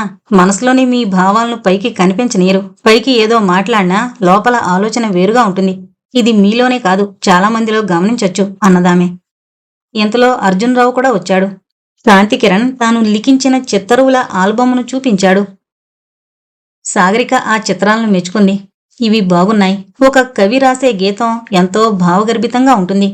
ఒక చిత్రకారుని చిత్రం ప్రకృతిలోని అపూర్వ రమణీయకతను ప్రతిబింబిస్తుంది. అలాగే ఒక గాయని పాట మనస్సును ఆనందంతో ముంచెత్తుతుంది. నేను ఆంగ్ల సారస్వతాన్ని పరిశీలించాను. నా భార్య చెప్పగా అందులోని పంచ కావ్యాల కథలను విన్నాను. మలయాళంలోని వళ్ళొత్తుల్ రచనలు చదివాను. ప్రతి దేశ వాజుమయము ఒక మహాసాగరం అన్నాడు పినాకపాణి. నాకొకప్పుడు జీవితం అంటేనే విరక్తి కలుగుతోంది. ఒక స్నేహితుడుండేవాడు. ఆయన వేదాంతి. జగత్తంతా మిథ్య అనేవాడు. ఆ మిథ్యావాదం ఎంత నిజమనేది మనకి తెలియాలి. అయితే రాజాసాబ్, కేరళ కోస్తాలో దెయ్యాలున్న చోట ఎక్కడో ఉందంటారు, నిజమేనా అని ప్రశ్నించాడు పవన్. నిజమే. కన్యాకుమారి అగ్రం పరిసరాల్లో ఒక నౌక దారి తప్పి ఒడ్డుకు కొట్టుకొచ్చింది. దేనికి ఢీకొందో ఏమో ఆ నౌక 2 ముక్కలైంది. అందులోని నావికులు, ప్రయాణికులు కొందరు బ్రతికి బయటపడినా చాలామంది మరణించారు. అర్ధరాత్రి వేళ ఇప్పటికీ వారి ప్రేతాలు అయ్యో అయ్యో అని ఏడవడం వినపడుతుందంటారు. ఆ కేకలు విన్నవారు గుండెలాగి చనిపోయారని కూడా చెబుతారు అంది సాగరిక. నేను ఈ రాత్రి అక్కడుండి ఆ కేకలు వింటాను అన్నాడు అర్జున్రావు. వద్దు, అటువంటి సాహసాలకు దిగద్దు. అదిగో కన్యాకుమారి ఆలయం అంది సాగరిక. నౌక ఆగింది. అందరూ మోటారు లాంచీలో తీరానికొచ్చారు. కన్యాకుమారి ఆలయం దర్శించారు. గెస్ట్ హౌస్లో విశ్రాంతి తీసుకుని పలహారాలు ఆరగించారు. నాన్న, లైట్ హౌస్ చూస్తాను అంది సాగరిక. ఏం రాలేనమ్మా, వీరిలో ఎవరినైనా జత తీసుకుని వెళ్ళి చూసిరా అన్నాడు ఆమె తండ్రి. కాంతికిరణ్, విశ్వనాథ్, పవన్లు సాగరికని తీసుకుని వెళ్లారు. అర్జున్రావు పినాకపాణి దగ్గర ఉండిపోయాడు. అప్పటికి చీకటి పడింది. దీపస్తంభం నుంచి దీపం వలయంలో తిరుగుతూ ఉంది. మెట్లెక్కి పైకి వెళ్లారు. ఓ అరగంట నిలబడి అక్కడ్నుంచి మహోత్సవంగా తరంగాలతో ఉజ్వల కల్లోలితమై ఉన్న సంద్రాన్ని చూశారు. ఇక పోదాం అన్నాడు పవన్. పవన్, విశ్వనాథ్ ముందు దిగారు. కాంతికిరణ్ అతని వెనక సాగరిక దిగుతుండగా చీర కాలివేళ్లకు అడ్డుపడి ఆమె 2 మెట్లు తూలేసరికి కాంతికిరణ్ ఆమె పడిపోకుండా పట్టుకున్నాడు. అయ్యో, పడిపోయాను అంది సిగ్గుపడుతూ. నేను పట్టుకున్నానుగా అంటూ ఇక తన ప్రేమను ఆపుకోలేక ఆమెను దగ్గరగా తీసుకుని కౌగులించుకుని ముద్దు పెట్టుకుని, సాగరి, నన్ను ప్రేమించగలవా చెప్పు అన్నాడు. ఆమెకేం చెప్పాలో తెలియలేదు. ఆ కౌగిలిలో ఆమె ఒళ్ళు పులకరించింది. బుగ్గలు ఎరుపెక్కాయి. కోపమొచ్చిందా? వస్తే క్షమించు అన్నాడు. కోపం లేదు అంది మెల్లగా. అయితే నన్ను ప్రేమించగలవా? అని కాదు, ప్రేమిస్తున్నాను అని చెప్పలేవా? నీ భర్తగా నన్ను స్వీకరించగలవా? ఒక్క మాట చెప్పు అని బ్రతిమలాడాడు. ప్రేమిస్తున్నాను, మనసారా ప్రేమిస్తున్నాను. పెళ్లి మాట అది మా నాన్నిష్టం అంది. ఆమెను మరొకసారి దగ్గరకు తీసుకుని ఆమె ముఖాన్ని ముద్దులతో నింపేసి, సాగరి, నేను ధన్యుణ్ణి, ఈవాళే మీ నాన్నగారితో మాట్లాడతాను అన్నాడు. పెళ్లి కొప్పుకుంటే బావుణ్ణు, నా మనసులోని ఖేదమంతా మాయమవుతుంది అనుకున్నాడు. ఇద్దరూ కిందకి దిగిరాగానే ఎరుపెక్కిన ఆమె బుగ్గలను, కిరణ్ పెదిమలపై నాట్యమాడుతున్న మందహాసాన్ని గమనించి హమ్మయ్య అనుకున్నాడు పవన్. వారందరూ గెస్ట్ హౌస్ చేరగానే పినాకపాణి తన కుమార్తెను చూశాడు. ఆమె ముఖం పాలిపోయినట్లు కనిపించింది. అందరూ లాంచీలో ఓడ దగ్గరకు వెళ్లారు. ఓడ మైలై దగ్గర ఆగింది. జ్వాలాసింగ్ లంగరు దింపాడు. అందరూ భోజనాలు చేశారు. భోజన సమయంలో కూడా కుమార్తె వైఖరిని చూసి ఆందోళన పడ్డాడు పినాకపాణి. భోజనం పూర్తి కాగానే కాంతికిరణ్ భుజం మీద చేయి వేసి పక్కకు రమ్మని సంజ్ఞ చేశాడు. కాంతికిరణ్ ఆయన్ను అనుసరించాడు. బాబూ, నీతో 10 నిమిషాలు మాట్లాడాలి రా అన్నాడు. కాంతికిరణ్ ఆయన్ను తన క్యాబిన్లోకి తీసుకువెళ్లి తలుపు దగ్గరగా వేశాడు. ఉద్వేగభరితమైన హృదయంతో పినాకపాణి అన్నాడు. మిస్టర్ కిరణ్, నువ్వు యువకుడివి, నేను వృద్ధుణ్ణు. నీకు మనస్తాపం కలిగించడం నా అభిమతం కాదు. నువ్వంటే గత కొద్ది రోజుల సాన్నిహిత్యంలోనూ ఇష్టం కలిగింది. ఇష్టమే కాదు, గౌరవభావం కూడా ఉంది. అయితే నా మనసులోని ఒక బరువును తొలగించుకొనకపోతే అశాంతి తప్పినట్లు కనిపిస్తోంది.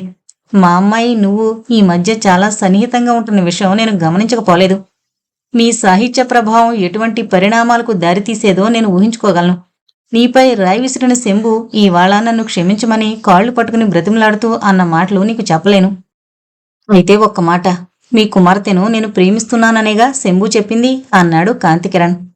అవును, ఆ మాట నిజం. నా హృదయపూర్వకంగా ఆమెను ప్రేమిస్తున్నాను. ఆమెను నాకిచ్చి పెళ్లి చేయవలసిందిగా మిమ్మల్ని కోరుతున్నాను. ఆమెను నేను సుఖపెడతాను. ఆమెను నా ప్రాణం కంటే మిన్నగా చూసుకుంటాను. నా మాట నమ్మండి అన్నాడు కాంతికిరణ్. అయితే కిరణ్, వార్ధక్యంలో ఉన్న నన్ను సాగరి వదిలి వెళ్ళిపోతే నేనెలా బ్రతకగలను? అది ఆలోచించావా? మీరిక్కడ ఒక్కరూ ఉండడం దేనికి? అక్కడికి రండి. మీకు వ్యవసాయం మీదనే మోజుంటే నా పొలాలు లేవా? అవి మీ అమ్మాయివే కదా. మీరు పనివాళ్లతో పని చేయించి నా ఆస్తంతా అజమాయిషీ చేస్తూ ఉండొచ్చు. నేను, నా భార్య, నా పిల్ల ఎంతకాలం జీవించిన ఈ పరిసరాలను వదిలి రాలేను. నా ఆరోగ్యం సరిగ్గా లేదు. ఇక 1-2 ఏళ్లు మించి నేను జీవించకపోవచ్చు. సాగరికకి రూపం ఉన్నా, చదువు, సంస్కారం ఉన్నా, నగరవాసపు నాగరికత, అక్కడి సమాజం మర్యాదలు తెలియవు. ఈ కాలపు యువకులు అందమైన అమ్మాయిలు కనిపిస్తే ఆ మోజు తీరే వరకు మంచిగా మాట్లాడి ఆ తర్వాత విస్మరిస్తారని నా భయం. మీరు నా విషయంలో అలా ఏమీ అనుమానించవలసిన పనిలేదు. నన్ను గురించి మీరు పవన్ అడగని చెప్తాడు. నేను కోట్ల మీద వ్యాపారం చేస్తున్నాను. బాల్యం నుంచి తల్లి ఆలనాపాలనలో పెరిగాను. గొప్పవాణ్ణని విర్రవీగాను. మంచివాణ్ణనే అనిపించుకుంటున్నాను. మీ అమ్మాయి నా జీవితంలో పూచిన గులాబీ కుసుమం. నేను పదిలంగా చూసుకుంటాను. నేను పెద్ద మనిషిని. నా ఐశ్వర్యాన్ని చూసి మీ అమ్మాయిని నాకివ్వద్దు. నా బుద్ధిని గమనించి ఇవ్వమని ప్రార్థిస్తున్నాను అని కాంతికిరణ్ అన్నప్పుడు అతని కంఠం గద్గదం చెందింది. అతని కళ్ళు సజలాలయ్యాయి. పినాకపాణి దానిని గమనించకపోలేదు. సరే, నిన్ను నేను నమ్ముతున్నాను. నా బిడ్డ సౌఖ్యానికి అడ్డురావడం నా మతం కాదు. నన్ను మైలై గ్రామస్తులు ఏం చెప్పుకునేది నువ్వు వినే ఉంటావు. నేను నా భార్యను చంపివేశానంటూ ఉంటారు దుర్మార్గుడు. నాకు గోపీకృష్ణ అనే స్నేహితుడుండేవాడు. అతడు కూడా నావికుడే. తన నౌకలో దేశాలు తిరిగొచ్చేవాడు. ఒకసారి కాకినాడ రేవులో దిగాడు. అక్కడ ఒక బ్రాహ్మణ యువతిని చూశాను. ఆమె కాలేజీలో చదువుకుంటోంది. ఆ అందాన్ని చూసి భ్రమపడ్డాడు. ఎలా మచ్చిక చేసుకున్నాడో, ఏం చేశాడో, ఏమి ఆశపెట్టాడో. ఆమె తల్లిదండ్రుల వద్దకు వెళ్లి తనకు ఆమెనిచ్చి పెళ్లి చేయమన్నాడు. వారు నిరాకరించారు. ఆమెను వారికి తెలియకుండానే రహస్యంగా తీసుకొచ్చాడు. తన నావికులను ఆ నౌకను తిరిగి కేరళ కోస్తాకు తీసుకురమ్మన్నాడు. తను రైలులో ఆమెను తీసుకుని మద్రాసు వచ్చాడు. అక్కడ పెళ్లి చేసుకున్నాడు. కొంతకాలం ఇద్దరూ సుఖంగా ఉన్నారు. వ్యాపారం మీద దేశ దేశాలు దర్శించినా తరచూ మద్రాసులోనే ఉండేవాడు. ఆమె గర్భవతి అయింది. ప్రసవ సమయానికి గాని అతడు ఆమెను కలుసుకోలేకపోయాడు. ఆడ శిశువును కని ఆమె మరణించింది. ఆ పసిపాపను సేవాసదనంలో తాను ఎరుగున్న ఒక ఆమె సంరక్షణలో వదిలి నా దగ్గరకొచ్చాడు. ఈ సంగతంతా అంతకు ముందే చెప్పాడు. ఇప్పుడు తన భార్య మృతిని గురించి వెల్లడించాడు. నన్ను మద్రాసు తీసుకువెళ్లాడు. ఆ పాపను చూపించాడు. ఆమె పెంపకం భారం నా మీద పెట్టి కన్ను మూశాడు. కొంతకాలం పుదుచ్చేరిలోని ఫ్రెంచ్ కాన్వెంట్లో ఆమె నట్టే పెట్టాను. తర్వాత మద్రాసులో ఉంది. 17 ఏళ్లు గడిచాయి. నేను నెలకొకసారి మద్రాసు వెళ్లి అందాలు చిందే ఆ చిన్నారిని చూస్తూ వచ్చాను. 18వ ఏడొచ్చింది. భూలోక రంభగా రూపొందింది. ఆమెను నేను పెళ్లి చేసుకున్నాను. ఆవిడే నిహారిక. దాని కడుపున పుట్టిన బిడ్డే ఈ చిన్నారి సాగరిక. మేం సుఖంగా ఉండేవాళ్లం. గ్రామంలోని ప్రజలతో కలిసిమెలిసి ఉండేవాళ్లం కాదు. మా పొలాలు, పంటలు, తోటలు, ఫలసాయం కొంత తిండికి మిగిల్చుకుని మిగిలింది అమ్మేసేవాళ్లం. ఈమె తల్లి ఆరోగ్యం చెడింది. గాలి కోసం పాపనెత్తుకుని ఈ పరిసరాల్లో తిరిగేది. ఒకనాడు సముద్ర తీరంలో మెట్టెక్కి చివరగా నిలబడి కాబోలు కళ్ళు తిరిగాయో, కాలు జారిందో పడిపోయింది. తిరిగి ఇంటికి ఎంతసేపటికి రాకపోతే నేను భయపడి నౌకరులతో లాంతర తీసుకుని వచ్చి వెతికాను. సాగరికకు 2 ఏళ్ల వయసు. సముద్ర తీరంలో నా భార్య స్పృహ లేకుండా పడిపోయింది.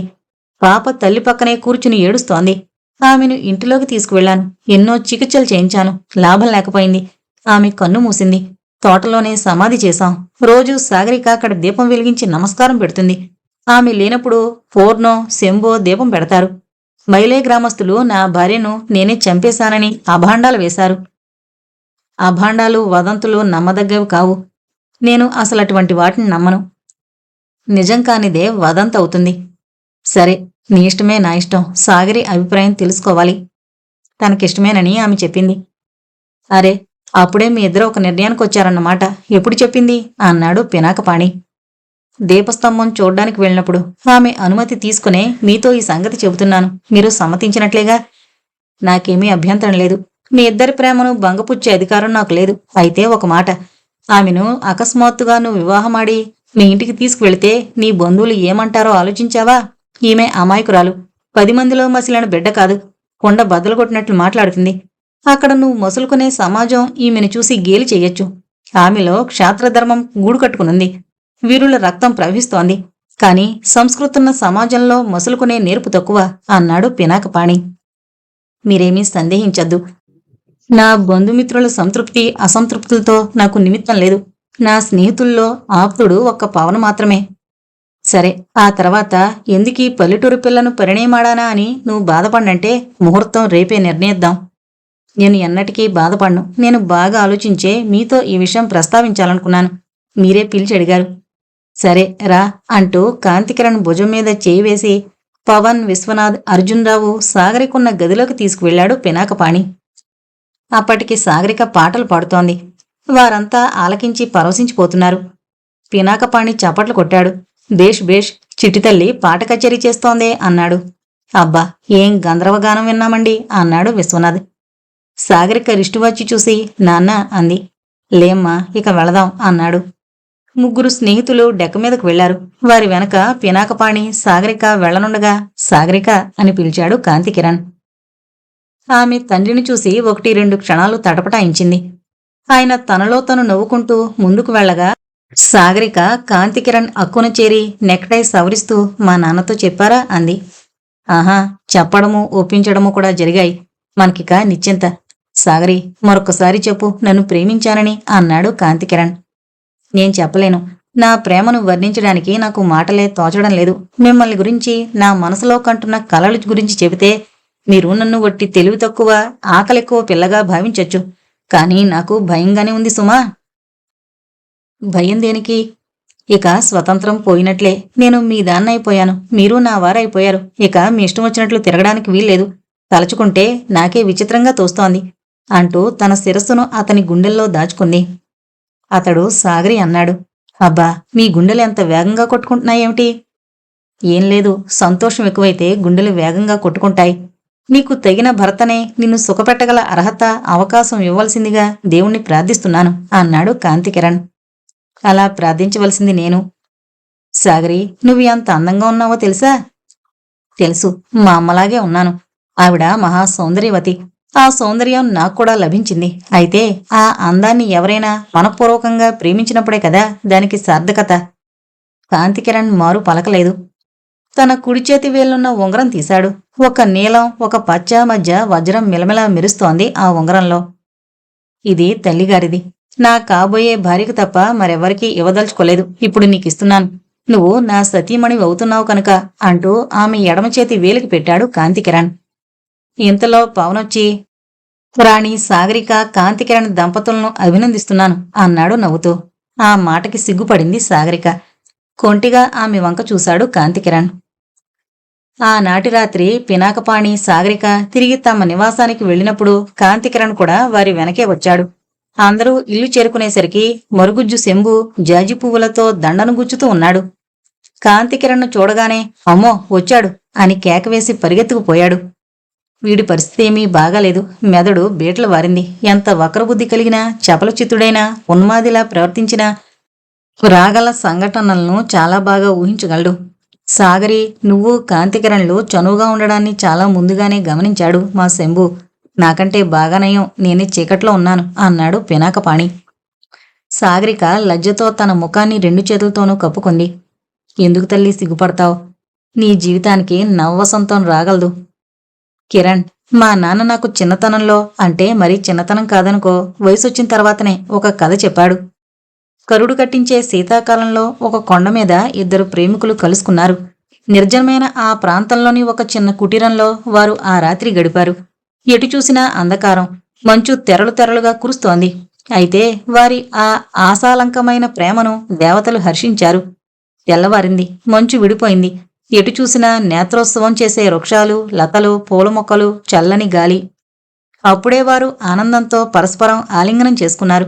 అతడు ఆమె చెక్కిల్ని ముద్దు పెట్టుకున్నాడు. ఆమె పరవశించిపోయింది. ప్రగాఢమైన ప్రేమ కష్టజీమూతాలను పటాపంచలు చేస్తుంది. అది మహాశక్తివంతమైంది. దానికి సాటి లేదు. సాగరి, నీకితడు భర్త. సాధ్వీమణి గమనించవలసిన 3 విధులు: సత్యము తప్పరాదు, వినయంతో నడుచుకోవలే, సౌజన్యము చూపవలే. ఈ 3ంటిని మరువకు. మీరు కొంచెం మాట్లాడుకోండి, నేను విశ్రమిస్తాను అన్నాడు పినాకపాణి. సాగరిక నేత్రాలు తండ్రి మాటలు విన్నప్పుడు సజలములయ్యాయి. ఎందుకు అంతలోనే కంటనీరు పెట్టుకుంటావు? ఆయన చెప్పింది నీకోసమే. అయినా నువ్వు ఇప్పటికే ఆ 3 సుగుణాలను మోసపోసుకుని పెరిగావు. రా, కాసేపు తోటలో కూర్చుందాం అన్నాడు కాంతికిరణ్. ఇద్దరూ ఒక బొగడ చెట్టు కిందున్న సిమెంటు బెంచిపై కూర్చున్నారు. ఇక ఆ ప్రేమికుల కబుర్లు ఎంత చిత్రంగా నడిచాయో చెప్పలేం. తొలిసారిగా మనం కలుసుకున్నామే, అప్పుడు నువ్వేమనుకున్నావు? నా మీద మీకెప్పుడు ప్రేమ కలిగింది? ఇటువంటి ప్రశ్నలు వేసుకుని సమాధానాలు చెప్పుకున్నారు. జీవితం నిసారమైంది అని కొన్నిసార్లు అనుకున్న కాంతికిరణ్కిప్పుడు జీవితం మధురం అనిపించింది. దానికి కారణం ప్రేమే అని తోచింది.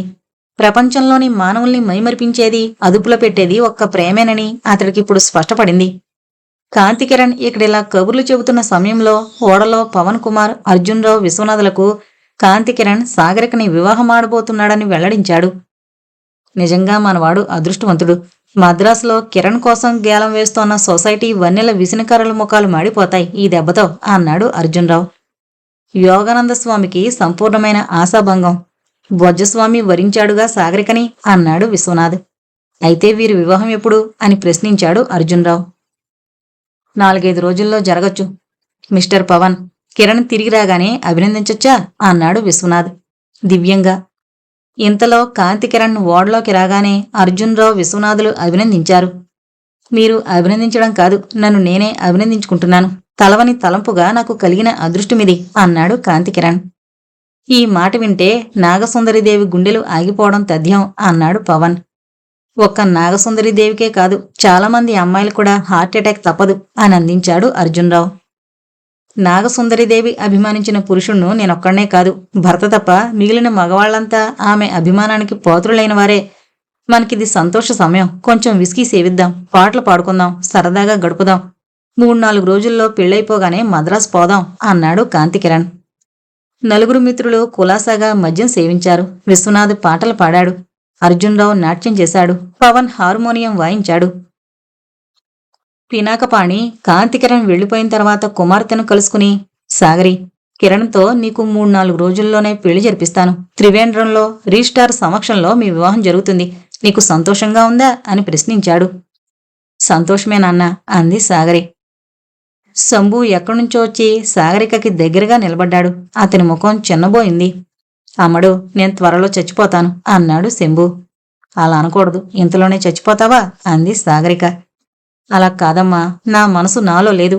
అది నిర్జీవమైపోయింది. చాలా రోజుల క్రితమే నువ్విక్కడ ఉండవు. ఇక నా జీవితానికి సంతోషమే లేదు. ఇక చావే నాకు శాంతి ఇవ్వాలి అనుకున్నాను. సాగరి, వీడికి కాలం చెల్లిపోయినట్లే. ఇక కట్టే రోజులు అక్కర్లేదు, ఓపిక పట్టు. అమ్మాజీ, తెల్లవారుగానే తోటలో పువ్వులు కోసుకుందాం, వస్తావా అన్నాడు శంభు. తప్పకొస్తాను, వెళ్ళి నిద్రపో, ఇప్పటికే పొద్దుపోయింది అంది సాగరిక. పినాకపాణి తన గదిలోనికి వెళ్ళిపోయాడు. సాగరిక తన గదిలో పడుకున్న కొన్ని నిమిషాలకే నిద్రపోయింది. శంభు మాత్రమే ఆరు బయట సిమెంటు తిన్నిపై పడుకొని ఆకాశం వంక చూస్తున్నాడు. తీరని కోరికలు అతని మనోవిధిని నీలి నీడల్లా కనిపించసాగాయి. అతని మనసు విచారభారంతో కుంగిపోయింది. ఎటు చూసినా అంధకారమే కనిపిస్తోంది. కలత చెందిన మనసుతో బాధగా మూలుగుతూనే నిద్రించాడు. తెల్లవారగానే సాగరిక శంభు అని పిలిచింది. అప్పటికే అతడు స్నానం చేసి మంచి బట్టలు ధరించి సిద్ధంగా ఉన్నాడు. రా పోదాం అన్నాడు. ఇద్దరూ తోటలోకి వెళుతుంటే పొలంలో పనిచేస్తున్న కూలీలు ఒకరిద్దరు చూశారు. వారు పినాకపాణి పొలంలో పనిచేస్తున్నవారే. అమ్మాయి భలే బాగుందిరా, కాళికమ్మ తిట్టిపోస్తోంది గాని అచ్చంగా తల్లిపోలికేరా. వారు అలా అనుకుంటూ ఉండగానే ఎడమ పక్కనున్న పొలాన్ని దాటి కుడివైపునున్న పూలతోటలో ప్రవేశించారు. శంభు మహోత్సాహంతో, ఇవిగో నీకిష్టమైన గులాబీలు, ఇది పసుపు రంగుది, ఎంత బాగుంది అంటూ కోసి ఆమెకిచ్చాడు. మల్లెపొద దగ్గర ఆగి 2 దోసిళ్ల పూలు కోసి అకస్మాత్తుగా వంగి ఆమె పాదాలపై ఉంచి కళ్ళకద్దుకున్నాడు. ఈ పూలు చచ్చిపోయాక స్వర్గానికి వెళతాయి. నేను కూడా త్వరలోనే స్వర్గానికి వెళతాను. ఆ తర్వాత ఎప్పుడో నువ్వు వస్తావు. అప్పుడైనా నన్ను ప్రేమిస్తావా? బ్రతుకుంటేనే అన్ని కష్టాలను, మరణమే మేలు, అదే సుఖం అన్నాడు శంభు. గాదగాదికంగా అతని కళ్ళు దుఃఖాసురులతో నిండిపోయాయి. సాగరిక శంభుని చూసి జాలిపడింది. ఏంటి వీడి చేష్టలకు అర్థం? అమాయకుడా, 18 ఏళ్లవాడు, అన్నీ తెలిసినట్టు మాట్లాడతాడు. ఒక్కొక్కసారి మూర్ఖంగా ప్రవర్తించినప్పటికీ అన్ని పనులు తెలివిగా చేస్తాడు. నేనంటే వీడికెంత అభిమానం, భక్తి దేనికి అనుకుని ఆమె ఆశ్చర్యపడింది. ఇంతలోనే అక్కడున్న చెట్ల వెనక ఎవరో ఉన్న అలికిడి వినిపించింది. శంభు వెంటనే ఎవరో దొంగలు, గూఢచారులు, గూండాలు, ఆగు ఆగు అన్నాడు. చెట్టుచాటున అంతవరకు నక్కున్న కాళిక, పద్మలు ముందుకొచ్చారు. తనను ఆ రాత్రి శపించిన ఆ రుద్రాల్ని చూడగానే సాగరిక ఒళ్ళు భయంతో జల్లుమంది. మళ్ళీ ఏం శపిస్తుందో అని. ఆమె కళ్ళు కోపంతో ఎర్రబడ్డాయి. దొరికావు పిశాచి, మాయలు మంత్రాలు ఒంటరిగా దొరికావు. నిన్ను నాశనం చేయడానికే వచ్చాను. నీళ్లు తగలబెట్టడానికే వచ్చాను. చెప్పు పద్మ, చెప్పు అని అరిచింది కాళిక. చెప్పేదొకటే, నీ మూలానే ఇక్కడి ప్రజలకు తిండి లేకుండా పోయింది. నువ్వే మా చిక్కులకు, మా దారిద్ర్యానికి కారణం. నువ్వు మీ నాన్న ఇక్కడి నుంచి వెళ్ళిపోవాలి. వెళ్ళకపోతే పోతే అంది సాగరిక. ఇప్పుడు ఆమెకు ధైర్యం కలిగింది. శంభును దగ్గరగా తీసుకుంది. నీ పీక పిసికి చంపేస్తాం, నిన్ను మా సముద్రంలోకి తోసేస్తాం, అర్ధరాత్రి వచ్చి మీ కొంపకు నింపి పెడతాం అంది కాళికమ్మ. ఎందుకు? నీకు మేం ఏం అపకారం చేశాం? నీ మనవరాల కోసమా ఈ ఆర్భాటమంతా? నీకే తిండి లేదు, దానికి ఎక్కడి నుంచి తెచ్చి పెడతావు? దాన్ని ఇక్కడ సుఖంగా బ్రతకని మా ఇల్లు తగలబెడితే నీకేం లాభం? ఏమైనా మేం వెళ్ళాం. మా ధరని మేం బ్రతుకుతున్నాం. ఇతరులతో మాకు పనిలేదు. ఆ రోజు నన్ను శాపనార్థాలు పెట్టవలసిన అవసరమేమిటి? నేను నీకేం అపకారం చేశాను అంది సాగరిక ఆవేశంతో. నేను ద్వేషించిన ఆమెకు నువ్వు పుట్టావు. నీ తల్లి నా మనసును గాయపరిచింది. అందుకే ఆమంటే నాకు కోపం. ఆమె కూతురు కనుక నువ్వంటే నాకు కోపం. నువ్వు మంత్రాలు మారివి. ఆ సంగతి యోగానంద స్వామికి తెలుసు. నిన్ను నాశనం చేసినా చంపినా తప్పులేదని, పాపం లేదని ఆ దేవుడు చెప్పాడు. ఎవరు? యోగానందుడు దేవుడా? పరమ దుర్మార్గుడు, పాపాత్ముడు. అంత నీచుడు మరెక్కడా లేడు. ఆ అబద్ధాల కోరు మాటలు నువ్వెలా నమ్ముతావు? దేవుడట దేవుడు. వాడు మానవ రూపంలో ఉన్న దానవుడు. నువ్వు ఏదో అపోహపడుతున్నావు. ఈ వృద్ధాప్యంలో లేనిపోని మాటలు నమ్మి మనసును బాధ పెట్టుకోకు. ఏం చేస్తే నీకు సుఖంగా ఉంటుందో చెప్పు, అది చేస్తాను. నువ్వు చేస్తే నాకు సుఖంగా ఉంటుంది. ఎందుకంటే నా మనవరాలు నా దగ్గరకు రానియవు అంది కాళిక. నేను రానివ్వకపోవడం ఏమిటి? ఎందుకు సుఖంగా ఉన్న దానిని కష్టపెట్టడానికి ఆలోచిస్తావు? నీ మా నాన్న నువ్వు బ్రతుకు, మేమిక్కడి నుంచి నీ సంతోషం కోసం వెళ్ళబోయేది లేదు అంది సాగరిక. వెళ్ళవు, వెళ్ళకపోతే గెంటేస్తాం అంటూ పద్మ సాగరిక చేయి పట్టుకుని లాగింది. తన యజమానురాల్ని ఆమె అవమానిస్తున్నందుకు శంభు కోపంతో ఊగిపోయాడు. ఒక్క గంతు వేసి పద్మ మీద కురికి, సాగరిక ఆగు శంభు ఆగు అంటున్న వెనక చావబాదాడు. ఆ పెనుగులాట్లో శంభు చొక్కా చిరిగిపోయింది. అతని గుండెల మీద మచ్చ బయటపడింది. అయ్యో అయ్యో అని ఏడుస్తున్న పద్మ ఆ మచ్చను చూసింది. ఏంటా మచ్చ? వాడి గుండెల మీద ఎంతకాలం నుంచి ఉంది అని అడిగింది పద్మ. పుట్టినప్పటినుంచి ఉంది. సముద్రంలో ఒక సజ్జలో కొట్టుకుపోతూ ఒడ్డు కొట్టుకొచ్చిన ఆ సజ్జను మా అమ్మ నాన్న చూశారు. మా అమ్మ వాణ్ణి పైకి తీసింది. చనిపోలేదని, ప్రాణం ఉందని గ్రహించి తీసుకొచ్చి పెంచింది. కాళికమ్మ, నేనింటికి పోతున్నాను. నాకేమో బాధగా ఉంది, మనసు బాగలేదు. భగవాన్ నన్ను కాపాడు అంది పద్మ. ఓ, నీకీ దెయ్యం ఏదో మంత్రం వేసింది అంటూ కాళిక సాగరిని చూసి, నిన్ను ప్రేమించినవాడు అష్టకష్టాలు పడతాడు. నువ్వు అతని పాలిట విషసర్పానివి. అతన్ని కాటు వేస్తావు, ఇద్దరూ విడిపోతారు. నీకు దిక్కుమాలిన చావు తప్పదు అంటూ తన చేతిలోని కర్ర పైకెత్తి ఆమె చుట్టూ ఏదో శపిస్తున్నట్లు 3 సార్లు వలయాకారంగా తిప్పింది. సాగరి జవాబివ్వలేదు. శంభు, రా పోదాం అంది. దెయ్యాల్లో వచ్చారు వీళ్ళు, పోండి, మిమ్మల్ని చూస్తేనే పాపం అన్నాడు శంభు. ఇద్దరూ వెళ్ళిపోయారు. ఏంటిది, నీకేమైనా మతిపోయిందా పద్మ అంది కాళిక. నాకేం మతిపోలేదు. శంభు నా కొడుకు, నా పాప ఫలితం. వాణ్ణి నేను చంపేశానన్నావు. ఆ రహస్యంతోనే నన్ను లోబరుచుకుని నీ ఇష్టం వచ్చినట్లు ఆడిస్తున్నావు. నేను హంతకిని కాను. నా బిడ్డను పినాకపాణి రక్షించాడు. అతనికి కాని అతని కుమారతెక్ కాని నేనేమీ అపకారం చేయబోను, తెలిసిందా? నీ కొడుక, వాడి ఆకారాన్ని బట్టి నిన్ను ప్రేమించి ఈ వికృతాకారుని కన్న తండ్రి ఎంత అందగాడో గ్రహించొచ్చు. నువ్వు అప్పటికిప్పటికీ నన్ను తప్పించుకుని పోలేవు. జైలు నుంచి పారిపోయి పట్టుబడి హత్యానేరానికి ఉరితీబడ్డ నీ ప్రియుణ్ణి సంతానం నీ దుశ్చర్యకు ప్రత్యక్ష తార్కాణంగా ఎదుట కనిపిస్తూనే ఉన్నాడు. ఈ సంగతి యోగానంద స్వామికి, గ్రామంలోని ప్రజలకు తెలిస్తే ఏమవుతుంది? ఏమైనా సరే నీకు నేను భయపడ్ను. నేను హంతకిని కాదు, నువ్వే హంతకివి అంటూ పద్మ అక్కడి నుంచి వెళ్ళిపోయింది. ఆమెను తిట్టుకుంటూ కాళిక బయలుదేరింది. 2-3 రోజులు గడిచిపోయాయి. సాగరికని కాంతికిరణ్ వివాహం చేసుకుంటున్నాడన్న వార్త మైలే గ్రామం అంతా వ్యాపించింది. ఈ వార్త ఓం ప్రథమంగా ప్రచారం చేసింది పూర్ణ. తన ఆనందాన్ని భరించలేకనే ఆమె కనిపించిన వారందరికీ ఈ శుభవార్త తెలిపింది. యోగానందస్వామి వీణులకు కూడా ఈ వార్త అందగానే అతడికి కలిగిన చిరాకు, కోపం ఇంత అంతా కాదు. ఆ ఆగ్రహంలో స్వామీజీ ఆకలి మాయమైంది. ఆ రాత్రి అతడు భోజనం కాని పలహారం కాని చేయనేలేదు. పినాకపాణి తోట కళకళలాడసాగింది. అతని భవన ద్వారాలకు మామిడాకుల తోరణాలు కట్టబడ్డాయి. నిత్యం విందులు జరుగుతున్నాయి. ఆ రోజు ఆదివారం. కాంతికిరణ్, పవన్, అర్జున్రావు, విశ్వనాథ్, పినాకపాణి, శంభు 8,000 అడుగుల ఎత్తునున్న ఏనుగు కొండ, అగస్త్య పర్వతం కొండలు చూడ్డానికి బయలుదేరారు. ఆ కొండలు ఎక్కలేదని సాగరికని రావద్దన్నారు. అమ్మా, ఈ రాత్రికి మేం రాకపోవచ్చు. నువ్వు పూర్ణ మాత్రమే ఉండాలి. తోట తలుపులు గడివై, ఇంటి తలుపులన్నీ జాగ్రత్తగా మూసేయి. ఎవరినీ రానియకు, ఎవరితో మాట్లాడుకో అని చెప్పాడు పినాకపాణి. కిందటిసారి జరిగినట్లు ఈసారి కూడా నాకు ప్రమాదమేమైనా సంభవిస్తే మీరు వైద్యం చేస్తారుగా అన్నాడు విశ్వనాథ్ నవ్వుతూ. ఈసారి మీకే ప్రమాదం సంభవించబోదు అంది సాగరిక. ఈ పర్వతాలకు దారి మీకు తెలుసుగా అన్నాడు పవన్. నాకంటే శంభుకు బాగా తెలుసు. వాడికి ఈ ప్రాంతంలోని పర్వతాలన్నీ సుపరిచితాలే అన్నాడు పినాకపాణి. అవసరమైతే ఆ రాత్రి ఆ కొండల మీదనే మకాన్ చేయడానికి అవసరమైన గుడారం, శాలువాలు, పరుపులు, భోజన సామాగ్రి అన్నీ తీసుకుని నౌకర్లు వెంటరాగా కలహంస స్టీమర్లో అందరూ బయలుదేరారు. 10:30 గంటలకు ఆ కొండన్న చోటుకొచ్చారు. అది అగస్త్య పర్వతం కూడా దుర్గమంగానే కనిపించాయి. ఇక ఏలాకి కొండలను మాత్రమే చూడ్డానికి నిశ్చయించుకున్నారు. మెల్లగా ఒక్కొక్కరే శంభు ముందు నడవగా వెనక కబుర్లు చెప్పుకుంటూ ఎక్కసాగారు. ఆయాసం వచ్చినప్పుడు దారిలో ఆగి ఫ్లాస్క్లో తెచ్చుకున్న కాఫీ తాగేవారు. అన్నింటిలో ఎత్తైన కొండను వారు చేరుకునేసరికి సాయంకాలం 5 గంటలైంది. అక్కడ్నుంచి చూసినప్పుడు అగస్త్య పర్వతం, ఏనుగు కొండలు భయాచర్యాలను కలిగించాయి. అగస్త్య పర్వతం నుంచి భయంకరమైన రొద చేస్తూ కిందకి పడుతోన్న జలపాతం చూసినప్పుడు వారి శరీరాలు పులకలెత్తాయి.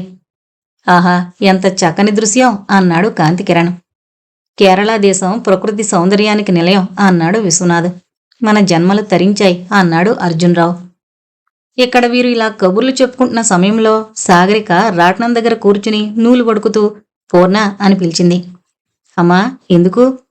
పెళ్లికి నా దగ్గరున్న చీరలు చాలంటావు అంది సాగరిక. అవి నువ్వు ఒడికిన నూలు నుంచి నేసిన నేత చీరలేనమ్మా. అటువంటివి గొప్పవారు ధరించరు. ఈ గ్రామంలోనే ఉండేది సరళ. కుట్టుపని, ఎంబ్రాయిడరీ పని బాగా వచ్చు. మద్రాసు వెళ్ళింది. ఎవరో గొప్పవారింట్లో చీరలకు జరీ అంచులు, ఎంబ్రాయిడరీ లతలు, జాకెట్లు కుడుతూ ఉంటుంది. 4 రోజుల క్రితం వచ్చింది. ఎంత చక్కని సిల్కు చీర ధరించింది. బిన్నీ కంపెనీవి, ఆరణివి, కంచిలో ఎంతో ఖరీదైన పట్టు చీరలనే ధరిస్తుందట ఆమె యజమానురాలు. నీకు నేత చీరల కర్మేమిటమ్మా? పట్టు చీరలు, బ్లౌజులు ధరిస్తావు. నీ వేలునున్న ఉంగరంలోని వజ్రంలాంటి వాటితో తయారు చేసిన నెక్లెస్తో అలంకరించుకుంటావు. స్నోలు, క్రీములు, సెంట్లు, రకరకాల సబ్బులు, జోళ్లు, లేసులు ఎన్నో ఉంటాయి. భూలోకానికి దిగొచ్చిన దేవతలా ఉంటావు. అప్పుడు నాతో కూడా మాట్లాడవు. ఓ అలా అనకూడదు. మరి ఈ రాట్నం మూల పెట్టాల్సిందే. గొప్పింటి అమ్మాయిలు నూలు వడకరు.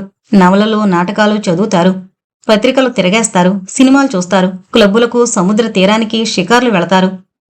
ఏ పని చేయకుండా గోళ్లు గిల్లుకుంటూ కూర్చుంటే ఎలా తోస్తుందే? నేను చెప్పినవన్నీ చేయడానికి తీరుబడి ఉండదమ్మా. నేను కూడా మీతో మద్రాసు వస్తాను. కాంతికిరణ్ గారిని అడిగాను. మీకు ఎవరో ఒక పనిపిల్ల ఉండక తప్పదు కదా. నేనొస్తానండి. నాకు జీతం వద్దు. తిండి బట్ట ఇస్తే చాలు అన్నాను. నా బుగ్గపునికి తప్పకుండా వద్దు గాని అన్నారు. నువ్వు లేందే నేనిక్కడ బ్రతకగలనా చెప్పు అంటూ పూర్ణ బౌరుమని ఏడ్చింది. ఏడవకు. ఆయన ఒప్పుకుంటే నేను వద్దంటానా? నువ్వు నా దగ్గరుంటే నాకు బోల్డు ధైర్యం. ఆయన బంధువులు ఎటువంటి వారో, ఎవరితో ఎలా మెలగాలో, ఎలా మాట్లాడాలో, ఎలా మర్యాద చెయ్యాలో నాకేమీ పోలుపోవడం లేదు పూర్ణ. మరేం భయం లేదు. ఆయన మీకన్నీ చెబుతారు. తన ప్రాణం కంటే ఎక్కువగా చూసుకుంటారు. ఆ మాట నిజమేననుకో. అయితే చిన్ననాటి నుంచి పెరిగిన ఈ తోట, ఇల్లు నాన్నను వదిలి వెళ్లడం కష్టంగానే ఉంది పూర్ణ. అవునమ్మా, పుట్టిల్లంటే అందరికీ అలాగే ఉంటుంది. కాని అమ్మాయిలు పెద్దవారైన తర్వాత పెళ్లి చేసుకుని అత్తవారింటికి వెళ్లవలను కదా అంది పూర్ణ. వీరిద్దరి సంభాషణ ఈ విధంగా కొనసాగుతూ ఉండగా అక్కడ పవన్, పినాకపాణిలు ఏలాకి కొండపై బల్లపరుపుగా ఉన్న చోట గుడారం వేశారు. ఇంకా చీకటి పడలేదు. కొండ చివర నిలబడి చూద్దామా అన్నాడు శంభు కాంతికిరణ్ని చూసి. బాగుంటుందా అన్నాడు కాంతికిరణ్. చాలా బాగుంటుంది అన్నాడు శంభు. ఇద్దరూ బయలుదేరారు. మరో 50 అడుగులెక్కారు. శంభుకు కాంతికిరణ్ అంటే గిట్టదని పవన్కు తెలుసు. సాగరిక అనే గులాబీ పువ్వును కోసుకుపోవడానికొచ్చిన దొంగ అని ఈవరకే అన్నాడు. ఎందుకైనా మంచిదని పవన్ వారి వెనకనే తాను కూడా చివరకెక్కాడు. అక్కడ పెద్ద బండ్రాయి ఉంది. దాని వెనక కాంతికిరణ్కు 1 అడుగు దూరంలో నిలబడ్డాడు. కాంతికిరణ్ అక్కడ్నుంచి సముద్రాన్ని చూశాడు. దగ్గరలోనే ఉన్న కొండల్ని గమనించాడు. చాలా బాగుంది. ఇక కిందకు పోదాన్రా అన్నాడు కాంతికిరణ్. కిందకా? ఎందుకు భయంగా ఉందా? భయం దేనికి అన్నాడు. శంభు కాంతికిరణ్కు దగ్గరగా వచ్చి పక్కనే నిలబడ్డాడు. అలా కిందకు చూడు. ఆ నీళ్లల్లో మత్స్యకన్యలు నాట్యం చేస్తున్నాయి. వారిని కలుసుకుంటావా? సాగరిక ప్రేమను అపహరించిన దుర్మార్గుడు. నువ్వు చావాలి. చావు చావు చావు అంటూ కాంతికిరణ్ను తన శక్తి కొలది కొండ మీద నుంచి సముద్రంలోకి తోశాడు. కాంతికిరణ్ కళ్ళు మూసుకుని హరోం హరా అన్నాడు. సాగరిక సుందర వదనం ఒక్కసారి తటిల్లతలా అతని మనోవీధిని మెరిసింది. సముద్రజలంలో పడిపోయానని అనుకున్నాడు. కాని తన బలమైన చేతులతో పవన్ అతను పడిపోకుండా పట్టుకున్నాడు. కాంతికిరణ్ కళ్ళు తెరిచాడు. నన్ను రక్షించావు పవన్. ఏడి శంభు? పారిపోయాడో, ఈ వైపు నుంచి కిందకి దిగిపోయాడో, లేక పక్క కొండ మీద కొడాయించాడో. నన్ను సముద్రంలోకి తోసేయడానికి ప్రయత్నించాడు కదూ? నిస్సందేహంగా. నేను ఇటువంటి అఘాయిత్యం ఏదో చేస్తాడనే వెనకాలే వచ్చి నిలబడ్డాను. వాడికి నువ్వంటే ద్వేషం. వాడి బుర్ర బీటలు వారింది.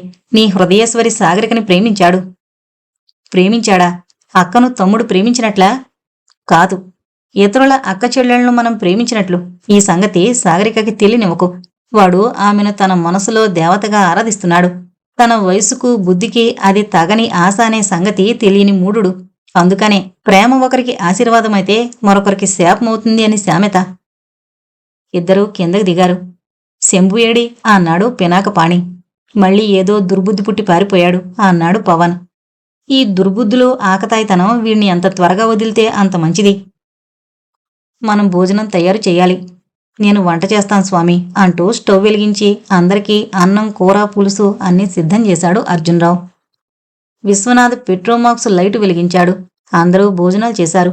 శంభు ఏమయ్యాడా అని పినాకపాణి 10 సార్లు అన్నాడు. చాలాసేపు పిచ్చాపాటి మాట్లాడుకుని వారు నిద్రపోయారు. తెల్లవారింది. కొండపైన ఏదో ఆకారం కనిపిస్తోంది. మంచు కరిగిపోగానే అది మానవాకృతిగా స్పష్టమైంది. అడుగో శంభు ఆ కొండ చివర నిలబడ్డాడు అన్నాడు పవన్. శంభు కిందకి దిగిరా, రాత్రంతా ఎక్కడేడుస్తున్నావు అని పినాకపాణి కేకేశాడు. శంభు వినిపించుకోలేదు. ఆ చివరగా నిలబడి నాట్యం చేస్తున్నాడు. పవన్, కాంతికిరణ్, విశ్వనాథులు పైకెక్కబోయారు. వారు బండరాయిని చేరుకోగానే రావద్దు రావద్దు, నేను చచ్చిపోతాను, పరలోకంలోనైనా సాగరికను కలుసుకుంటాను, అక్కడైనా ఆమె నన్ను ప్రేమిస్తుంది అంటూ శంభు వారి కేకలు వినిపించుకోకుండా అంతెత్తు నుండి సముద్రంలో దూకేశాడు. పినాకపాణి, కాంతికిరణ్, పవన్ కుమార్, విశ్వనాథ్, అర్జున్ రావు ఒక్క నిమిషం పాటు నిశ్చేష్టులై అలా నిలబడిపోయారు. అందరూ వెంటనే కొండ నుండి సామాను సర్దుకుని కిందకు దిగారు.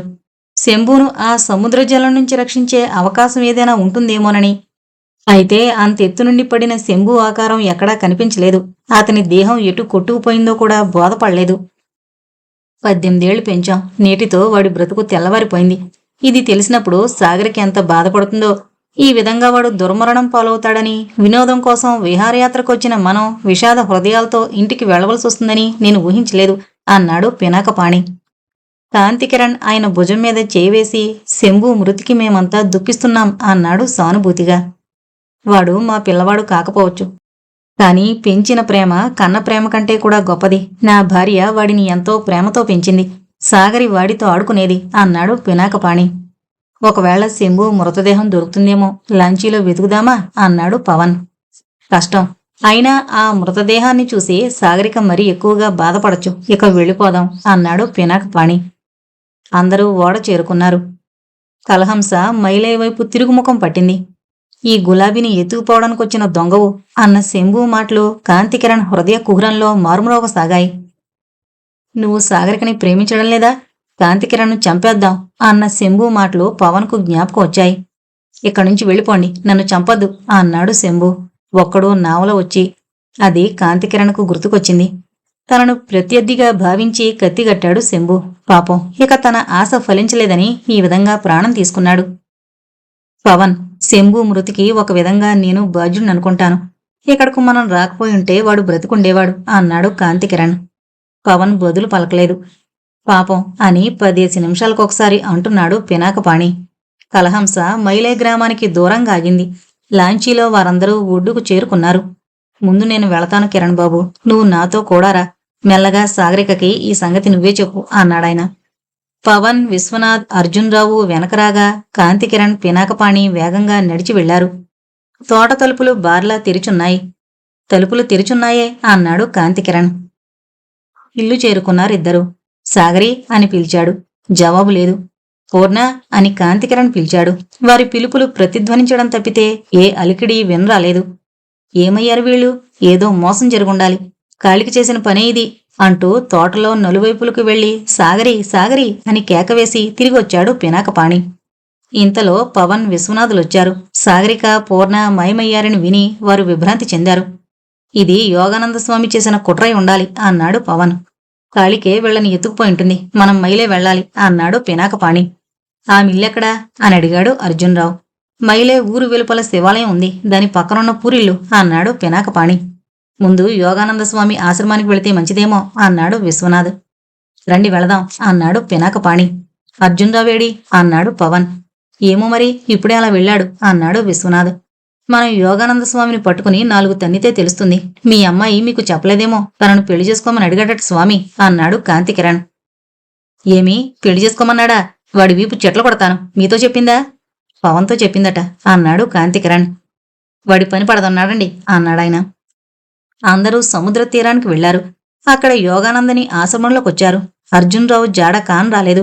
అతడు చుట్టూ తిరిగి మైలే గ్రామం దరిదాపులు చేరేసరికి పొరుగునొస్తున్న పూర్ణ కనిపించింది. రండి సమయానికొచ్చారు. సాగరికను గదిలో పెట్టి తాళం వేశాడు. రాత్రంతా నేను బయటే ఉన్నాను. ముందు పద్మ కాంతికిరణ్ గారి విజిటింగ్ కార్డు తెచ్చి ఆయన ప్రమాదానికి లోనయ్యారు, మిమ్మల్ని తీసుకురమ్మన్నారు అని చెప్పిందట. సాగరి కంగారుపడి వెళ్ళింది. నేను తోట దాటి సముద్ర తీరానికొచ్చాను. మైలే గ్రామంలో ఉండే త్రిపుర కనిపించి, కాళికమ్మ స్వామీజీ వేసిన ఎత్తు తెలిసిందా? స్వామీజీ తన ఆశ్రమానికి పాణిబాబు కూతుని రప్పించాడు. ఇప్పుడు ఆమెని భ్రష్టురాల్ని చేస్తాడు. ఆ తర్వాత నిలువునా దహించినా ఆశ్చర్యపడనక్కర్లేదని చెప్పింది. నేను పరిగెత్తాను, కాళికమ్మను కలుసుకున్నాను. నన్ను పట్టుకుని గదిలో పెట్టి తాళం వేయబోయింది, కొట్టబోయింది. ఆ కర్రలాక్కుని 2 తగిలించి ఆశ్రమానికొచ్చాను. అక్కడ స్వామీజీ ఆమెను గదిలో పెట్టి తాళం వేసి కారు కోతలు కూస్తున్నాడు. మిమ్మల్ని అందరినీ తిట్టిపోస్తున్నాడు అని చెప్పింది. అలాగా నడు, కిరణ్ పవన్ అంతా వస్తున్నారులే అంటూ ఆశ్రమానికి వెళ్ళాడు. ఉండు పూర్ణ, నువ్విక్కడే ఉండు. ఏ గదిలో ఉంది సాగరిక అన్నాడు అర్జున్రావు. అదిగో కిటికీలు తెరిచే ఉన్నాయే ఆ గది. అర్జున్రావు మెల్లగా ఆ కిటికీ పక్కకు చేరాడు. సాగరిక తలుపులను లోపల గడియ వేసుకుంది. ఆ హాలులో ఉన్న కిటికీ దగ్గర స్వామీజీ నిలబడ్డాడు. నా మాట విను, ఇంక నువ్వెలాగూ కాంతికిరణ్ను పెళ్లి చేసుకోలేవు. రాత్రంతా ఆశ్రమంలో గడిపావు. తలుపులు గడియ వేసుకుని ఉన్నానంటావు, లేదు వెచ్చగా నా దగ్గర పడుకుందంటాను. ఇప్పటికే మంత్రాల మల్లిగా పేరు పడ్డావు, ఇప్పుడు కులటగా కూడా పేరు. నీకు ఇక నాతోనే మోక్షం. రా, తలుపుతి, ఇప్పుడే పెళ్లి చేసుకుందాం. 5,000 రూపాయలు రొక్కం ఇస్తాను. 5,000 రూపాయలవి నగలు కొంటాను. ఏమంటావ్? నాకిక ఊర్పు లేదు. నీకు 5 నిమిషాలు గడువిస్తున్నాను. ఆ తర్వాత ఏం జరుగుతుందో చూద్దుగాని. ఛీ, దుర్మార్గుడా! కిరణ్కు ప్రమాదం సంభవించిందని అతని కార్డు పంపి నన్ను మోసగిస్తావా? కిరణ్ వస్తాడు, నీ ప్రేమ జబ్బు బాగా కుదురుస్తాడు. ఏడ్చాడు. నా సంగతి తెలీదేమో. స్వామిని ప్రార్థించి ఒక్క లిప్త కాలంలో వాళ్ళందర్నీ భస్మం చేయగలను, తెలుసునా? అంటూ చాకుతో బయటనుంచి గడియ పైకి తోసి తటాల్న ఆ గదిలోకి ప్రవేశించాడు. నువ్వు దూరంగానే ఉండి మాట్లాడు. నా దగ్గరకు వచ్చావంటే పొట్ట పగిలేటట్లు తన్నకపోతే నా పేరు సాగరికే కాదు. వారేవా, ఆడపిల్లకి కోపమొస్తే మరింత అందంగా కనిపిస్తారు. నువ్వు పాలమేగళ్లా ఉన్నావు. రా, మనం మదన సామ్రాజ్యం ఏలుదాం. సౌమ్యంగా వస్తావా, బలాత్కరించమంటావా అంటూ ఆమెకు దగ్గరగా వచ్చాడు. ఆమె చెయ్యి పైకెత్తింది. ఇదంతా చూస్తున్న అర్జున్రావు ఇక ఆగలేదు. ఆ పక్కనే మరో గాజు అద్దాల కిటికీ ఉంది. దానికి ఓచల్లేవు. పై దూలం పట్టుకుని ఆ కిటికీ అద్దాలను ఒక్క తోపుతో పగలగొట్టి లోపల కురికాడు. ఆ శబ్దానికి యోగానందస్వామి హడలిపోయాడు. ఎవరు నువ్వు అన్నాడు. నీ పాలిట యమునిరా అంటూ ఎగిరి పొట్టమీద 2 తన్నులు తన్ని, దొంగస్వామి, నా చేతిలో నీకు చావు మూడిందిరా అంటూ ఎడాపెడా చెంపమీద, పొట్టమీద, గుండెల మీద పిడికిల్ని బిగించి గుద్ది కింద పడేశాడు. సాగరిక, నువ్వు పారిపో. పూర్ణ బయటుంది, నేను వీణ్ణి చంపొస్తాను అన్నాడు అర్జున్రావు ఆవేశంతో ఊగిపోతూ. సాగరిక పరిగెత్తింది. బయట పూర్ణ కనబడగానే కౌగిలించుకుంది. అమ్మా రా, త్వరగా వెళ్ళిపోదాం అంది పూర్ణ. ఇద్దరూ పరిగెత్తుకుపోయారు. అర్జున్రావు యోగానందస్వామితో కలియబడి కింద పడేశాడు. ఆ స్థూలకాయుడు అర్జున్రావును ప్రతిఘటించసాగాడు. ఇంతలోనే కాంతికిరణ్, పవన్, విశ్వనాథ్ పినాకపాణితో అక్కడికొచ్చారు. పవన్, ఒక్కసారి మీ కాలితో వీణ్ణి తొక్కిపట్టండి అని కేక వేశాడు అర్జున్రావు. తమకంటే ముందే అర్జున్రావు ఎలా వచ్చాడా అని ఆశ్చర్యపడి పవన్ యోగానందస్వామి బుగ్గల మీద, పొట్ట మీద 4 సార్లు బిగించిన పిడికిలతో 4 పోట్లు పొడిచాడు. అర్జున్రావు, సాగరికేది అన్నాడు కాంతికిరణ్. ఇంటికి పంపేశాను. కార్డును నువ్వు రాసినట్లు ఉత్తరం సృష్టించి ఈ దుర్మార్గుడు ఆమెనిక్కడికి రప్పించి గదిలో బంధించాడు. ఇక 15 రోజుల దాకా లేవలేళ్లే అని 2 గుద్దులు గుద్దాడు. అయ్యలారా, క్షమించండి. కామాంధకారం కన్నుగప్పినందుకు ఆమెనిక్కడికి రప్పించిన మాట నిజం. అయితే మీరు నన్ను చాలా కఠినంగా శిక్షించారు. అప్పటికీ దైవస్వరూపుణ్ణి కనుక మిమ్ము నేను క్షమిస్తాను. ఆ నాస్తికుణ్ణి కూడా క్షమించాను అన్నాడు స్వామి. నాస్తికుణ్ణి కూడా క్షమించావా? నీ ఆకార్యానికి నిన్ను చంపేసి ఇక్కడే సమాధి కట్టి ఉండేవాళ్ళం. నిన్ను క్షమించవలసిందెవరు? మేము. పాషాండుడా, 18 ఏళ్ల పిల్లను, నా కుమార్తెను పెళ్లి చేసుకోమంటావా? నీ పెళ్లి చేస్తానుండు అంటూ స్వామీజీపైకి దూకబోయిన పినాకపాణిని కాంతికిరణ్, పవన్లు వెనక్కులాగారు. ఇదేనా నీ పెద్దరికం? ఇదేనా నీ మతబోధ? ఛీ, నువ్వు ఆశ్రమం స్థాపించింది స్త్రీల కోసమా? దుర్మార్గుడా, నీ రోజు బాగుండి ఇవాళ బతికిపోయావు. పవన్, ఇక రండి పోదాం అన్నాడు కాంతికిరణ్. అందరూ తిరిగి పినాకపాణి ఇంటికి బయలుదేరనుండగా యోగానందస్వామి పరిచారిక పద్మొచ్చింది. నీ యజమాని ఒళ్ళు హోనం చేశాం, వేడినీళ్లు కాపడం పెట్టు అన్నాడు విశ్వనాథ్. అంతా చూస్తూనే ఉన్నాను అన్నదామె. నువ్వేనా సాగరికని ఇక్కడికి రప్పించిందా నువ్వు అని గర్జించాడు పినాకపాణి. నేను కాదు, కాళిక. ఆమె చేసిన కుట్రది. ఆమెను బ్రతికుండగానే దహించడానికి వేసిన ఎత్తిది. అయితే మీరు పెంచుకున్న ఆ కుర్రాడు శంభు ఎలా ఉన్నాడు? పాపం, చనిపోయాడు అన్నాడు అర్జున్రావు. అదే మంచిది. వాడు బ్రతుకున్నా సుఖపడలేడు. చావులోనే వాడికి శాంతి. పాపం, చనిపోయాడా అంది పద్మ. అలా అన్నప్పుడు ఆమె కళ్ళు దుఃఖాసురులతో నిండిపోయాయి. అది చూసి వారు ఆశ్చర్యచకితులయ్యారు. ఇల్లు చేరిన తర్వాత కాంతికిరణ్ తన మిత్రులతో వెళ్లిపోయాడు. అప్పుడు పినాకపాణి శంభు దుర్మరణాన్ని గురించి తెలియజేశాడు. తనతో చిన్ననాటి నుంచి స్నేహంగా ఆడుకున్నవాడు, తనను దేవతలా పూజించినవాడు, తన తల్లిని భక్తి శ్రద్ధలతో కోల్చినవాడు, ఏవో వెర్రిమొర్రి మాటల్లోనైనా ఒక్కొక్కప్పుడు ఎంతో అర్థవంతంగా మాట్లాడే శంభు ఇక లేడని తెలిసి సాగరికెంతో బాధపడింది. పినాకపాణి తన కుమార్తె చేసిన అవ్యక్తపు పరిణామాన్ని గురించి ఒకడు దీర్ఘంగా ఆలోచించాడు. ఇక తిరిగి వదంతుల ప్రచారానికి అంతులేదు. యోగానందుడే స్వయంగా తనపైన తన కుమార్తెపైన బురద నీళ్లు చల్లుతాడు. ఇక మిగిలిందొక్కటే కర్తవ్యం. ఆ రోజు సాయంత్రం కాంతికిరణ్ రాగానే 1 గంటసేపు ఆంతరింగంగా సంభాషించాడు. సాగరిక కాంతికిరణ్ల వివాహానికి ముహూర్తం నిర్ణయించబడింది. త్రివేంద్రంలో రిజిస్ట్రార్ సమక్షంలో పెళ్లి జరగాలని కాంతికిరణ్ సూచించాడు. మంగళవారం నాడు వివాహానికి అన్ని ఏర్పాట్లు చురుకుగా జరగసాగాయి. పూర్ణ ఆనందానికి మితిలేకపోయింది. మైలే గ్రామంలో కనిపించిన వారందరితోనూ చెప్పింది. పినాకపాణి పొలంలో పనిచేసే రైతులు, కూలీలు, కొంతమంది మిత్రులు సంతోషిస్తే మిగిలిన వారందరూ భరించలేకపోయారు. ఈ వార్త యోగానందస్వామి చెవిన పడింది. ఆ రోజు ఆయన భోజనం చేయలేదు. దౌర్భాగ్యం, దౌర్భాగ్యం అంటూ పలవరిస్తూనే ఉన్నాడు. ఈ వార్తను పవన్ మిగిలిన 2 మిత్రులకు తెలియజేసినప్పుడు వారు పొందిన ఆనందానికి మితి లేదు. మద్రాసు వెళ్లగానే నేనే రిసెప్షన్ ఏర్పాటు చేస్తాను. అక్కడి సమాజంలో మహిళామణులందరినీ వారి భర్తలతో పాటు ఆహ్వానిస్తాను. నాగసుందరీదేవి, నాగలతాదేవి, వాణి, డాక్టర్ కస్తూరిల ముఖాలు సాగరికని చూడగానే ఎలా మాడిపోతాయో చూసి ఆనందించాలి. ఏమంటావు పవన్ అన్నాడు విశ్వనాథ్. తప్పకుండా అందర్నీ పిలవాలి అన్నాడు అర్జున్రావు. వారి ముఖారవిందాలను చూసినప్పుడు కానీ చెప్పలేను అన్నాడు పవన్. అప్పుడు ఫోటో తీస్తాను అన్నాడు విశ్వనాథ్. వారు ఈ విధంగా సంభాషిస్తున్న సమయంలో నూతన వధువును చూసి కాంతికిరణ్ ఆనందంలో పొంగిపోతూ సాగరి అన్నాడు. ఆమె కళ్లల్లో ఆనందానికి బదులు కన్నీరు కనిపించింది. చకితుడై అదేంటి సాగరి అలా ఏడుస్తావు అన్నాడు. నాకు మా అమ్మ జ్ఞాపకానికొచ్చింది. ఒకసారి రండి, ఆమె ఆశీర్వాదం పొందొద్దాం అని అతన్ని తన తల్లి సమాధి దగ్గరకు తీసుకువెళ్ళింది. ఇద్దరూ మోకరించి ప్రార్థన చేశారు. అమ్మా, నేను తిరిగి ఎన్నాళ్ళకొస్తానో. ఇక నాన్న ఒకడే ఉంటాడు. నన్ను కాంతికిరణ్ను ఆశీర్వదించు. సోమవారం నాడు వారు త్రివేంద్రం వెళ్లారు. మంగళవారం ఉదయం వివాహం జరిగింది. వివాహానంతరం పద్మనాభస్వామి ఆలయాన్ని దంపతులు దర్శించారు. అభిషేకం చేయించారు.